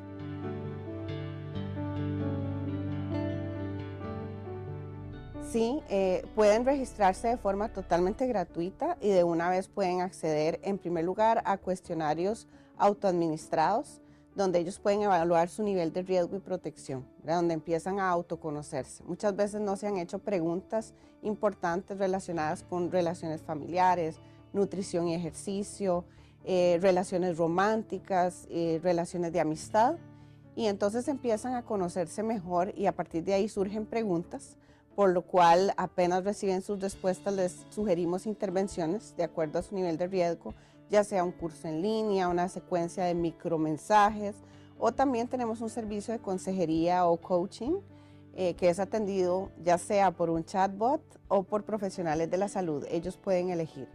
Entonces, para nosotros es muy importante evaluar tanto el uso que hacen de la plataforma educativa como la satisfacción. Ahorita hay una calificación de 85 sobre 100, siendo 100 la nota máxima, y también los resultados pre y post intervención, que a través de 10 años hemos visto que se han mejorado la comunicación familiar, reducido el consumo de alcohol, reducido el involucramiento en peleas y situaciones violentas, y también que hay una percepción de menos depresión después de utilizar nuestros servicios. Esta reunión es vital porque nosotros como organización estamos escalando. Tenemos 19 años de existencia y estos servicios han sido usados por más de 130,000 jóvenes de toda Latinoamérica y el Caribe. Sin embargo, hay 70 millones de personas en las edades que servimos solo en Centroamérica y México. y nos interesa que sepan que estos servicios existen. Entonces el tema de abogacía, de promoción, de escalabilidad para nosotros es vital en esta reunión. Además de que hemos venido a conocer otras iniciativas que son complementarias. El tema intergeneracional nos interesa muchísimo, ¿verdad? Cómo acompañamos a esta nueva generación, especialmente la generación Z, que es la primera generación 100% digital, que nació con la tecnología, a pesar de que esto no quiere decir que haya brechas enormes todavía en acceso. Pero cómo nos enfrentamos, ¿verdad?, de todas las personas, de todas las generaciones, a apoyar y a comprometernos con esta nueva generación que viene a liderar el futuro, ¿verdad? El futuro ante pandemias, ante desastres, ante situaciones positivas, ¿verdad? Pero cómo desde ya empezamos a acompañar a esa generación que tanto nos necesita.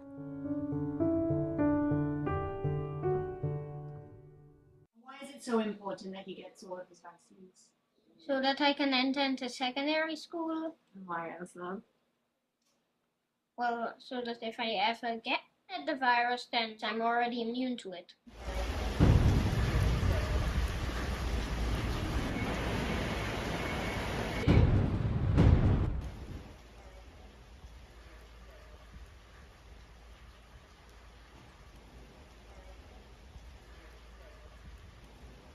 In these remote areas, sometimes you're not aware when you're going to have a loss in power for some reason. These facilities, some of them don't open on a weekend. So if there's a loss of power over the weekend or on a public holiday, we may not know until you come back. Once you have a break in cold chain, it interferes with the potency of your vaccines.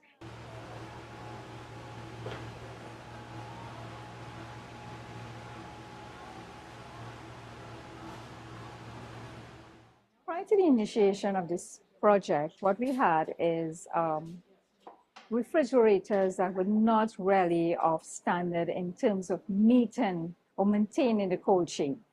With the solar panel refrigerator, this has revolutionized our immunization program here in these areas and in other parts of Trinidad. You're fairly easy. You don't have to worry about the temperature dropping between 2 or going above 8. So you feel confident to know that you have a fridge that is reliable and dependable.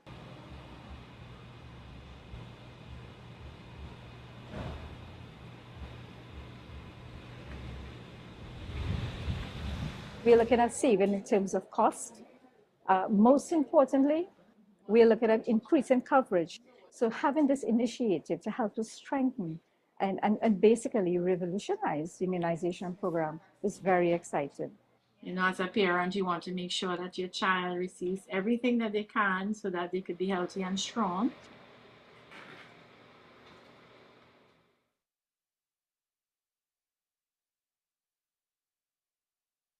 The COVID-19 pandemic exacerbated many problems across the Caribbean region, one of them being the lack of access to mental health services.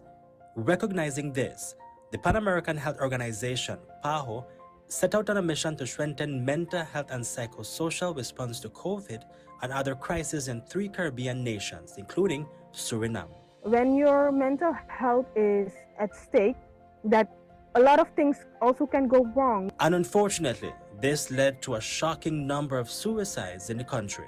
In that period, we had an increase of suicide cases in Nigeria. So when we were there, I think we were there 3 to 4 days, and every day that we were there was a case. And through the PAHO-led project, the Bureau of Public Health and the Ministry of Health in Suriname engaged the public through trainings and outreach programs to address the far-reaching effects of mental health. In the period of COVID, mental health was not forgotten, and that a lot of activities were done. For instance, we made sure that some people got some information, so awareness in our population about mental health. We held some panel discussions, for instance. 4 panel discussions were held. We also had a radio program for elderly with 2 doctors who made it possible that the people could call and ask some questions. The same thing was done with the panel discussion. We had training basic psychosocial skills. We had a launch of 2 trainings from the PAHO, who we asked the PAHO to translate these trainings for us. So it was psychological first aid and suicide prevention training. And these trainings and information sharing sessions were successful, very much welcome and impactful. The project was very successful because we had a lot of different aspects to this project. They were very happy with us bringing them this training. So I was very happy that the PAHO had given us the chance to also bring their training all the way there to the people. There are a lot of people who are willing to learn. They are willing to learn what the key points are in seeing the signs for suicide prevention, so we can prevent this, because every suicide is one too many.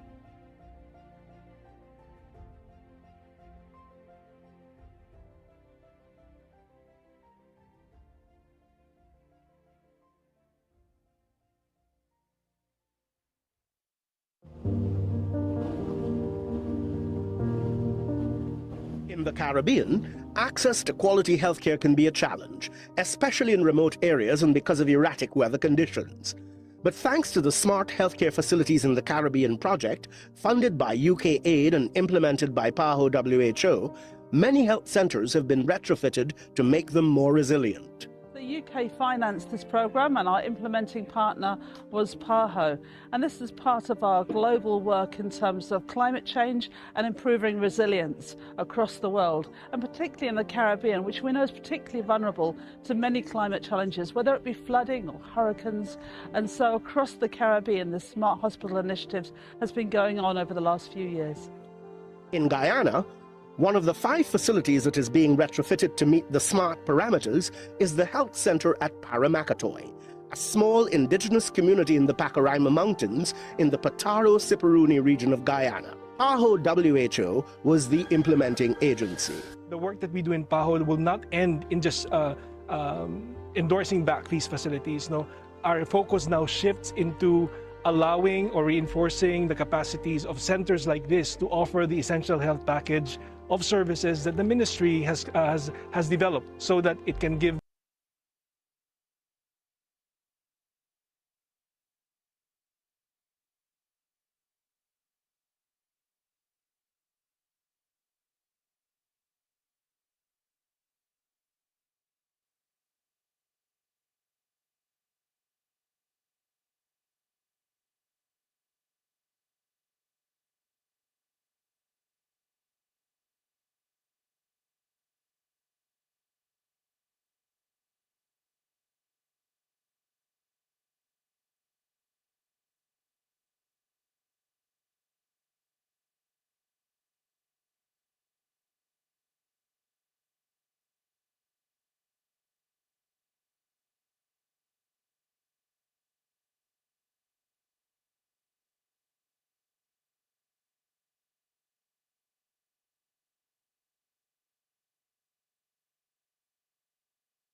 Good afternoon. Welcome back from, we hope you all had a good lunch and a healthy lunch.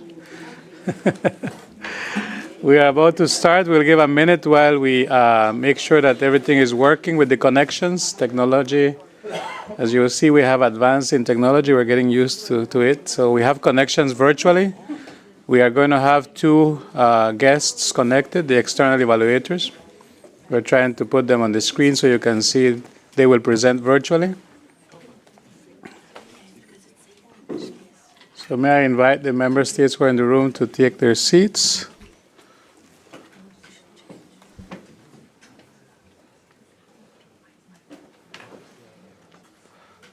Evan, let's do an audio test. Can you just say something? Good afternoon, Evan. Welcome.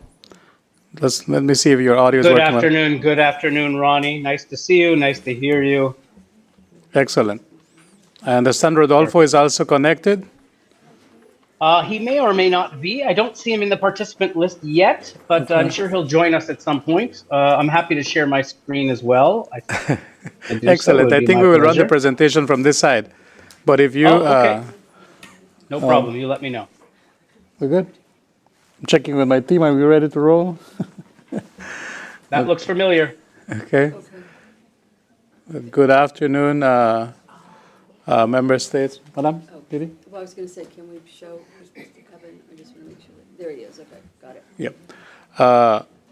So good afternoon again, and welcome to this briefing on management evaluation, an external evaluation that was done by Bastel, the external evaluation, the external firm that was hired to do this evaluation through a competitive process.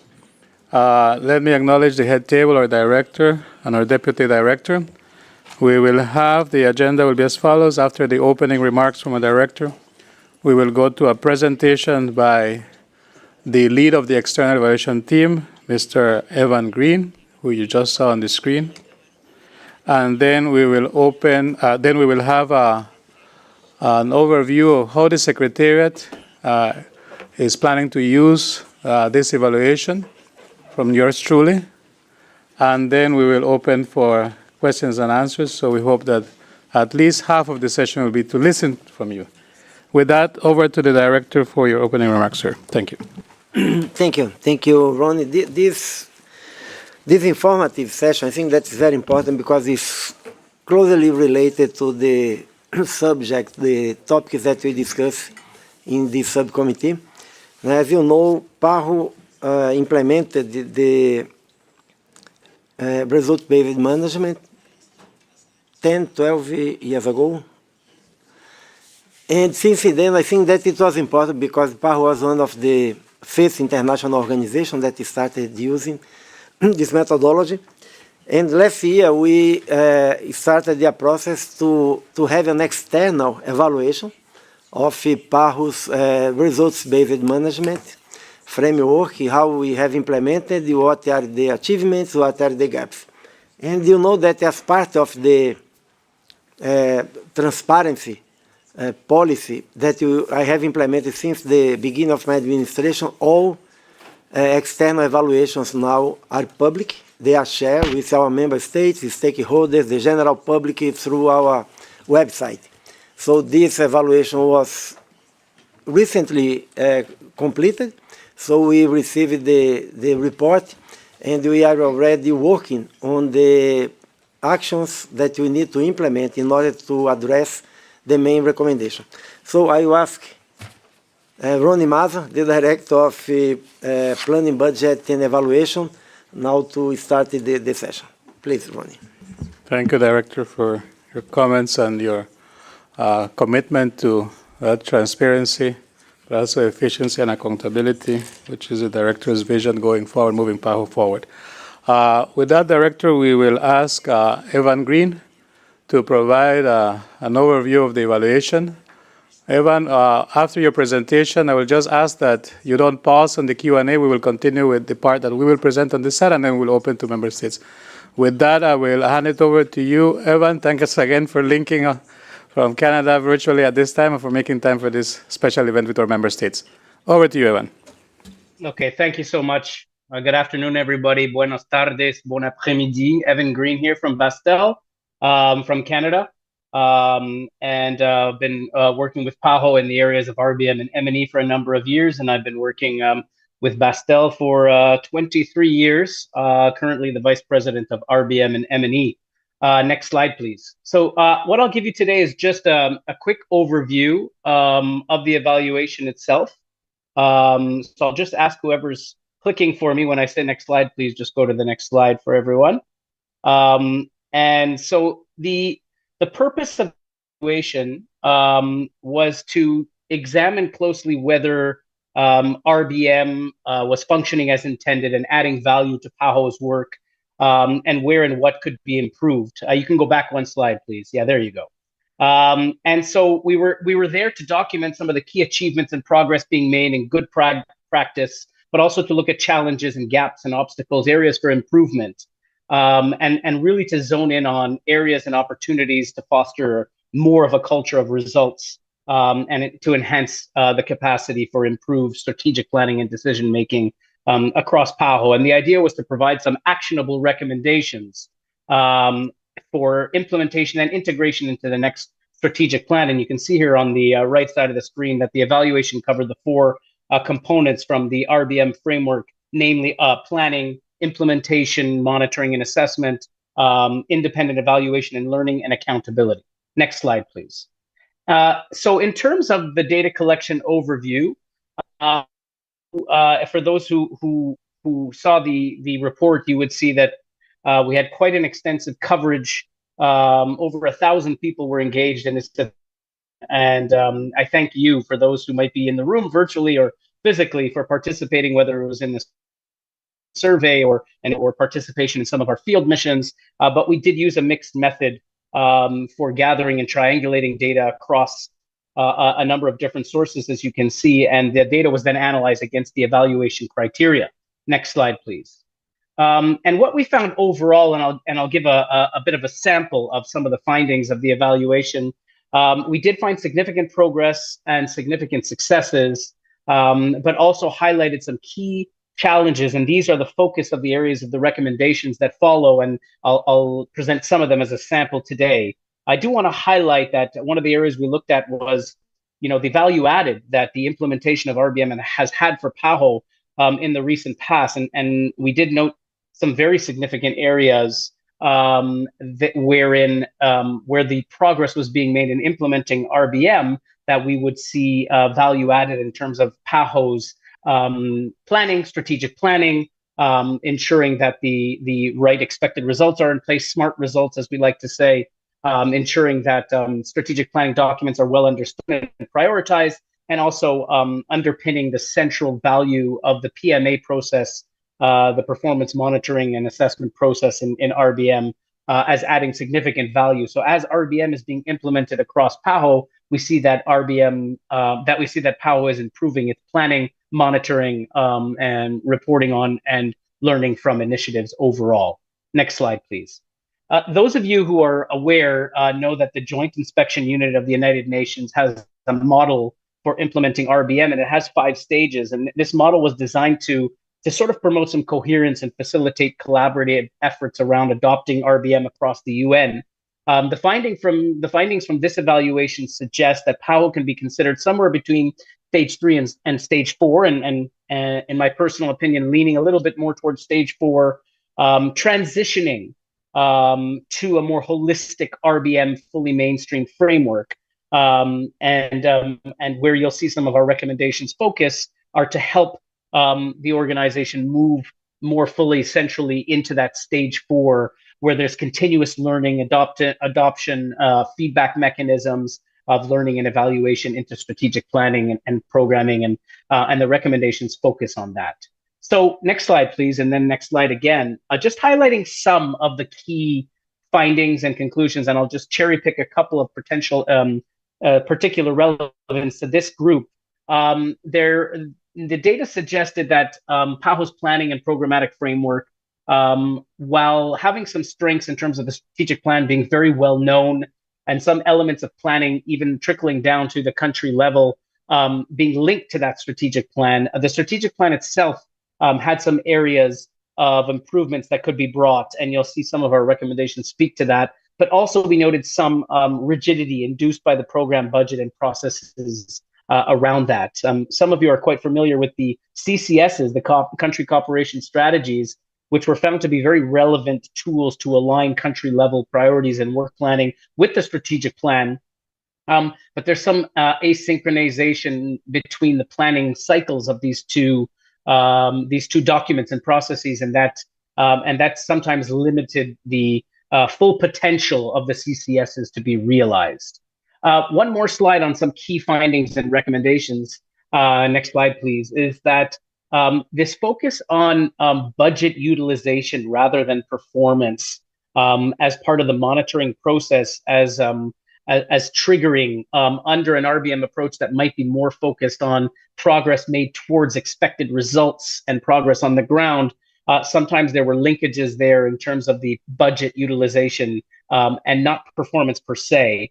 This was found to be something that needs to be addressed in order to have a stronger RBM approach, as well as ensuring these feedback loops from both monitoring and reporting, but also evaluation into strategic planning and programming. The evaluation also pointed to diverse levels of understanding of what RBM is and how it's implemented across the organization, which has hindered a fuller, more mainstreamed RBM culture at all levels of the organization. And this was also underscored by the lack of a more comprehensive RBM training program, which is something that can be implemented, and you'll see that in a few slides. So moving to the recommendations, next slide, please. And again, just cherry picking a few for your to give you a sample. Because of this sort of lack of a more comprehensive theory of change and the need to further socialize and have ownership around the RBM approach and key documents that guide the RBM approach, one of the more short-term recommendations is to enhance that conceptual underpinning. And that means as part of the next strategic planning process, to make sure that there's a good, solid, clear theory of change for the implementation of RBM across PAHO, and that be owned by the various levels of the organization. So we're suggesting a participatory approach for the development of that theory of change overall, wherein key terminology and definitions are wholly understood in similar fashion by everyone, and thereby having a conceptual framework that and understood by everyone in the same way. Next slide, please. Also, we want to suggest very strongly that evaluation findings are more systematically integrated into the programming development process, the strategic planning process. So on the one hand, ensuring that there is that process that is making that linkage in terms of feedback loops, but also to make sure that more robust and integrated evaluations are taking place, and this requires planning, and to ensure that planning of the evaluation allows for capitalization from the learning from the evaluation back into the strategic planning decision-making process. And that links to the issue around learning. And here we've suggested a number of items such as communities of practice and knowledge-sharing forums and digital platforms for information exchange. And that really, to make sure that learning is something that is becoming embedded in the processes of the organization, and to make sure that there's both leadership and implementation of the learning process throughout the organization. Next slide, please. In terms of another sample of short-term recommendations, and I mentioned it before, and that is the implementation of an RBM training program. And we're suggesting 3 levels, recognizing the different roles and responsibilities for the implementation of RBM across the organization. So one sort of RBM 101, if you will, that creates a common ground, a fundamentals course for everyone. And then more advanced courses for staff with more RBM responsibilities around specific programmatic design, specific monitoring, specific reporting, indicators, etc. And then one specifically tailored to managers, more those in leadership positions, in terms of their role for guiding and ensuring that the processes of RBM continue in a consistent manner. And we're also using that as a springboard to identify opportunities for improved coordination and coherence with the WHO, in particular at the country office level, at the sub-regional level, to have joint RBM training to look at ways to streamline data collection where there is overlap of indicators and data needs for both PAHO and WHO, for example. In terms of moving to the short and medium term time frame, next slide, please. We want to have the organization better ensure that the outcome of the strategic planning process remains fully relevant to the needs and priorities of member states. And this may mean ensuring that there's a formal process of allowing for some flexibility and adaptation of PAHO's strategic plan or programming budgets to consider new and emerging priorities and needs, as we have seen in the recent past, but also just to make sure that there's a little bit more of that flexibility and that ability to have adaptive management, which is a key pillar of RBM. And then also to make sure that the strategic plan that is developed next is well situated within the SHAA 2030 document, and also really consider the value added of PAHO and its various initiatives across the hemisphere. And underpinning all of this, a more permanent recommendation, next slide, please, is to ensure that there's not just a prioritized, but a continued deepening of the prioritization of RBM, because if you read the report, you'll see the evaluation team makes quite clear that there is organizational leadership and commitment to RBM, but this needs to be continued and deepened to really signal to the organization that this results culture is something that's being further embedded as part of the development and implementation of the new strategic plan. And that means enhancing communication around PAHO and around RBM implementation at PAHO, and also involving people at various levels across the organization, RBM champions, if you will. And this means that providing time and space for training, for coordination as well. So overall, in terms of moving forward, the evaluation team has summarized 3 pillars. Next slide, please. In terms of having the organization really capitalize and move from the evaluation into the implementation of those recommendations and really deepening and further mainstreaming RBM across PAHO. The first pillar is about strategic planning and leadership.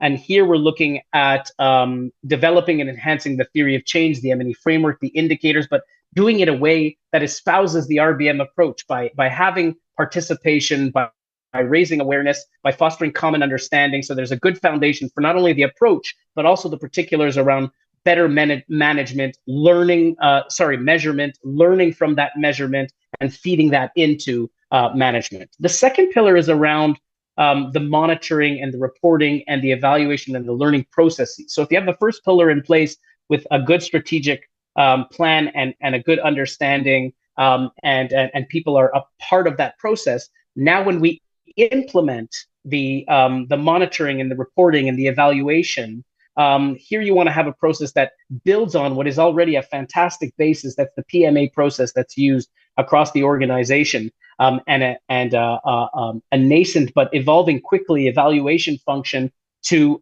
build on these, to better use monitoring and evaluation information to feed back into planning and design, decision making, etc. And then the third pillar is, and by the way, about monitoring and reporting, we can't forget the importance of policies, about tools, resources, systems fall here as well. And then the third pillar is about training and learning. So setting up the right sort of training programs that people can access for that common understanding, for that improved capacity, and continuous improvement in these areas, and building in a process of learning across the organization. And here we do see, for all of this to take place, of course, there's a key lead role for the PBE division and the PBE potentially taking on in a more robust way the learning element of RBM. Also for, of course, executive management to continue to prioritize and lead this process. But truly, RBM implementation requires everyone at different levels, at the country office level, member states, a sub-regional level, across HQ, etc., to be part of a system-wide, an organization-wide RBM implementation. And with that, I will stop and turn things over to Ronnie. Thank you, Evan, for your comprehensive presentation and for staying on time. I see request for the mic. Ministro del Salvador está pidiendo el micrófono. Minister, are you asking for the floor? Before I go into the next presentation, let me again reiterate our thanks to the member states, the counterparts who also participated in this evaluation. As Evan presented, it involved consultations with member states as well, but also internally from our managers and the teams who are here present and online listening. As highlighted by Evan, this is about all of us, but as Secretariat and member states, your role, of course, as a strategic engagement and governance aspects. Let me also acknowledge here that the way this evaluation was managed, external firm, again examining from that rigor of evaluation, it is the first external evaluation on RBM of PAHO since it was introduced formally in 2008.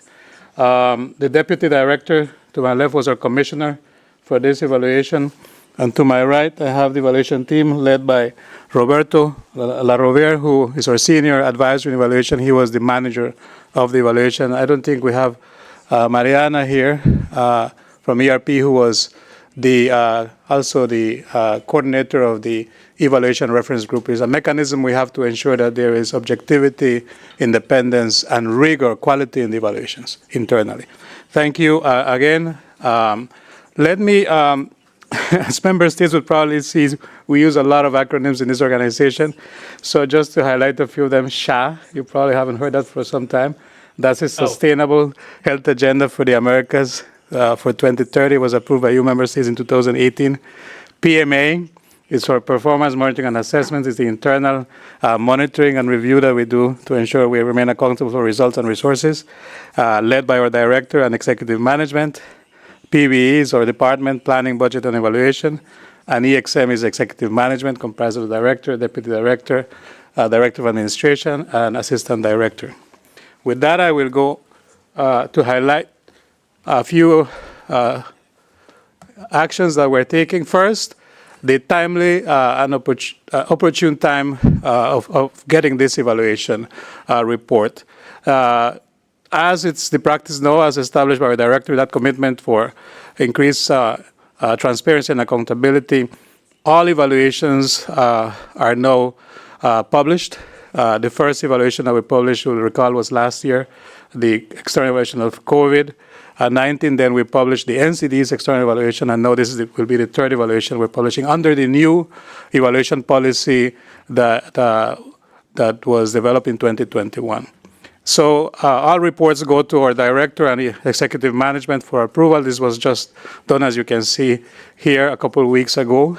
And with that commitment of a Director, we're coming to you now to share with you, again, the recommendations, but not just the recommendations, how we are going to use the evaluation to really improve what needs to be addressed going forward under the RBM framework of the organization. The report will be available by April. We're just finishing the editorial part and the layout design so that it is professionally published and made available to member states, partners, the wide public. We'll post that on the internet, as is a practice now in the organization. We hope to complete that. That's under the responsibility of our team in April. Then, as it's the standard practice with any evaluation, we will prepare a management response. That is how the Secretariat will take those recommendations from the external evaluators, considering their feasibility, their practicability, the timeliness. I think Evan highlighted, and we appreciate the temporal approach to this, short, medium term, and permanently. And so we're looking into that as we speak. Our team, again to the left, I have the Chiefs of Planning and Budget, who are also looking into how we will implement this in our process, but then we will engage the House, all the technical entities, the enabling entities, the country offices, and how we will take these recommendations to apply them across the three levels of the organization. And then we will develop a plan. That implementation plan goes to the Director again for approval. That will include the detailed actions, but also the resources and the reporting mechanisms to ensure that we remain accountable again, to ensure that these evaluations are used again as they are intended to be. So as you can see here, from now until July next year, we'll be very busy looking into implementing those recommendations. that were identified through this external evaluation. Now, going into the, as looking at what we are doing immediately, and just to note that we have embarked already, since we had the preliminary results presented by Evan and his team back in December, early January, we started looking at the opportunities of, timing here is important. Where can we start implementing some of these recommendations? So you can see here that the opportunity of the next strategic plan, which we will present a roadmap to member states later in the year in the governing bodies, that will be a great opportunity to integrate a lot of these recommendations. How do we make the plan respond to what the recommendations are saying, to make it, yes, results-based, sound, realistic, priority-based, and country-focus-based. Then we will update the RBM framework, the results-based management framework, dates from 2010. That was formally presented to the Executive Committee in 2010. So that's 14 years ago. It needs to be updated. As we develop the new strategic plan, we'll be looking at the results framework and how we can update that so that it's up to date, but also relevant to the work that we will lead going forward. Theory of change is a concept is being used now across the UN, WHO, and we will implement this also as we develop the next strategic plan. But just to let you know that as part of a standard practice now, as we conduct evaluations, our team here, led by Roberto and the external evaluators, when they are asked to develop a theory of change for every evaluation so that then it can be used by the topics or the technical topics that we're evaluating or the country projects that are being evaluated. PAHO Forward, the director's vision on how we can modernize the organization. There is a plan of action that is looking at how we enhance efficiency, transparency, and accountability. Quite in line, a lot of the initiatives are in line with several of the recommendations that Evan presented. But key here are the KPIs, the key performance indicators, that we're looking at how we also have metrics that looks at our efficiencies. How do we remain, yes, accountable, results-oriented, but with key metrics that look at efficiency, which is a specific recommendation that keeps coming up, not just in this evaluation, but in other evaluations. The opportunity to streamline, simplify processes, welcome. We started that since the director took office last year. He challenged us. Can we make the operational planning and the performance monitoring assessment process more meaningful, that investment we make really leads to results and corrective actions that will respond to address the challenges that we identified from these exercises. That we started last year and we continue as we implement Program Budget 24-25.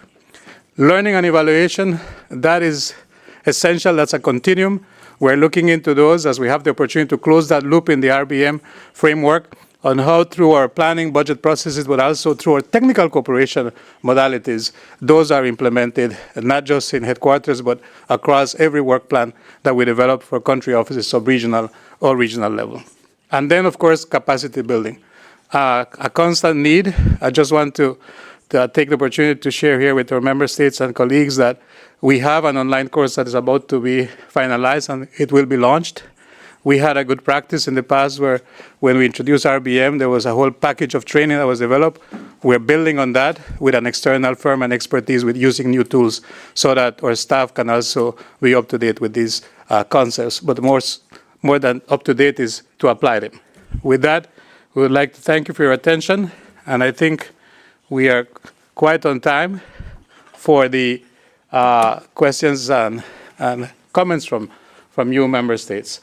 Again, that is just to share with you that the report will come soon. As soon as we finish it, it will be made available for you and our partners and the entire staff, of course. With that, we have concluded the presentations. I don't know if the head table wants to say something at this time or we turn it to member states. Thank you. So member states, comments, questions?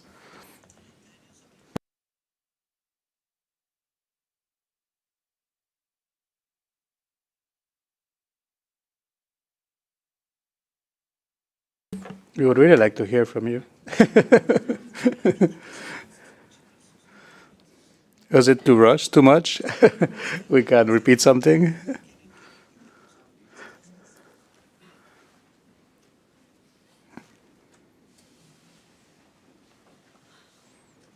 Okay, thank you. Lars from the US.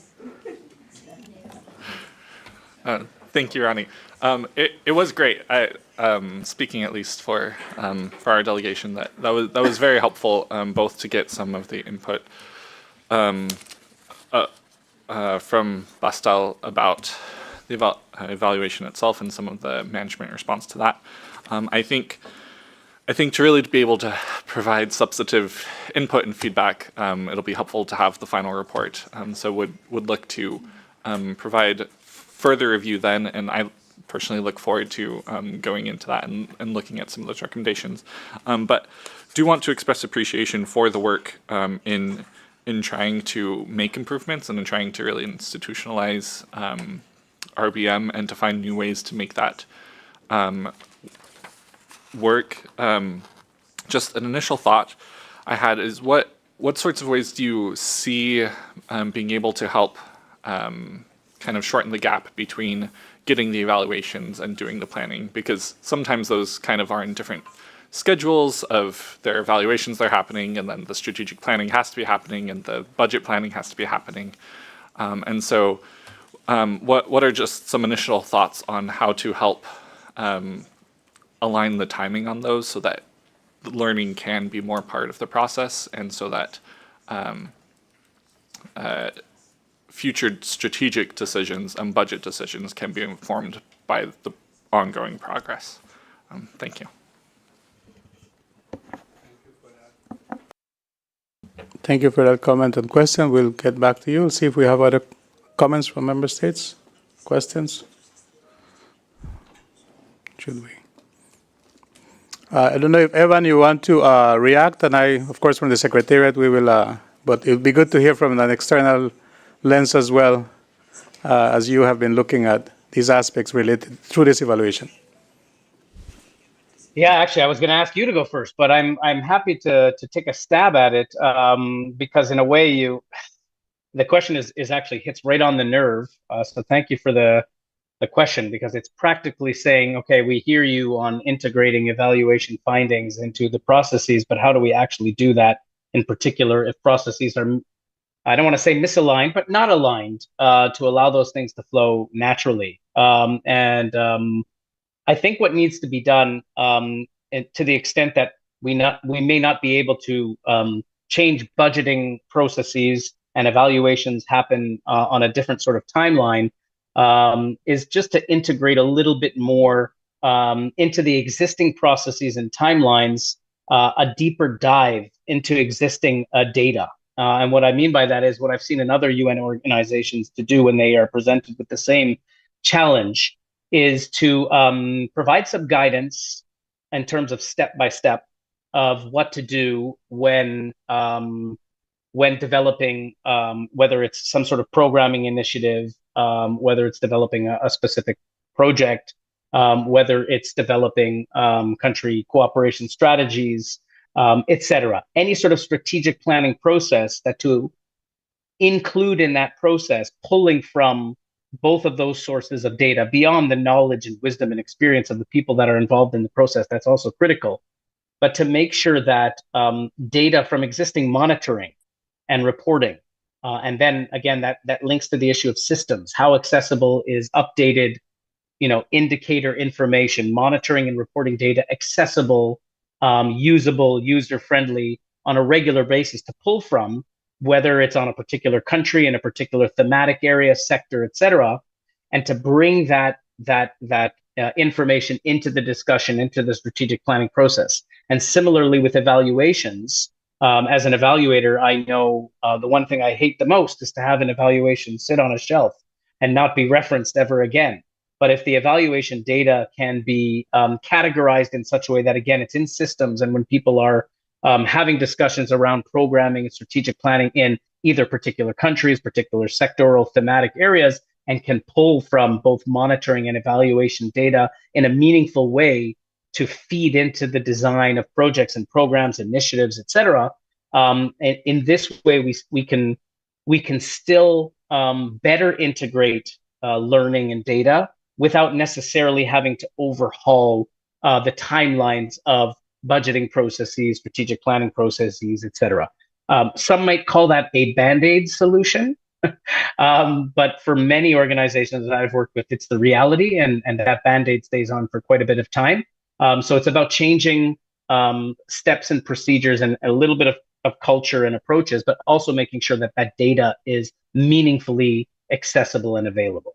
I hope that helps to answer the question a little bit, and I'm hoping Ronnie could add on to it a little bit more, but thanks for a great question. Thank you. It's really indeed a great question, and thanks to the U.S. again for that question.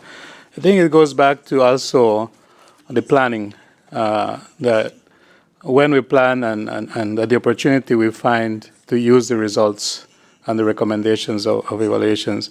This is planning in advance, meaning we anticipate that there is going to be a need, and we have criteria in the organization to identify corporate evaluation topics that are emerging as something that needs to that deeper look from an external lens so that we can improve going forward. That has to do with planning. We're learning as we do this a year in advance before a major process is we're looking so that we can incorporate it, but also to recognize that in our planning process, they're not static. Plans can always be reviewed in the organization, and this is a point that Evan covered in his presentation, is that we have the internal monitoring exercises every 6 months. So these evaluations, and we have the director strategic dialogues where we look at strategic issues as they come, how can we use them? So closing that loop, as feedback loops, as Evan put it, is important. So we also conduct a deeper dive into the midterm of the program budget. Again, an opportunity for us to see where we are and the results of an evaluation being incorporated into updating or adjusting our plans. The evaluation and the recommendations, you will see that it speaks about the rigidity of our processes and looking at flexibility as well. How flexible can we be that while respecting and following governing bodies' processes, that if the situation has changed so much, being able to update the plan, adjust it so that it remains relevant and responsive to the situation. So those are some examples. We keep looking also at opportunities of constant learning. We usually would get the evaluation results before we publish them. So if preliminary results are showing that we need to address something immediately, we don't have to wait until we have the final report, for example. Again, that timeliness is an opportunity to use the results. I hope that addresses what we're looking into is, and thanks again for that observation and recommendation that we can take going forward. And yes, we will publish the report as soon as it's available. I want to make sure that we get any other comment from member states so we don't leave anybody with any questions before we start closing. Okay. Muy bueno? Claro? Okay. So with that, I don't know if Madam the Deputy Director would like to add a few points. Thank you. And Lars, thank you for that question. And Evan, thank you for walking this path with us, not just today, but for the entire evaluation. I'm not going to repeat what Evan and Ronnie have already said, and we will welcome every member state really reading the report. We would welcome your feedback on this. But I think one of there's 3 takeaways that I heard, and let me just reassure you that the working group that worked with the external evaluations was not just headquarters, but also brought in people from our country offices so that we had a very holistic lens applied on what are the processes involved in results-based management. But my 3 takeaways is this idea of better planning, and I think with the next 6-year planning cycle, we have an opportunity as a Secretariat and member states to work together to ensure that the proposed outcomes and the indicators are meaningful at a country level. I mean, that's where the rubber hits the road. So this idea of outcomes and indicators need to be real and meaningful for you. Secondly, and I think we've learned this from COVID, but we've learned it in a lot of different ways, to the extent possible, how can we be flexible? Because realities change. And if realities change, we need to change with it so that it stays relevant and the organization and its technical cooperation stays relevant, again, for our member states. And the last one, and Evan said it a couple of times, is that the training needs to be continuous. We need to build our competencies at a number of levels so that we are all when we use the term results-based management, it's meaning the same thing to me as it is to you, as it is to a different colleague. So we need to really embrace this idea of continuous learning and building our competencies so that results-based management has a really practical but substantive approach that's alive and well in the organization. Thank you, Ronnie. Thank you, Didi. And with that, I hand it over to the director for final remarks. Gracias. Thank you, Ronnie. I'm sure that it's going to be important. And we're in the final phase. We are editing, translating the document, so it will be a couple of weeks before we're able to share this report with all of you. So it is an important step forward. In the past, it was more planning methodology. And I think that it is important to look at how it's going to be implemented now. In addition to the comments that have been made by Evan and Ronnie, I think that it is important to state that we're going to take all recommendations seriously. That is the same thing we did with the external working group looking into the response to the pandemic. There were people from all departments, and those people were given specific tasks to implement the recommendations. And during the meeting of the Directing Council, we will be providing member states with an update. Also, we're going to take the recommendations from this evaluation very seriously to see how we can improve the planning process. And here, allow me to share a couple of thoughts with you, things that I think are important. We are almost at the end of the period spanned by the strategic plan that was approved in 2019 by member states, and that plan is for 2025.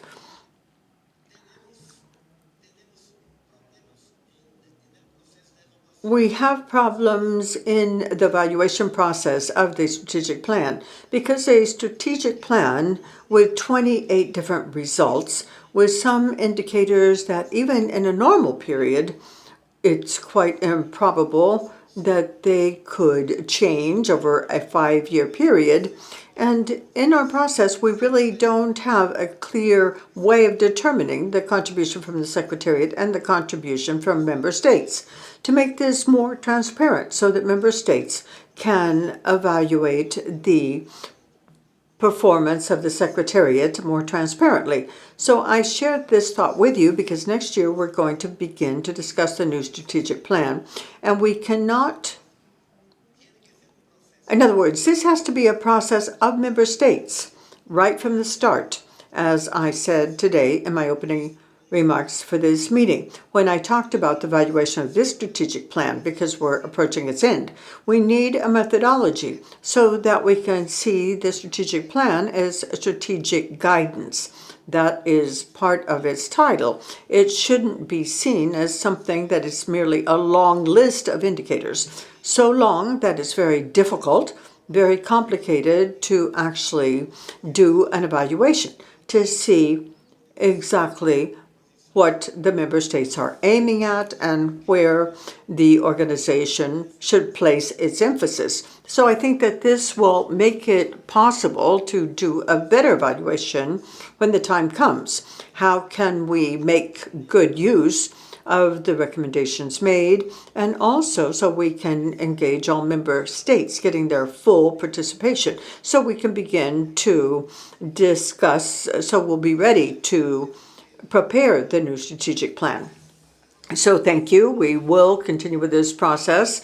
We will do an evaluation that will be shared with all of you. And also, I just wanted to stress that we will take all recommendations very seriously as we implement them. So it's important to have this outside look of the issue by people from the outside that have expertise in this area, and they have probably made recommendations that are going to help fine-tune this whole process. So I thank you, and this has been a very useful briefing, and I think it will facilitate the participation of member states in this effort.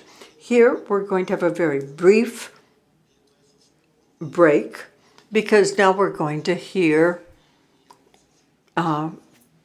or we're going to go back to the session of the Subcommittee on Program, Budget, and Administration. Thank you.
So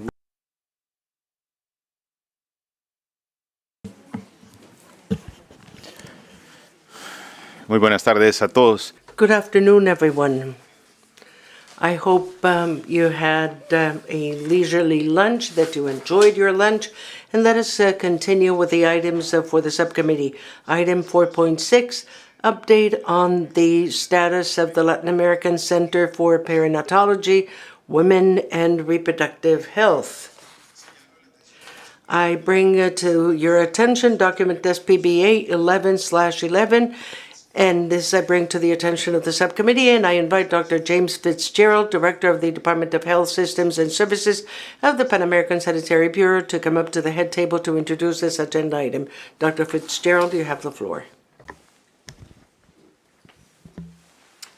Muchas gracias, señor presidente. Thank you very much, Mr. President.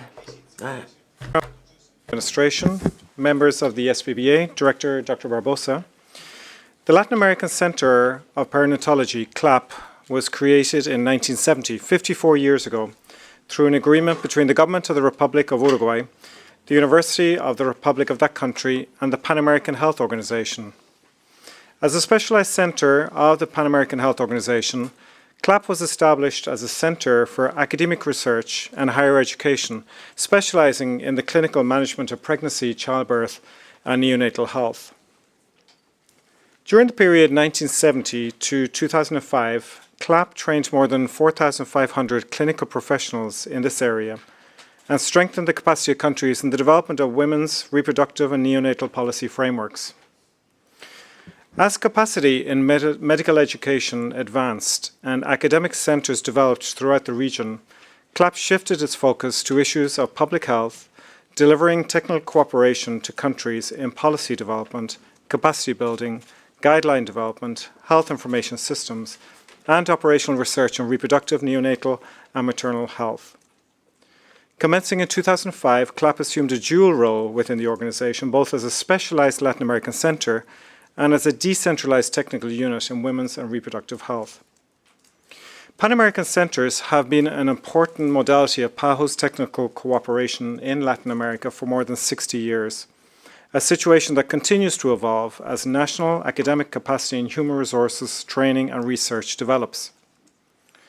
The document presented today before the 18th SPBA presents an overview of the work of CLAP since its establishment, notes the significant increased capacity in perinatology within the region, and presents a proposal to close CLAP as a specialized center in Uruguay, transferring and integrating its functions as a technical unit within the Department of Health Systems and Services at PAHO headquarters here in Washington, D.C.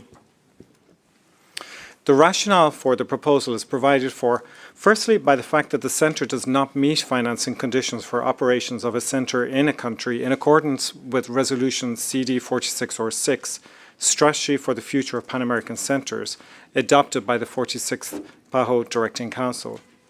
Secondly, on the need to take appropriate measures to improve the cost effectiveness and efficiency of the centre in terms of use of available resources.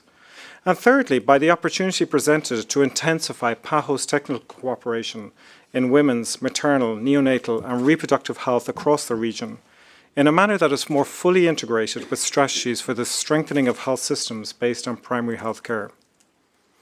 The proposal will provide benefits to the organization in that it will contribute to operationalizing and strengthening integrated action through strategies and priorities aimed at recovering lost gains in maternal mortality, improving maternal and neonatal health, and strengthening the capacity of health systems to deliver quality, integrated, and inclusive sexual and reproductive health services. At the same time, the transfer of technical functions to PAHO headquarters will result in a 28% reduction in operational costs for the organization relative to the cost of operations in Uruguay, as efficiencies are achieved through the absorption of programmatic administrative operations within PAHO headquarters. In presenting this proposal, Mr. President, the Secretariat would like to recognize and thank the government of the Oriental Republic of Uruguay for hosting the Center in Montevideo, Uruguay, and for its continued support to CLAP's work program over the past 54 years. Thank you very much. Muchas gracias, doctor. Thank you very much, Dr. Fitzgerald. And now I yield the floor to the plenary to begin offering comments.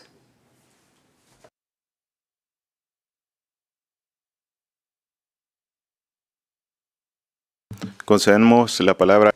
We open the floor and give the floor to Canada.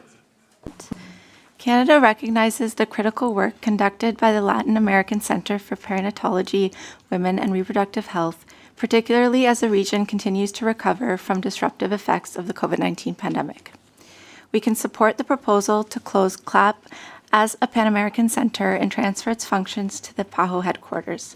It is our hope that integrating this unit to the Department of Health Systems will facilitate gender mainstreaming efforts in the longer term and better integrate women's health in all of PAHO's efforts. Further, we appreciate that this decision has been informed by findings from the evaluation of the Pan-American Centers done in 2020 and is in alignment with the PAHO Forward initiative. We also recognize that this move will result in significant reduction in annual costs.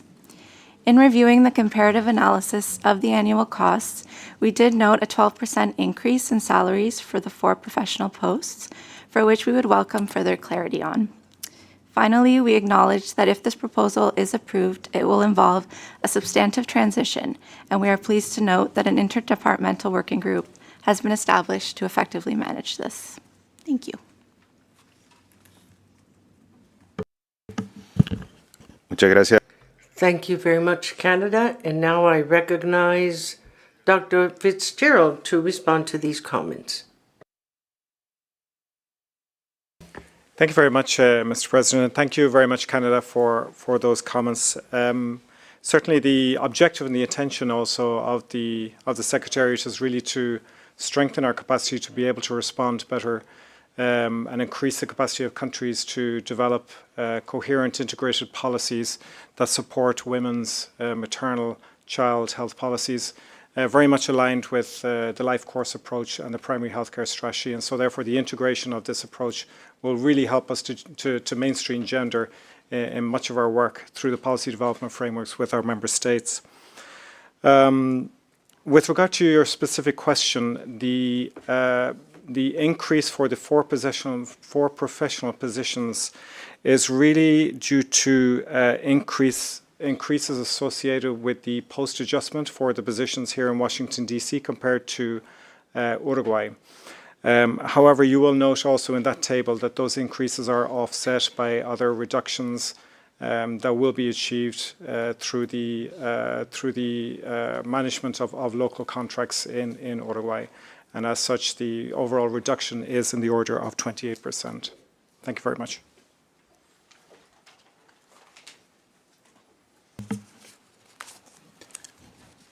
Muchas gracias, Luke. Thank you very much, Dr. Fitzgerald. And now I give the floor to Argentina. Thank you very much, Mr. President. Our country has had the pleasure of participating in informal consultations with CLAP and with other member states for the development and the submission of the document, Status of Latin American Center, Women and Reproductive Health, during the 172nd committee that took place in 2023. Within this framework, we greatly value the approach taken by CLAP in order to monitor and produce information which are and have been essential for the analysis and the strategic approach of the situation that enables the development of public policies based on evidence. An action that CLAP has carried during these 54 years in an outstanding way. In that regard, we reaffirm our support for all those actions that are aimed at improving women's health, boys and girls and adolescents in the coming years. We're very grateful to the organization for facilitating these exchanges and member states for enriching the debates for the benefit of the physical, mental, and social well-being of our populations. Thank you, sir. Muchas gracias. Thank you very much, Argentina.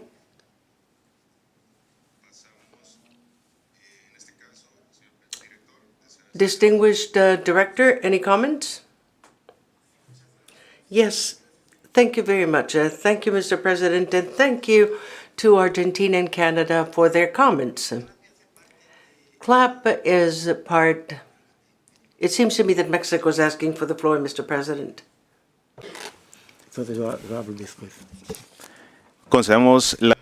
Let me now recognize Mexico.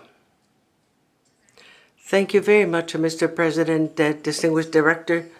My delegation wishes to stress the fact that we understand this effort in looking for efficiencies and reducing costs through this transfer of functions to PAHO's headquarters.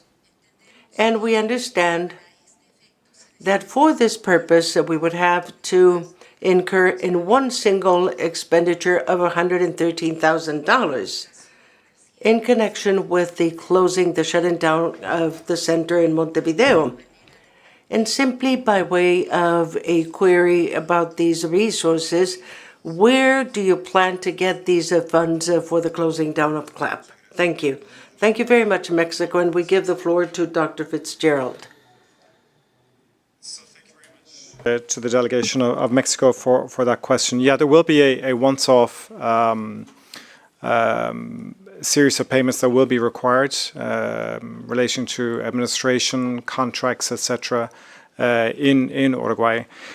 CLAP does have its own fund that it manages, and the funding will be paid from the existing funds coming from CLAP to ensure those final payments. Muchas gracias. Thank you very much. Distinguished Director, any comments? Yes, Mr. President, thank you.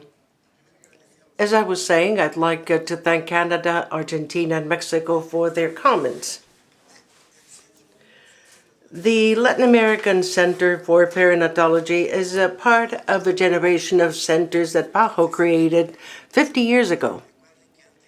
We have to bear in mind the fact that we had a center for nutrition in Central America. We have another center for health and sanitation in Peru. So that was a time when we used to have these centers that played a role, not in providing technical cooperation, but developing technology intervention strategies and the training of human resources.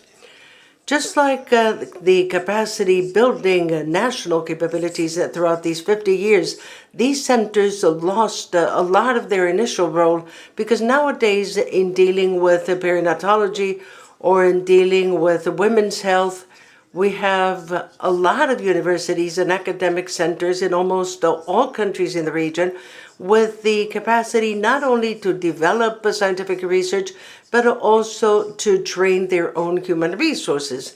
In real life, the Perinatology Center nowadays works as a technical unit for cooperation much more than a center as it was its original concept. That is why it does make sense now to carry out this alignment between real life and what we have in fact. So the closing of the center in Uruguay, the main reason is not reducing cost. Obviously, it is always important to save in costs with travel, for example, because most of the technical cooperation provided by CLAP nowadays is based in Central America and the Caribbean. So traveling from Uruguay are much more expensive than traveling from here. Besides, everything that has to do with services in Uruguay will no longer be necessary here in Washington because we already have the whole building with its infrastructure. But what is the most important thing is to acknowledge that the greatest role and the most wonderful work done by the center in recent years has been carried out in a very significant way. So it is recognized by all countries that the high quality of the technical cooperation offered by CLAP on issues such as ensuring access to sexual and reproductive right of women, maternal mortality, and other important issues.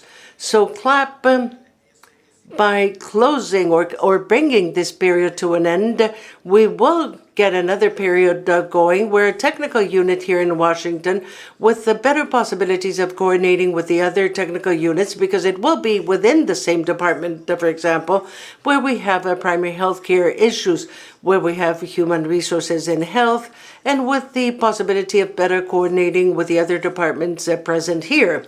So at the same time that we acknowledge and we greatly thank the government of Uruguay for the support provided 54 years ago in order to create the center.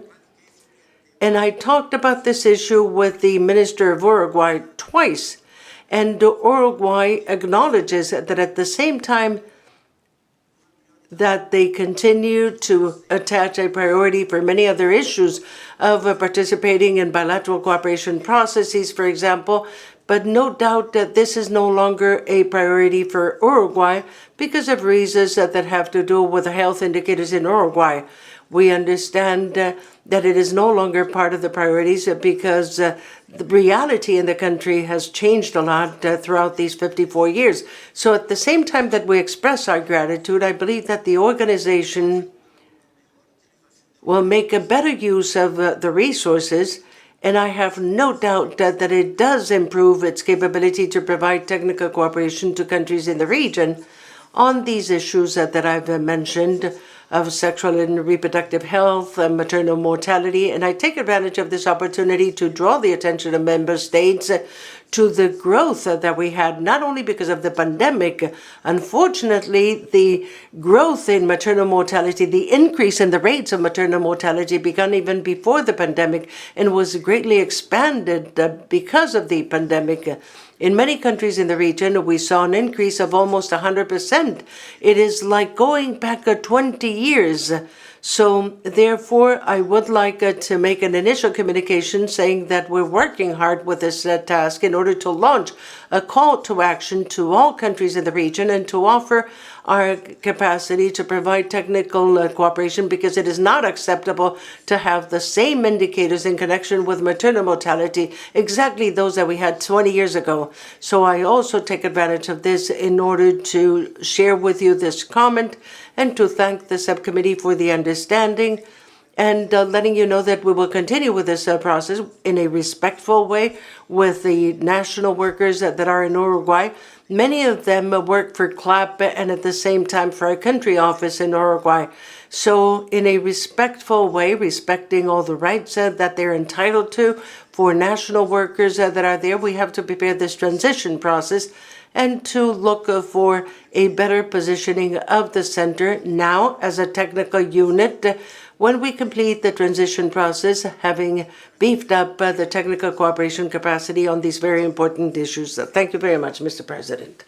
Muchas gracias, señor. Thank you very much, distinguished director. And now I'd like to inform the subcommittee that the discussions will be reflected in the final report. And now we move on to the next agenda item, 4.7, report on the charge assessed on the procurement of public health supplies for member states. I bring to the attention of the subcommittee document SPBA 18/12, and I invite Mr. Santiago Cornejo, Executive Manager of the Regional Revolving Funds Program of the Pan American Sanitary Bureau, to come to the head table to introduce this agenda item. So you have the floor, sir.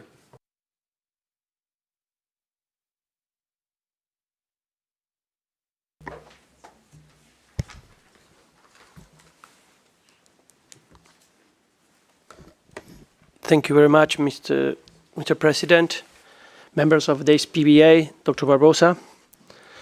As an integral component of its technical cooperation, the Pan American Health Organization facilitates access to essential public health supplies to member states through the Revolving Fund for access to vaccines and the Regional Revolving Fund for strategic public health supplies, which from now on I will refer to both as the Regional Revolving Funds.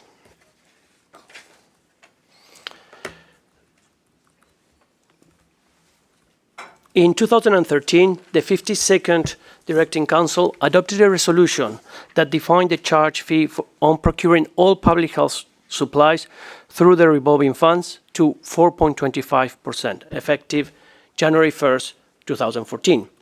In 2020, the 58th Directing Council adopted a resolution that called for an increase in the administrative component of the charge fee from 1.25 to 1.75, and a compensating decrease in the capital account component of the fee from 3% to 2.5%, effective January 1st, 2021.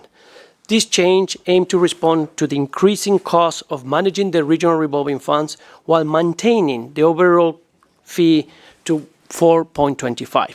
This document is the first report on this resolution. It provides an update on progress made by the Pan American Sanitary Bureau using the financial resources from the 1.75 administrative component during the 22-23 biennium. As shown in this slide, at the end of 2021, 34.2 million was collected from the 1.75 administrative component to be available for use in the 22-23 biennium.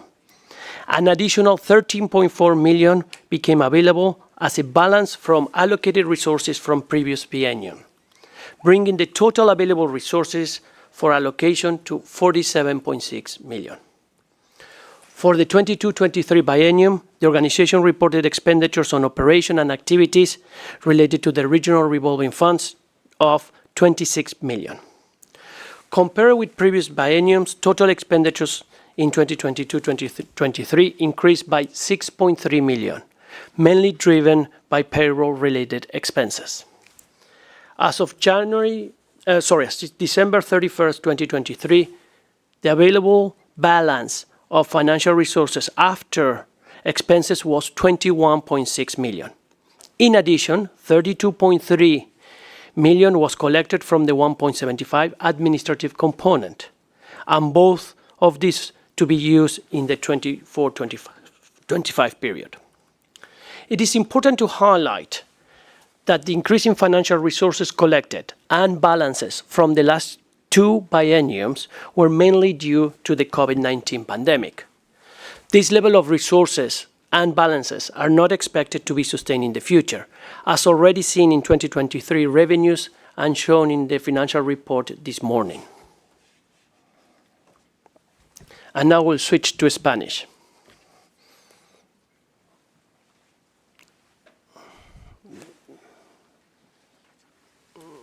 Yeah.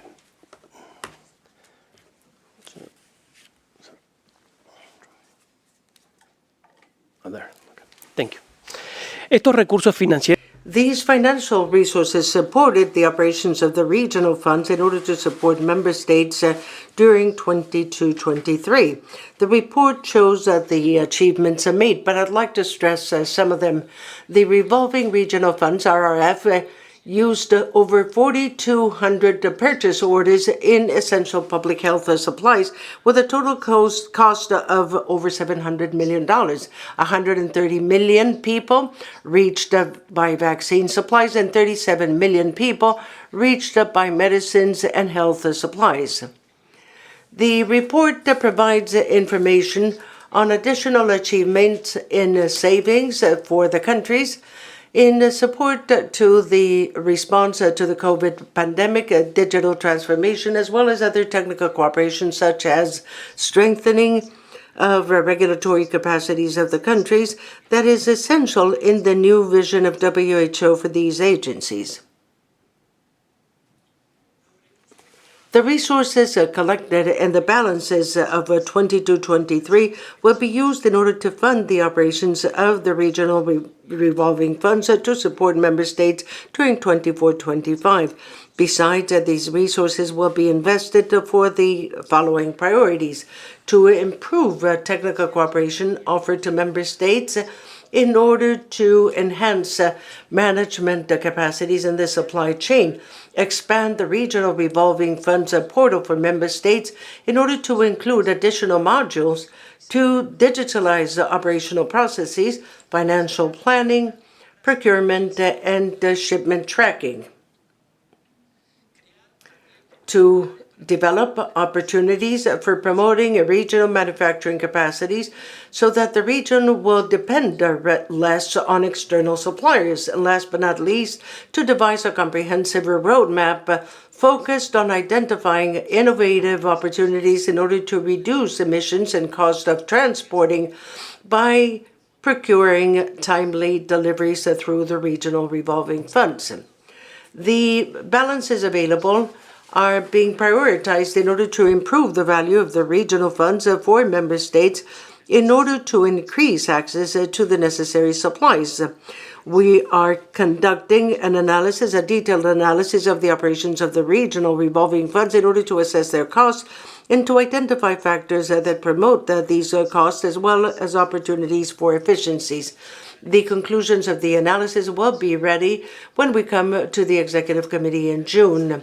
To ensure financial sustainability and efficiency of the regional revolving funds continues to be a priority for the Pan American Sanitary Bureau, as described in the actions of this report. The subcommittee is invited to take note of this report and to offer all relevant comments. Thank you very much.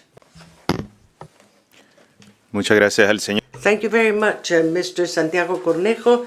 And now we open the floor for plenary, for discussion.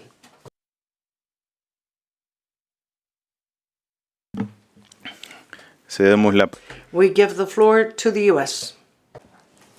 Thank you, Mr. President. The United States appreciates this first report and continued transparency on the expenditures for the 2022-2023 biennium. We are glad to see that PAHO is ensuring transparent procurement processes with innovative acquisition strategies and activities for public health supplies, and we are enthusiastic about the potential of PAHO's procurement power to support regional sourcing. The United States especially appreciates PAHO's leadership and coordination in providing services and technical cooperation to member states through the funds.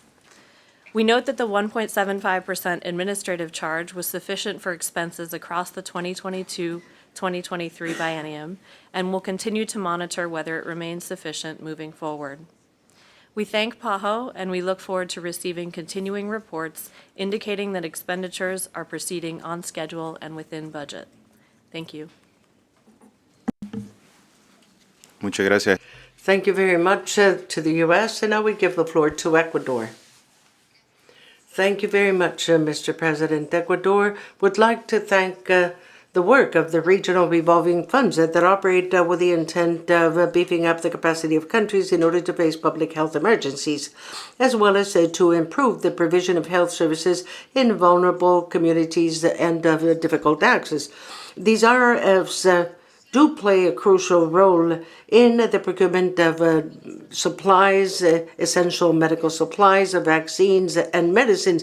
Thanks to the funds, countries in the region have access to quality products at accessible prices, which enables us to meet the health needs of our populations in a timely and efficient manner. Therefore, it is important to stress that the RRFs of PAHO have been designed in order to supplement national efforts on health by promoting solidarity and cooperation amongst the member states. It is through these funds that we can use to the maximum all resources available and to make sure that no country will be left behind in that fight in order to achieve universal health coverage and the Sustainable Development Goals.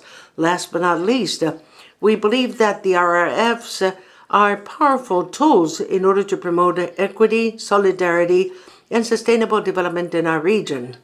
In working together and in making the best use of these funds, we can build a healthier future and more prosperous future for all our citizens. Thank you, sir. Muchas gracias, Ecuador. Thank you very much, Ecuador. And now we give the floor to Brazil. Thank you very much, Mr. President. Brazil thanks the Executive Manager of the Regional Revolving Funds, Mr. Santiago Cornejo, for the presentation of the report on the charge assessed on the procurement of public health supplies for member states. We particularly appreciate the detailed data on the destination of the financial resources collected from the administrative component of the charge of the Regional Revolving Funds. The contribution of the funds to health in the Americas is undeniable. As the report states, in the previous biennium, more than 130 million people were protected through vaccines and 37 million people through medicines and health supplies procured through the funds. It is not an overstatement that the fund has long been the envy of other regions. It can be said that the funds are some of our many crown jewels here at the PAHO, and we must seek to use them to their fullest potential. We commend the efforts on greater efficiency of the operation of the funds, particularly the investments in digital transformation, including the creation of the Regional Revolving Funds portal for member states. Likewise, we recognize the centrality of the technical assistance provided by the funds, such as regulatory strengthening, selection of optimal portfolios, and supply chain management. The funds play an important role in not only providing safe, effective, and quality products at better prices, but also in allowing member states to maximize the efficiency and the impact of their procurement. Mr. Chair, Mr. President, Brazil coincides that resources from the procurement charge should be invested in improving service and value for member states and also in strengthening the regional revolving funds. Of particular interest to my country is the development of opportunities for promoting regional manufacturing capacities and reducing the region's dependency on external suppliers.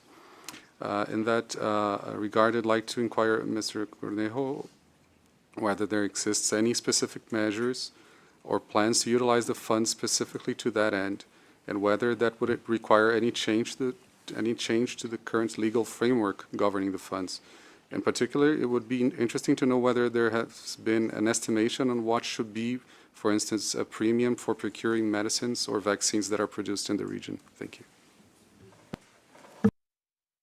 Muchas gracias. Thank you very much, Brazil. We now call on El Salvador. Thank you, sir. El Salvador takes note of the report submitted by Director Santiago Cornejo. We're very grateful for it. It's quite relevant. And at the same time, we believe that the strategic fund, more than a savings, is a support, and more than a support, it has been access to different strategies that can be expanded in the different countries. As for example, in El Salvador, that now enjoys a vaccination plan and a broader vaccination schedule, which was with the technical direct support provided by the Strategic Revolving Fund.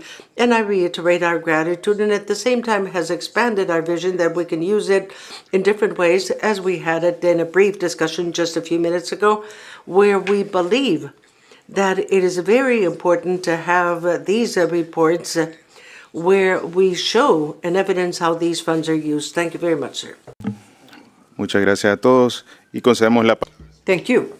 And with this, I give the floor to Mr. Santiago Cornejo for him to respond to these comments. And the comments by the United States, Ecuador, Brazil, and El Salvador. We are very thankful of your support and the solidarity shown every single time that member states access the revolving funds. Also the acknowledgement of the efforts that we have in terms of transparency and increasing efficiencies in our operations that are key as we move forward into the future. There were specific questions about regional manufacturing, and as I described, this is an area of priority in terms of what are we looking, and the great tool that our region has compared to other regions. Other regions now are looking at regional manufacturing, but one of the gaps that they have is that they don't have a system, a mechanism to estimate demand, to collect that demand, and that demand is what can ensure any investment in regional manufacturing to be sustainable. We have that unique tool. So we're looking at what amendments, what adjustments we need to look, and the different options. It doesn't have to just include price premiums. We are looking at all the different spectrum of the opportunities that it could be available, including the way we allocate demand, the terms of the demand, and really looking at what are the different options to decrease the production costs. So for our regional manufacturers, so they're able to compete in equal conditions. At the end of the day, we want a sustainable and competitive regional manufacturing. So how can we ensure on this? So these are different options that we are looking in terms of what could the revolving funds do or support regional manufacturing. Muchas gracias. Thank you. Director? Oh, I'm sorry. I recognize Costa Rica. Thank you very much. Thank you for the information.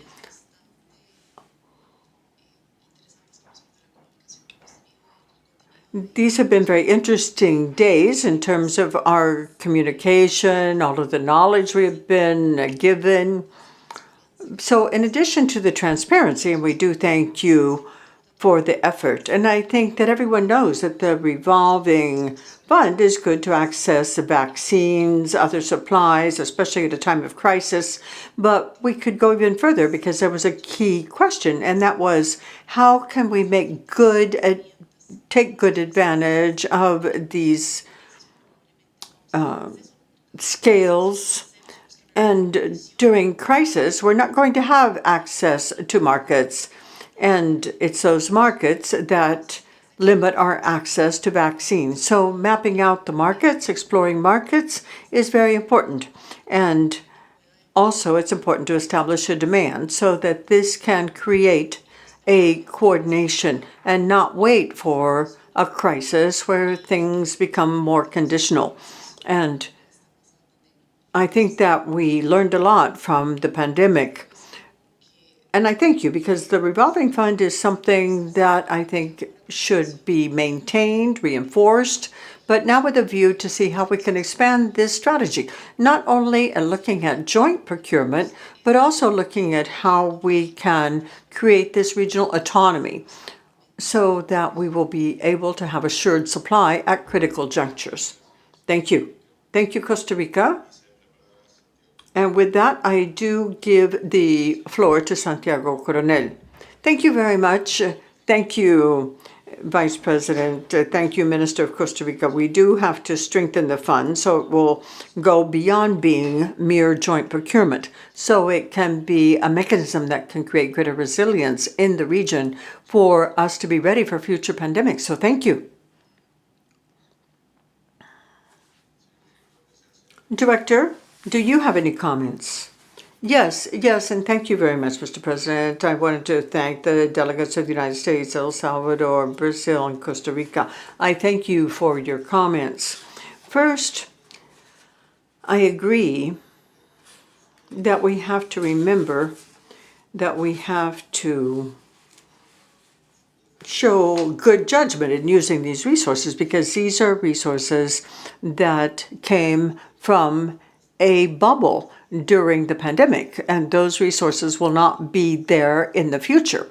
And so that is why we decided to invest these resources into all of the processes that can be modernized so as to facilitate transparency, the country's capacity to plan their own demand, also to administer vaccines, so to make good use of the resources that are one time only, so as to be able to engage in institutional strengthening of the fund without generating any activities that will require resources in the next biennium. Remember that now we're going to be using the funds that came from procurement during the pandemic, and that means that the curve will trend down in future years because we will go back to normal, quote, quote, procurement levels. Now, I do appreciate the comments that were made in terms of making good use of this opportunity, the modernization process, but we have to be careful to not use these resources for outlays that will require continuity in the future. Second, I think it's also important to reflect on what was said by the Vice Minister from Costa Rica, what was said by Brazil, the United States, about the regional situation. We, just as Santiago Cornejo was saying, we have a tool that is unique in this region. CDC in Africa said it is going to launch a regional procurement tool, but we see that in all the debates, all of the discussions we participate in. We saw that at the World Economic Forum in Davos, all of the different fora that are talking about regional production. But there are two barriers that you have to keep in mind. First of all, there's a regulatory barrier. In Africa, for example, the countries have to reach an agreement to decide how a vaccine produced in Africa doesn't need to have a license in each of the 54 African countries, because that could take a lot of time and also require a lot of resources. In our region, almost all the countries, almost all the territories of Latin America and the Caribbean have changed their laws and their regulations. And a vaccine, a medicine that is provided through the strategic fund, does not have to be registered with the regulatory authorities of each and every country. So that saves a lot of time. Now, also, funds have to abide by the highest quality standards for medicines and vaccines. In some conversations, talking to companies that wanted to establish a partnership with countries in our region, they were asking, couldn't we have a waiver in terms of production in the region? And I always say no. I think this should not be allowed. So a vaccine produced anywhere has to abide by the same quality standards to assure that countries will have access to a quality product. Then a second important thing is, how can we use these funds to support regional production? And here I link that to what was said by the Vice President and the Minister for Costa Rica about readiness for pandemics.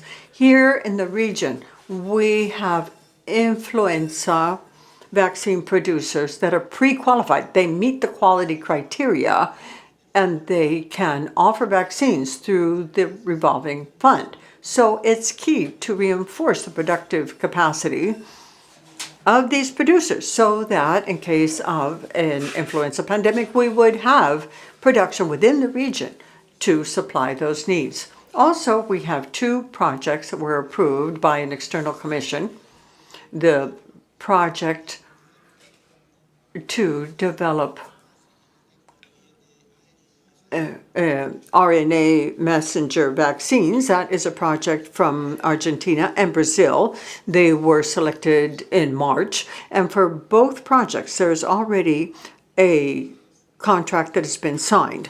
So the vaccines produced under this initiative will be supplied to all countries through the revolving fund. Why? Because it is a private investment, but it has strong PAHO backing in terms of regulatory capacity, training, and facilitating the transfer of technology process.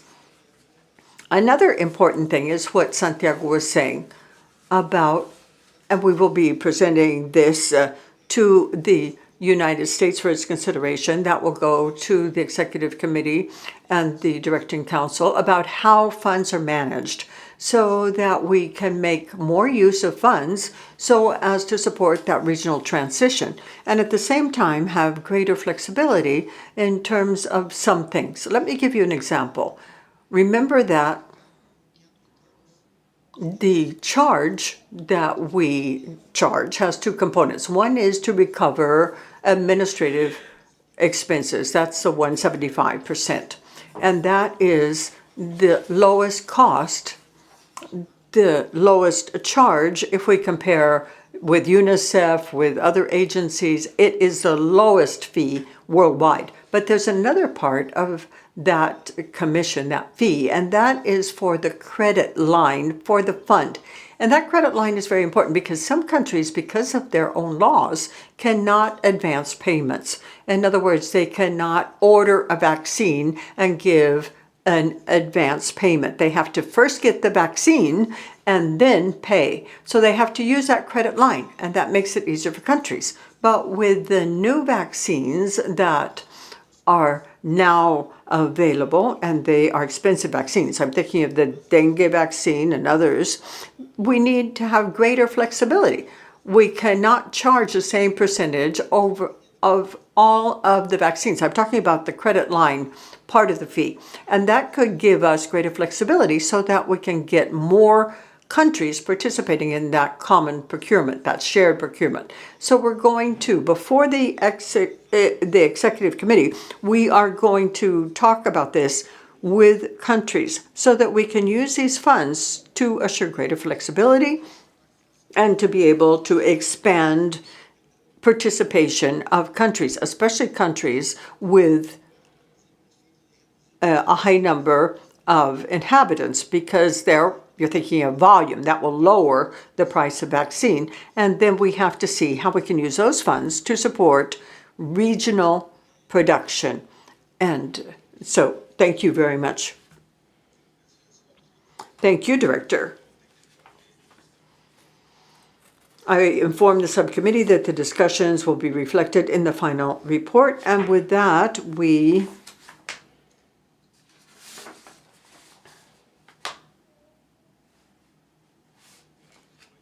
well, I'm told that we are going to take a break. We will take a 15-minute break. So we will be back at 4 p.m. Thank you. Lu, the room is, I think that... I didn't do anything. The room is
Continuaremos con... Let us resume, and now we move on to agenda item 3.1, outline of the end of a biennium assessment of the PAHO program budget 2022-2023, second interim report on the implementation of the PAHO strategic plan 2020-2025. I bring to the attention of the subcommittee document SPBA 18/2, and I invite Mr. Ronnie Massa, Director of the Department of Planning, Budget, and Evaluation of the Pan American Sanitary Bureau to come to the head table to introduce this agenda item. Please, Mr. Massa. Muchas gracias, señor presidente, director, distinguidos delegados, colegas. Tengo el honor de presentarles este punto de agenda,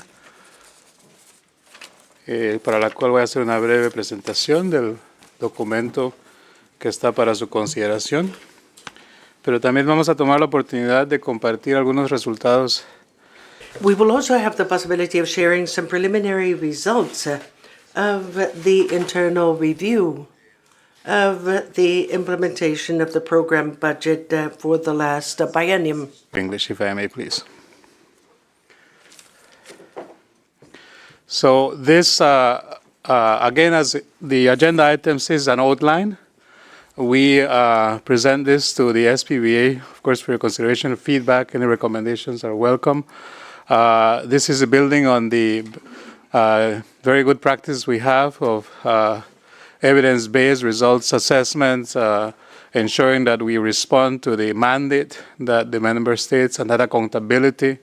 But in addition to the accountability, that we take the opportunity to not just document lessons, but to put in motion actions that will ensure that the organization, both the Secretary and member states, have clear identified those interventions on where we can close gaps, especially with the opportunity that this report or this exercise presents, which is the second assessment of the implementation of the strategic plan, and bearing in mind that this would be the first complete assessment after the formal closure of the pandemic, but also the last program budget 2024-25 to close the implementation of the strategic plan. So the timeliness of this assessment, and again the results, the recommendations will allow us to see where those opportunities on where we can accelerate or cover gaps, especially with looking at those impacts that the pandemic had, with any other emerging issues that occurred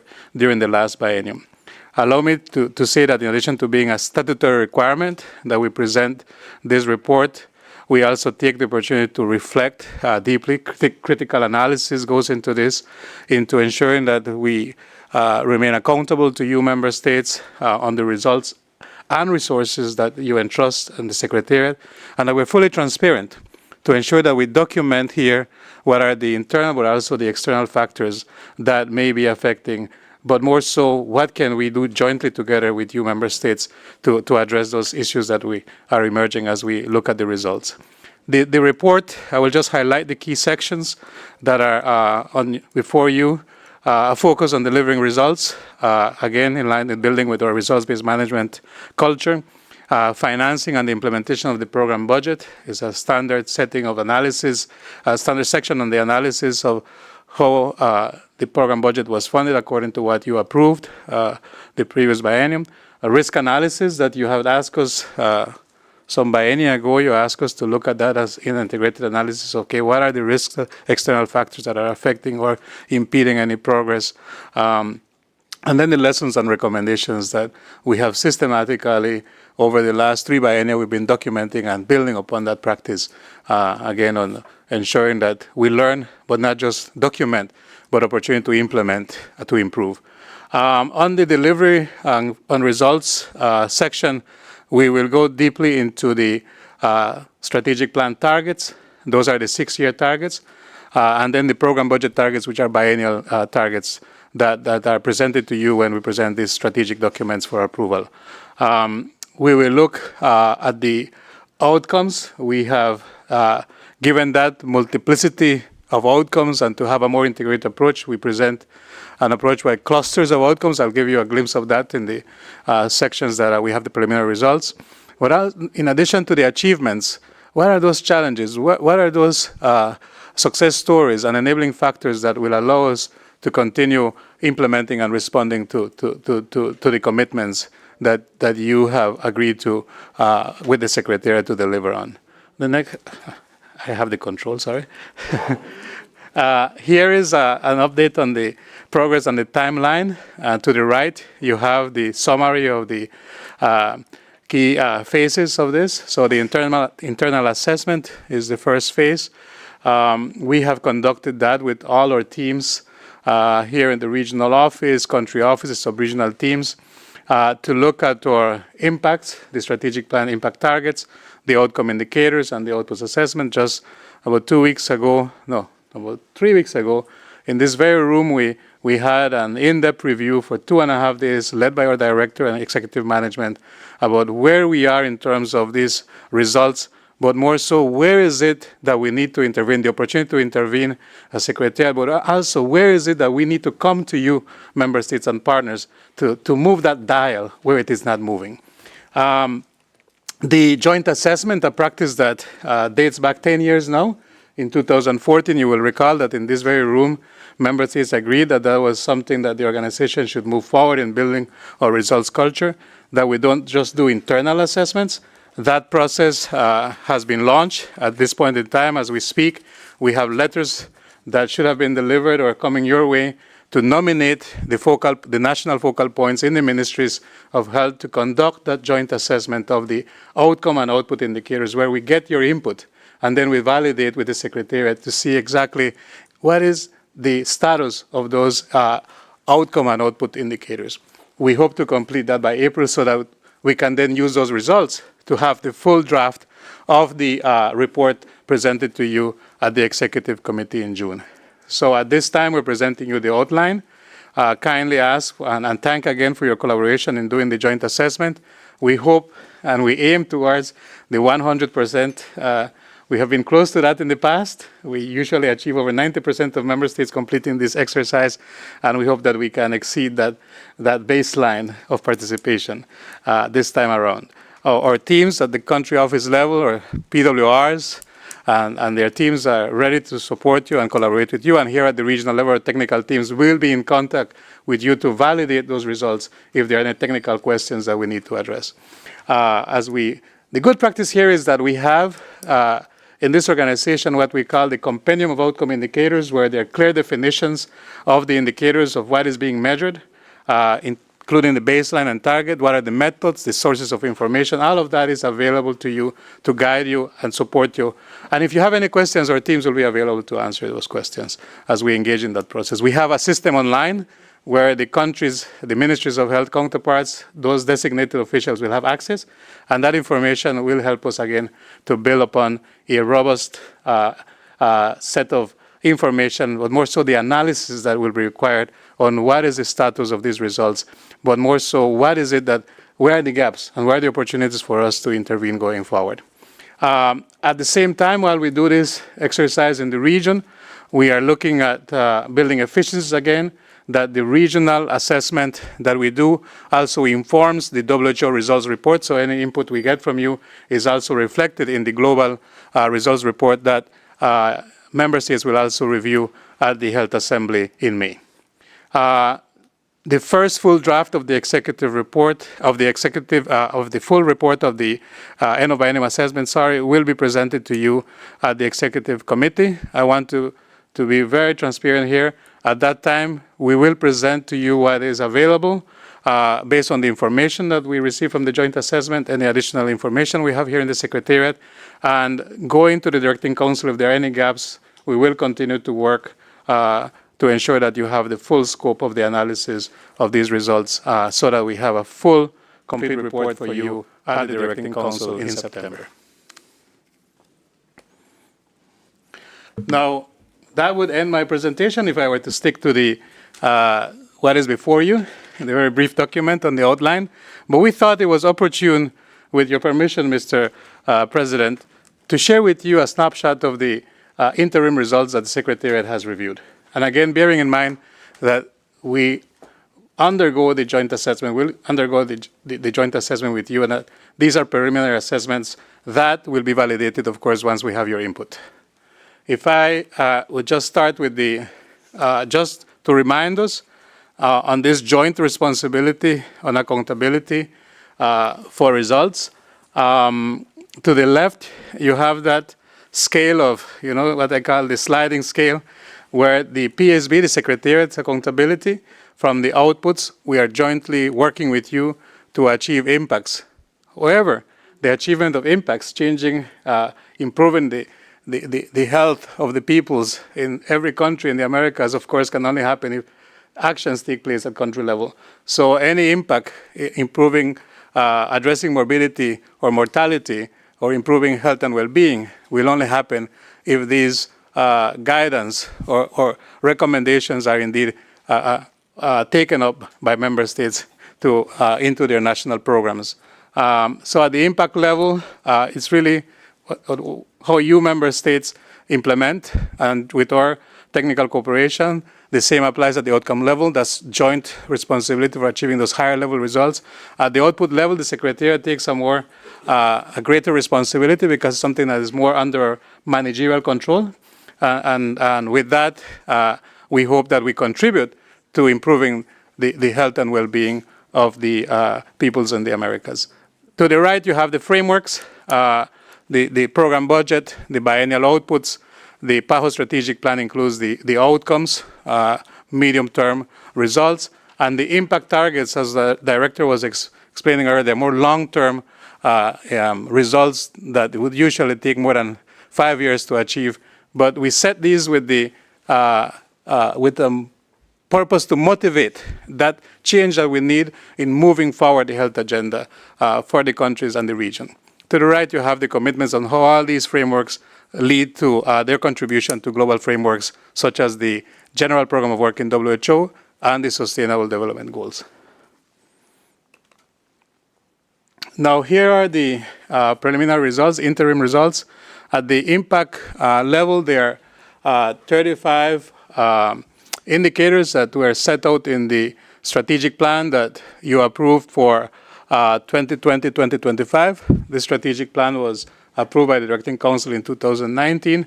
As you can see here, again, the important definition here, this is the highest level of change that is expected in health, morbidity, mortality, improving the health conditions. You can see here that about 20% of them would be, or 7 out of the 35 would really be on track or achieved. That is, again, long-term indicators, and the reflection here is, again, what is this telling us? 69%, or 2/3, are at risk. Some of it due to the impact of the pandemic, but not the pandemic alone. Globally, you perhaps, if you haven't heard this, the SDGs, about only 15% of them are on track to be achieved. So the situation globally is similar to the analysis we're seeing here in the region as well. About 20% on track. More analysis being done. We'll present the full details to you when we get to the executive committee. The 4 indicators that you see there in blue, no rating, is because we have no data. And the lesson learned here is in examining that when we put forward indicators, that they are indeed realistic and that they can be measured. We're looking at indicators that were adopted because they were agreed globally, but we were not able to measure them.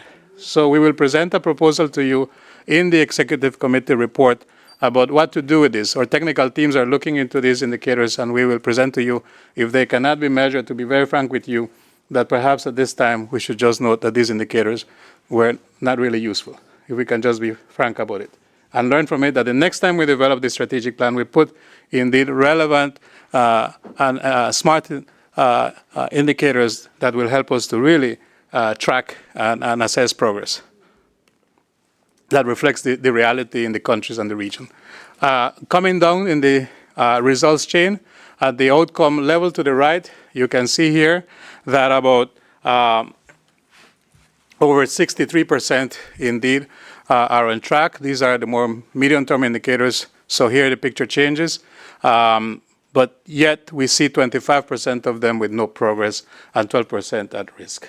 Again, we are examining all of this. When we come with the full report in the executive committee, you will have the full analysis of why is it that we're seeing the situation.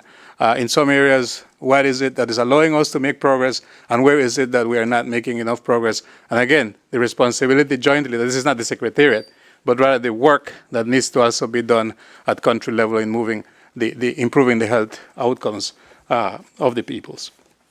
The output indicators, you can see here that when you combine what's partially achieved and what's achieved, we have about 80% of them. This is similar to what we have seen in previous assessments, but yet 16% are not achieved.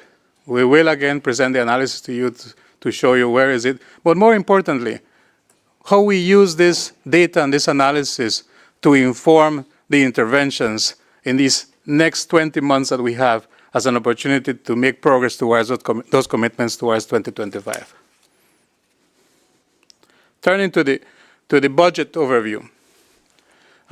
These numbers, again, are preliminary. When we have the financial statements, again, closed and reviewed by the external auditors, we will have the final figures. We don't expect them to change much, but they do tell us a very important story here.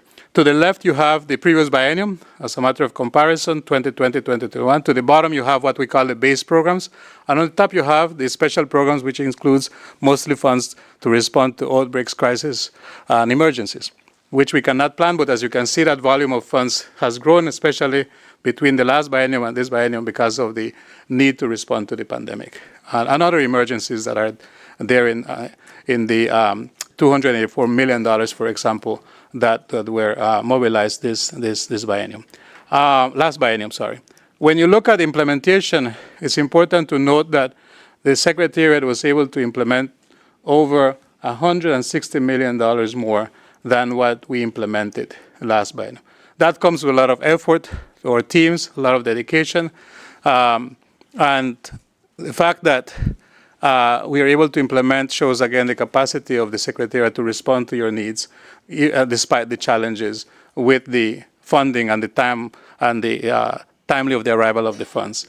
You can see here that our implementation is over 96%. If you look at the previous biennium, it was 92%. So while we had more funds and we had a bigger budget, we had a larger implementation.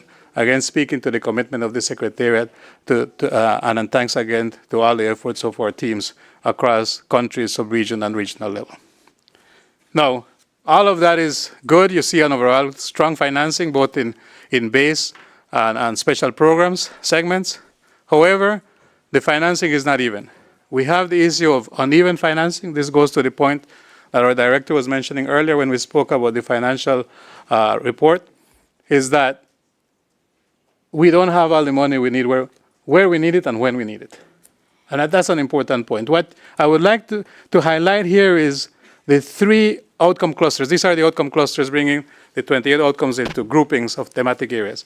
What you will see here is that there are 3 major outcome clusters which are very important. Health emergencies, the health systems and the life course, and the NCDs that had funding less than 80%. We usually would look at a threshold of anything over 80% would be reasonable to deliver on the results. These 3 clusters are below that threshold.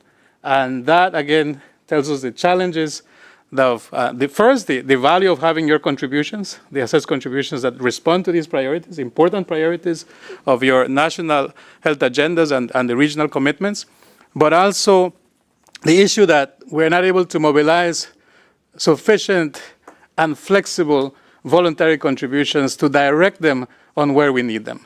And that's a point we really want to just share with you. It's a challenge. While we mobilize and there's opportunity, we're doing every effort to mobilize resources, there is a challenge to mobilize the quantity and the quality of resources where we need them. And then we also have the challenge of sometimes the funds come at close to the end of the biennium and we are not able to implement in time and deliver on those results and commitments we have with you. I think with that, I'll say thank you and thank you for your attention and be happy to address any questions you may have at this time.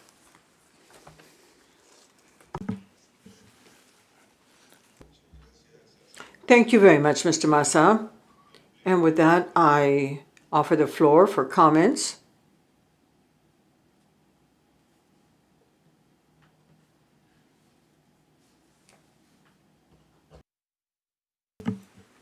Cedemos la palabra a Ecuador.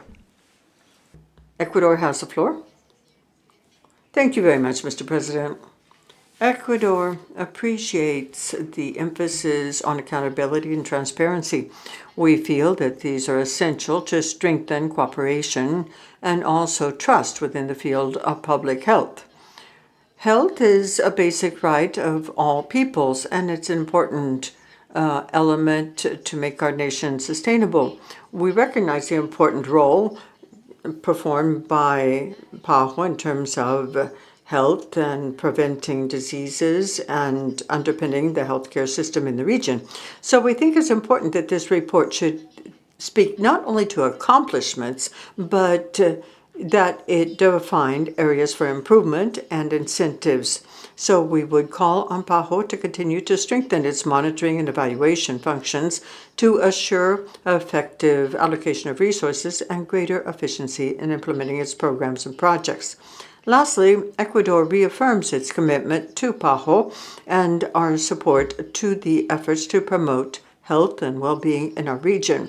We look forward to participating in this evaluation and also in a detailed analysis of the results of said evaluation. Thank you.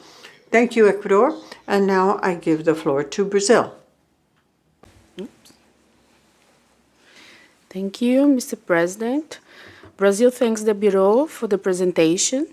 The end of biennial evaluation is one of the organization's main transparency and accountability instruments. It's an important milestone to demonstrate progress in relation to agreed goals and results and to identify gaps where the work can be improved. In the evaluation process, we recognize the importance of involving countries in the evaluation and review stages of national and regional strategies in order to guarantee more reliable data collection. In this sense, Brazil reaffirms its commitment to work together with PAHO with a view to analyze health gains, gaps, and lessons learned. We believe that keep monitoring and evaluating at national regional levels can facilitate necessary changes in order to face the challenges in public health issues, especially in a post-pandemic context. Finally, we hope that the final evaluation report, which will be presented in September this year, can be prepared and circulated as soon as possible, helping us to promote a regional alignment and to tackle inequalities that still persists in our region. Thank you.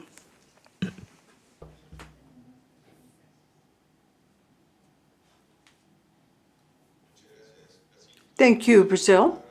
I recognize Mr. Massa. Thank you very much, Mr. President, and I thank the delegations of Ecuador and Brazil for their comments and also for their support and recognizing transparency and accountability as key elements in this organization. So my comment is, yes, we do agree. We will continue to work on this analysis to strengthen the mechanisms that are already in place. That's an ongoing effort. And I wanted to thank you for the commitment to engage in a joint evaluation exercise in your countries, and any suggestions you have to continue to build on this best practice, any comment would be welcome. And so we definitely will try to prepare this analysis as soon as possible so we can benefit for your input. Thank you. Director, do you have any comments? Yes, I do, Mr. President. I wanted to thank Ecuador and Brazil for their comments. And as Mr. Massa was saying, we will have a complete report ready for the Directing Council. And that will be a version that will be very close to what is going to the Executive Committee.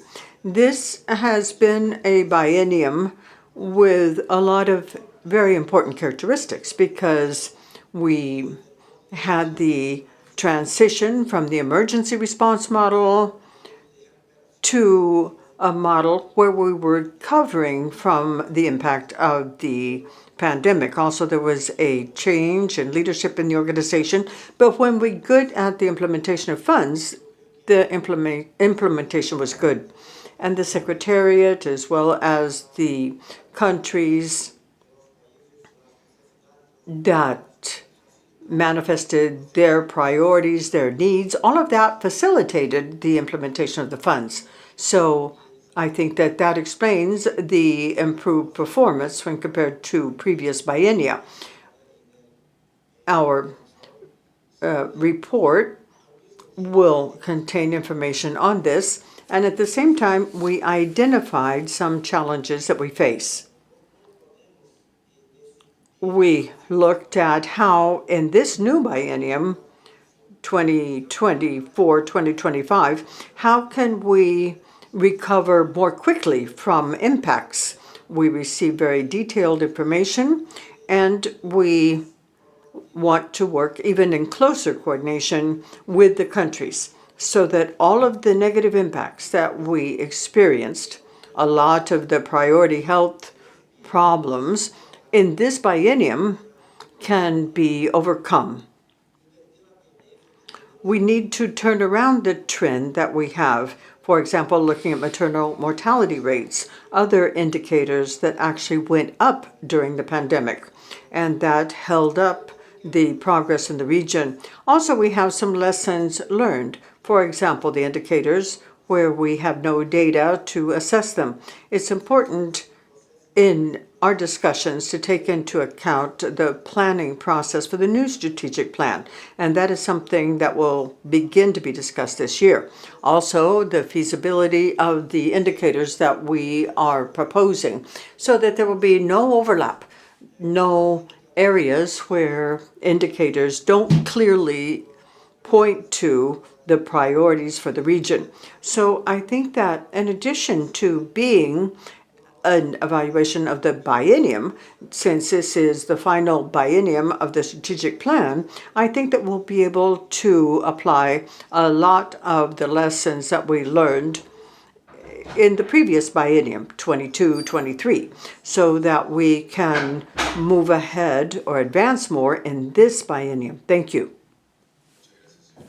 Thank you, Director.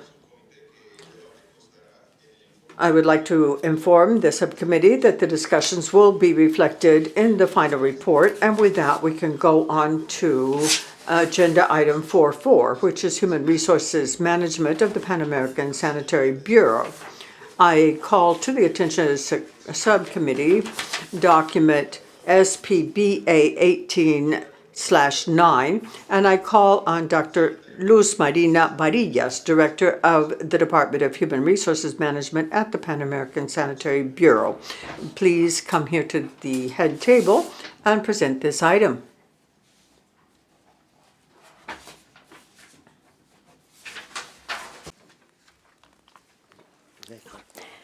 Muchas gracias, señor presidente. Thank you very much, Mr. President, Director, members of the subcommittee, colleagues. This document, SPBA 18/9, talks about the management of human resources at PAHO in 2023. It presents the trends and statistics of the staff in the period between January 1st and December 15, 2023, unless something else is stated. Now, we were successful in looking at the response to the pandemic, and also we did post-pandemic cooperation. The staff adapted to a new hybrid work setting, giving evidence of their resilience and their commitment to deal with emerging challenges in the area of public health and opportunities to improve the technical cooperation delivered to member states. Regarding the staff strategy, as Dr. Barbosa was saying this morning, we continue to work on the three pillars that you're acquainted with: agility, innovation, operational efficiency. So introducing this initiative, in addition to the fifth pillar, which is to modernize and improve PAHO management, has reinforced this strategy. And this slide only shows the initiatives of PAHO that were completed or initiated in 2023, and they're part of our personnel strategy. The document that you have received provides you with greater details. I would like to say that this initiative of strengthening PAHO country presence began in the office with the creation of 39 core positions that are undergoing a selection process. Also, within a spirit of transparency and accountability, key performance indicators were created for the selection processes. Staff was given access to the mentoring platform and also the United Nations Professional Networking app, and also in this way, performance was evaluated with a view to emphasizing best practices. And as part of inclusion and equity, we offered training for unconscious biases, and that was done to all of the heads of office in November of last year. Now, regarding the system of cases of wrongdoing, there were 4 cases of irregularities where people were implicated, and this led to taking disciplinary and administrative action. In the case of fraud, the person in general services was dismissed, and the amount that he had stolen were taken out of his terminal payment. And there was a case of a sexual misconduct where a contractor was involved. That person's contract was terminated and national authorities were notified. In the case of personal harassment, there too, a contractor was involved. The service contract was ended during the investigation, and this person will not be rehired under any contractual modality in the future. And the 4th case, where there was a professional staff member involved, there was misconduct, inappropriate and aggressive behavior. In that case, written censure was provided to that person. Now, regarding statistics on distribution of personnel in the office, you can see that on December 15 of 2023, the labor force was made up of 2,451 people.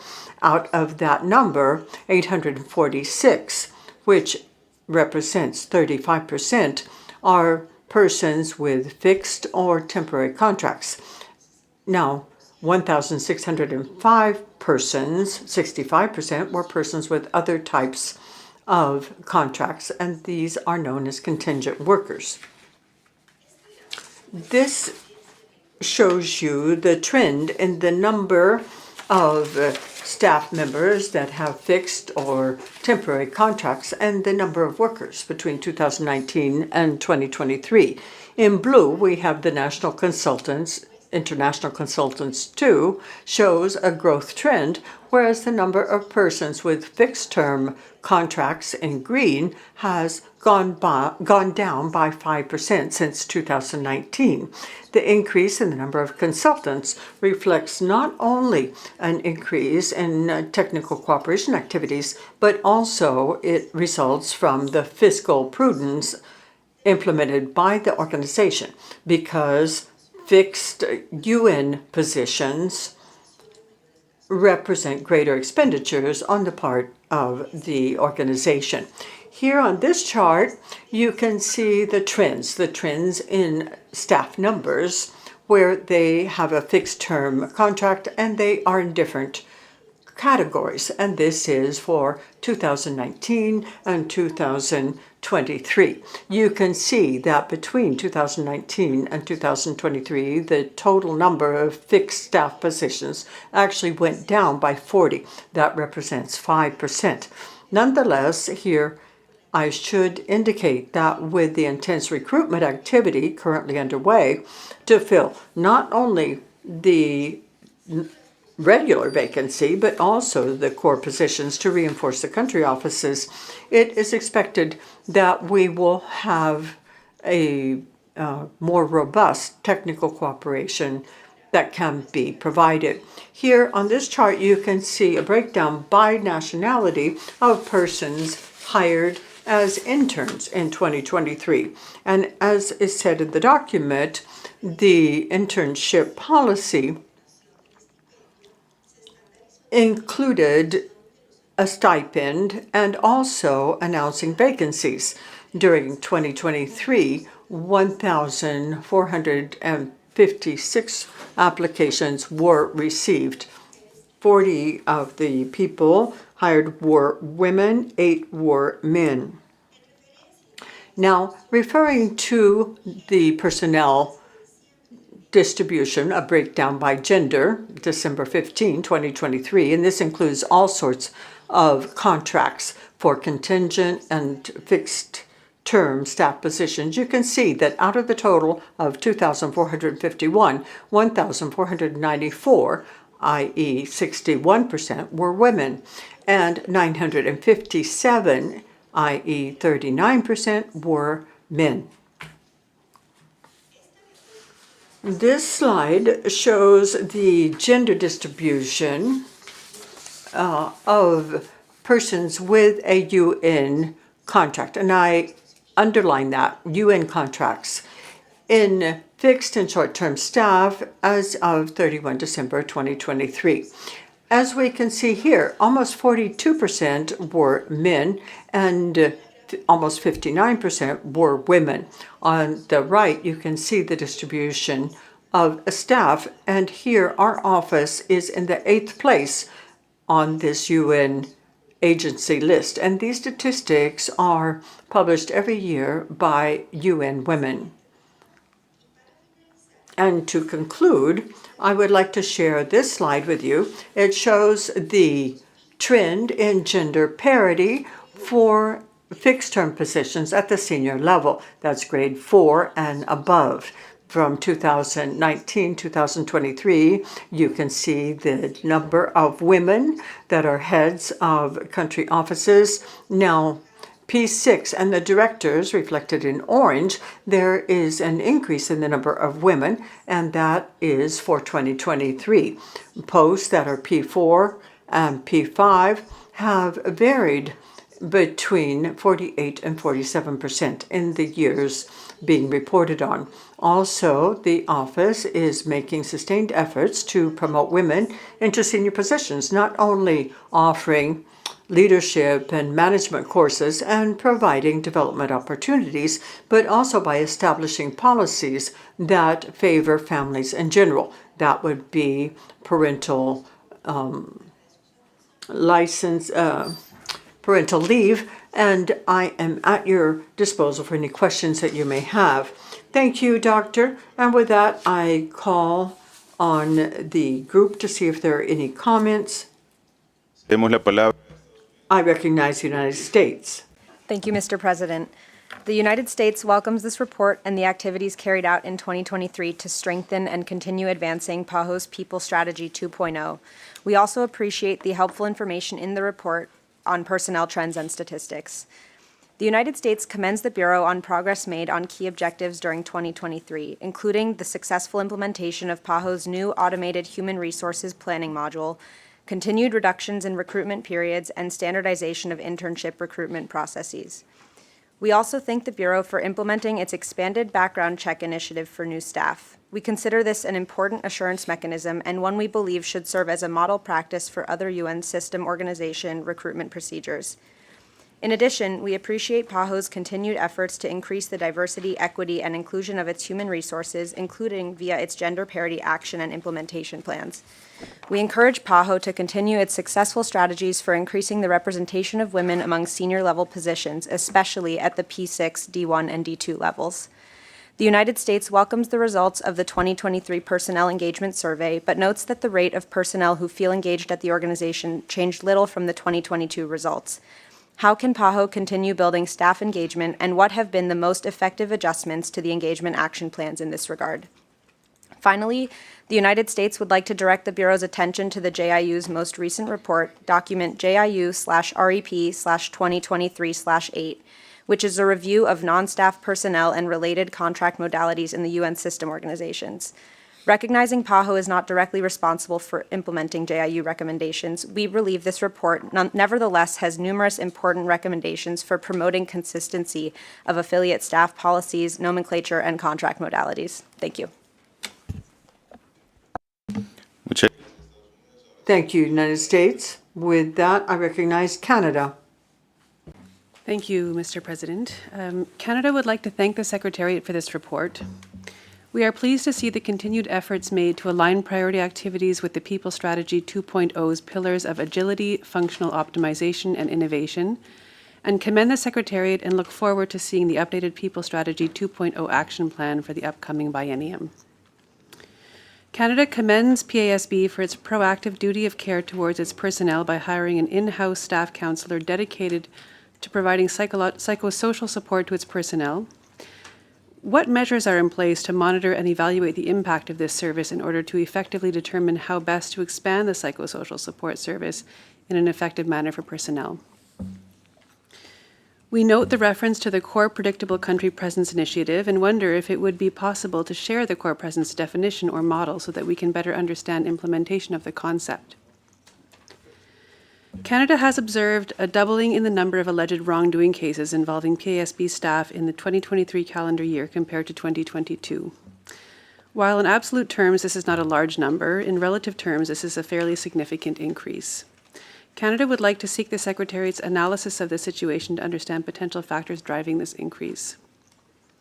Lastly, on gender parity, Canada is pleased that PASB aligned its gender parity action plan with the UN system-wide strategy on gender parity. Canada is also pleased to note that the organization continues to work towards improving and increasing the representation of women in fixed-term positions, and we encourage the organization to continue working toward the goal of reducing gender disparities at every level. Thank you. Muchas gracias, Canadá. Y ahora hacemos. Thank you, Canada. And with that, I recognize Argentina. Thank you very much, Mr. President. We are glad to see that the organization has done that transition from the pandemic to technical cooperation, and that they are implementing hybrid work, and that in terms of emerging challenges. That was reflected in informal meetings, consultations with member states, and we consider that that was very useful.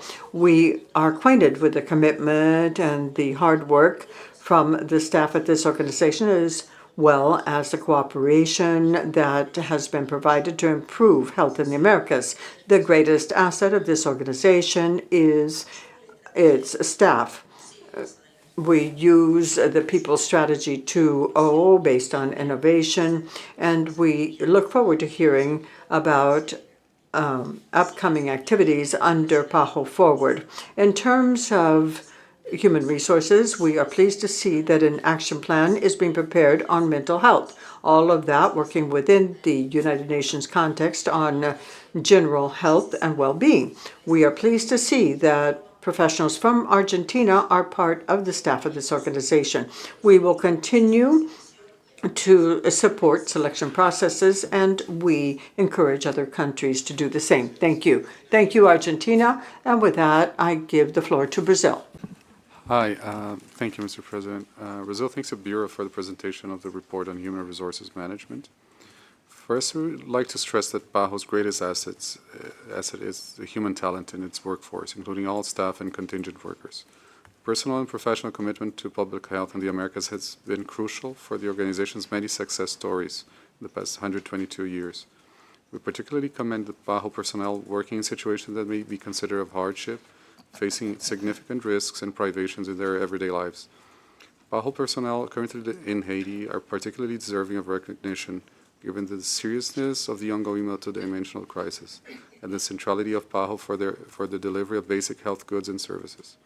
Despite the high level of risk, PAHO remains present on the ground, trying to attend to the most basic needs of a local population. Mr. President, Brazil is pleased to notice that the implementation of the People Strategy 2.0 continues to move forward and has reached significant results. We particularly value the efforts towards implementing the best standards regarding gender parity in the organization at all levels.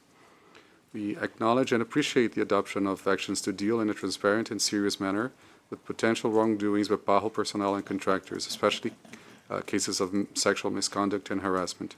That topic is of great priority to Brazil, so much so that at the Organization of the American States, Brazil has recently led the adoption of a resolution for promoting and strengthening the fight against sexual harassment in the organization.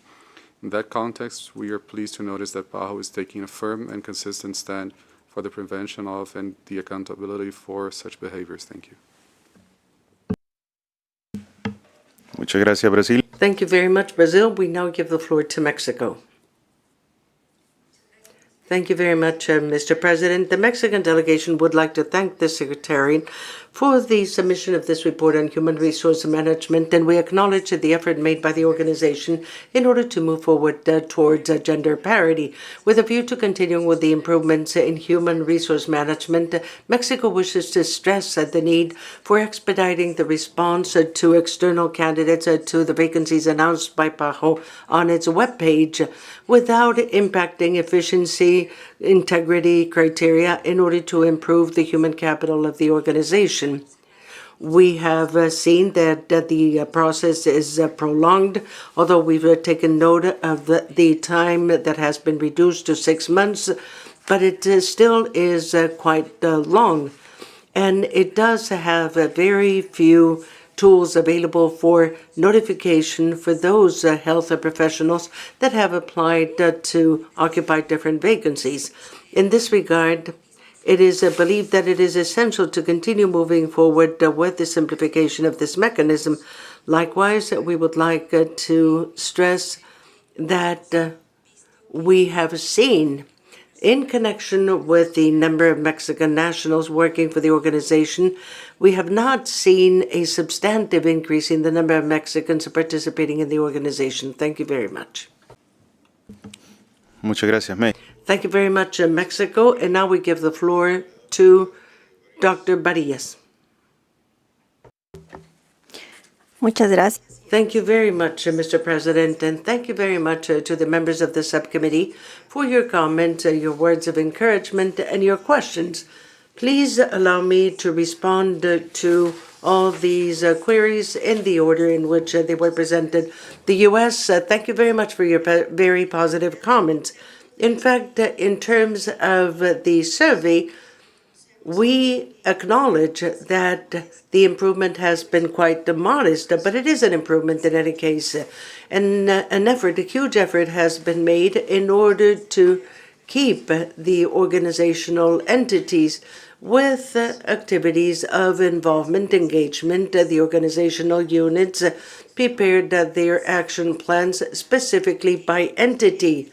The managers of said entities are responsible for setting in motion these plans with the participation of their teams. And obviously, the issue of engagement is an issue that has to do with a change in organizational culture. So the organization has made sustained efforts. We will continue to deploy these sustained efforts, and we clearly understand that this is a process, and we will continue working on it with that energy and that commitment by the organization. Now, in connection with whether it's been effective and what has worked in this term, it seems to me that including in the daily agenda the individuals, the staff, the personnel of the organization, it has been the most important element for persons and managers to be able to take the pulse and keep their attention on these topics. Obviously, these are just one of many topics that has to be looked after by the organization with the technical cooperation that we have. But as I was saying, we've made the best efforts, and we will continue to do that. The delegate of Canada, thank you very much for your comments. In fact, in order to measure the impact, or at least to be able to take the temperature of how the inclusion of the personnel or the people advisor has turned out in the organization, this year a poll was used, and it is the same survey that was used by the United Nations on mental health and well-being. And as part of the mental health and well-being strategy that has been presented, we clearly see maintaining these assessments, keep going with them in order to monitor the progress and to continue seeing what is the perception that individuals have about the program and about these services.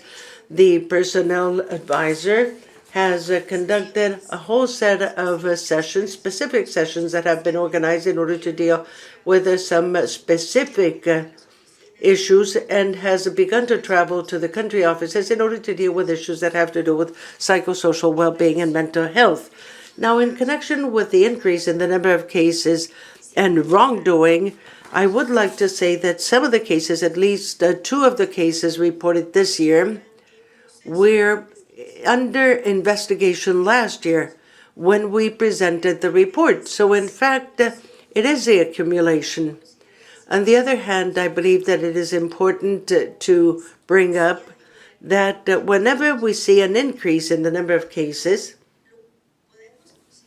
we can truly consider this as saying that the personnel is acquiring the culture of reporting these situations. And this also, once again, is a change in the organization culture. Now, in connection with the questions or the comments made by Argentina, thank you very much. Yes, we will continue to work on the mental health and well-being strategy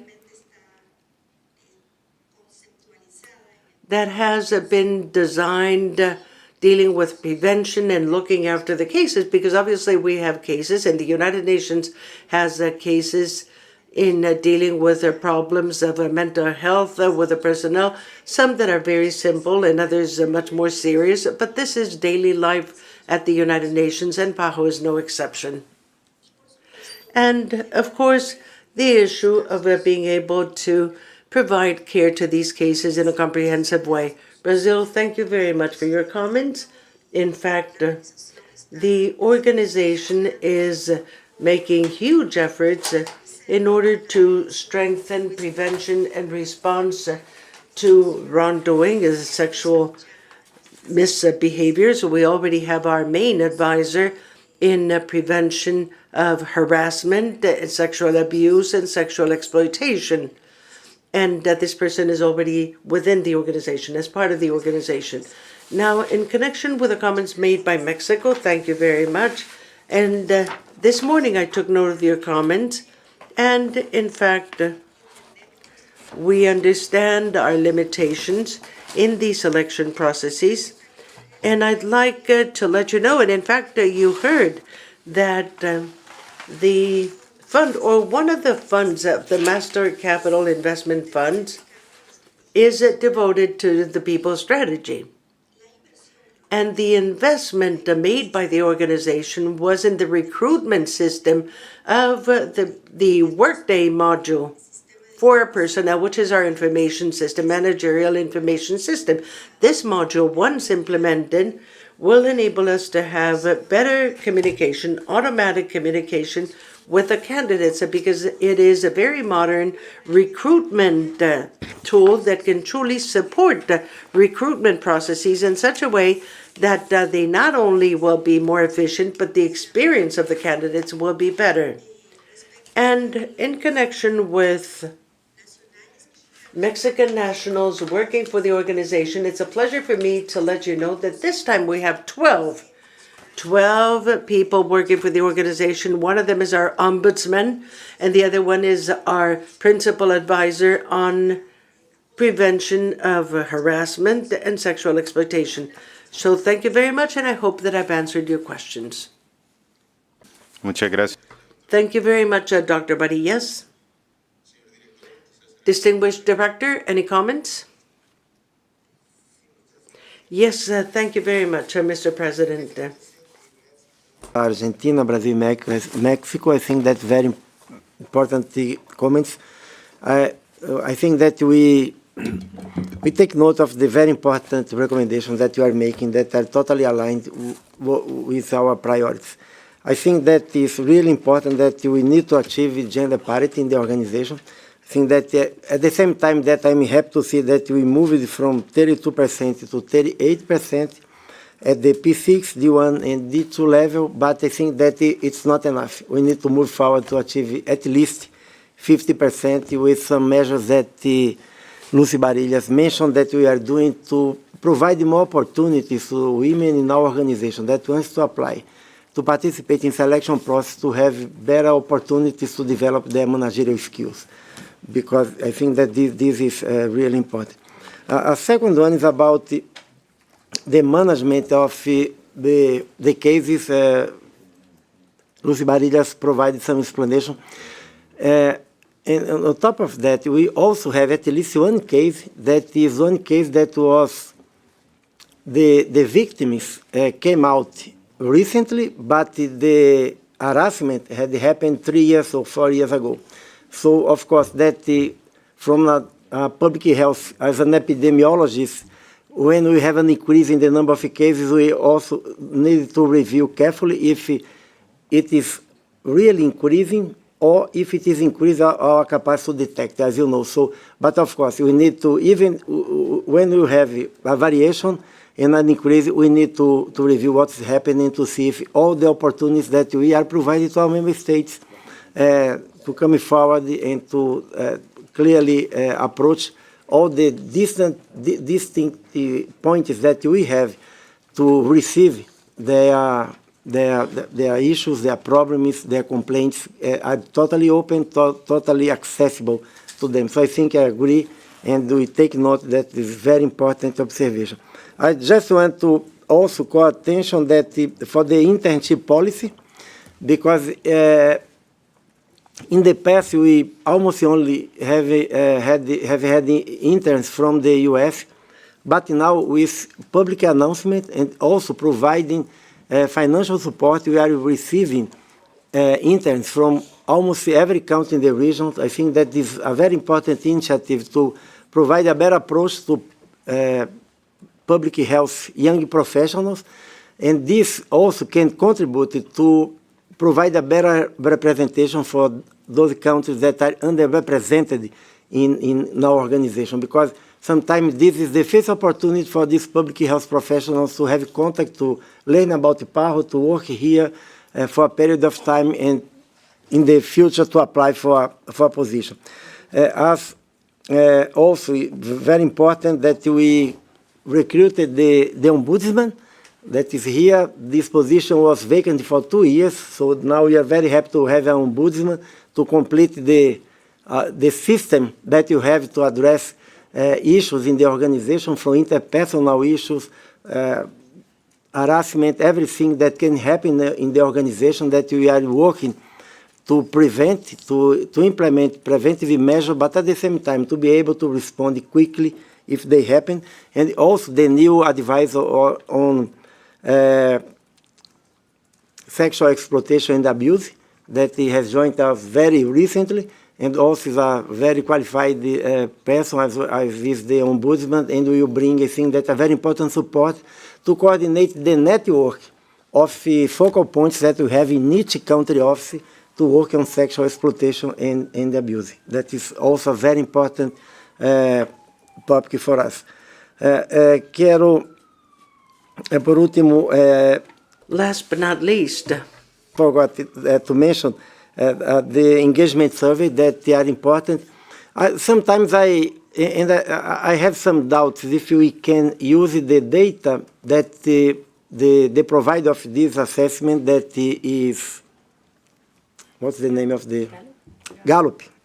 That Gallup, sometimes I think that, and I asked the Gallup if can you also provide an assessment of among institutions that are more similar, because sometimes to put an international organization together with private companies that have totally different rules, that even the way that their employees report or the comfort that the employees feel to report openly, the problem is maybe it's not the same as we have in governmental institutions or international government institutions. But I fully agree with you that we need to work not only to see the survey, but the survey provides information by cost centers, with the exception of cost centers that are so small that if we provide some information, the person could be identified.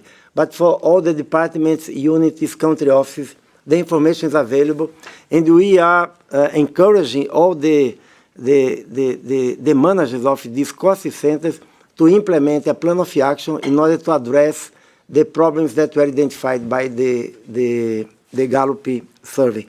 So I think that this is really important. And about the selection process, selección que la delegada... It is a selection process that was mentioned by the delegate from Mexico. Yes, we are concerned. Aside from that, this change that will be made to the system that we use Estelle has been in existence for over 15 years, but now we're moving to a more modern system. But we also followed a process, and I am asking all departments,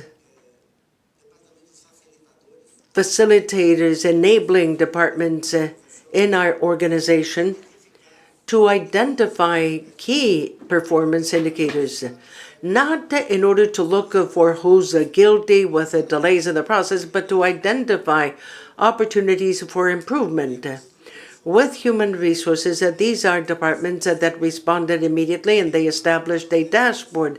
And for selection processes, for example, we can see that there are many opportunities for improvement with the managers that begun with the process and that many a times are taking very long in reviewing the short list, but also in the process of the human resource department in order to reduce the time to prepare the final report. So aside from the new system, we believe that with this new possibility of identifying in each step where we stand, where we find the bottlenecks that need to be dealt with, we will be able to have more expeditious processes without losing the possibility of having well-qualified, skilled professionals in a process that can really review the capabilities that they have in order to join the organization. Thank you very much. Muchas gracias. Thank you very much, Doctor. We would like to inform the subcommittee that the discussion will be reflected in the final report.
Bueno, ha sido una...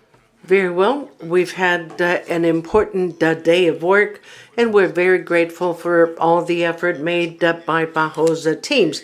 For tomorrow, we will have the various items in the morning, 3.2, 3.3.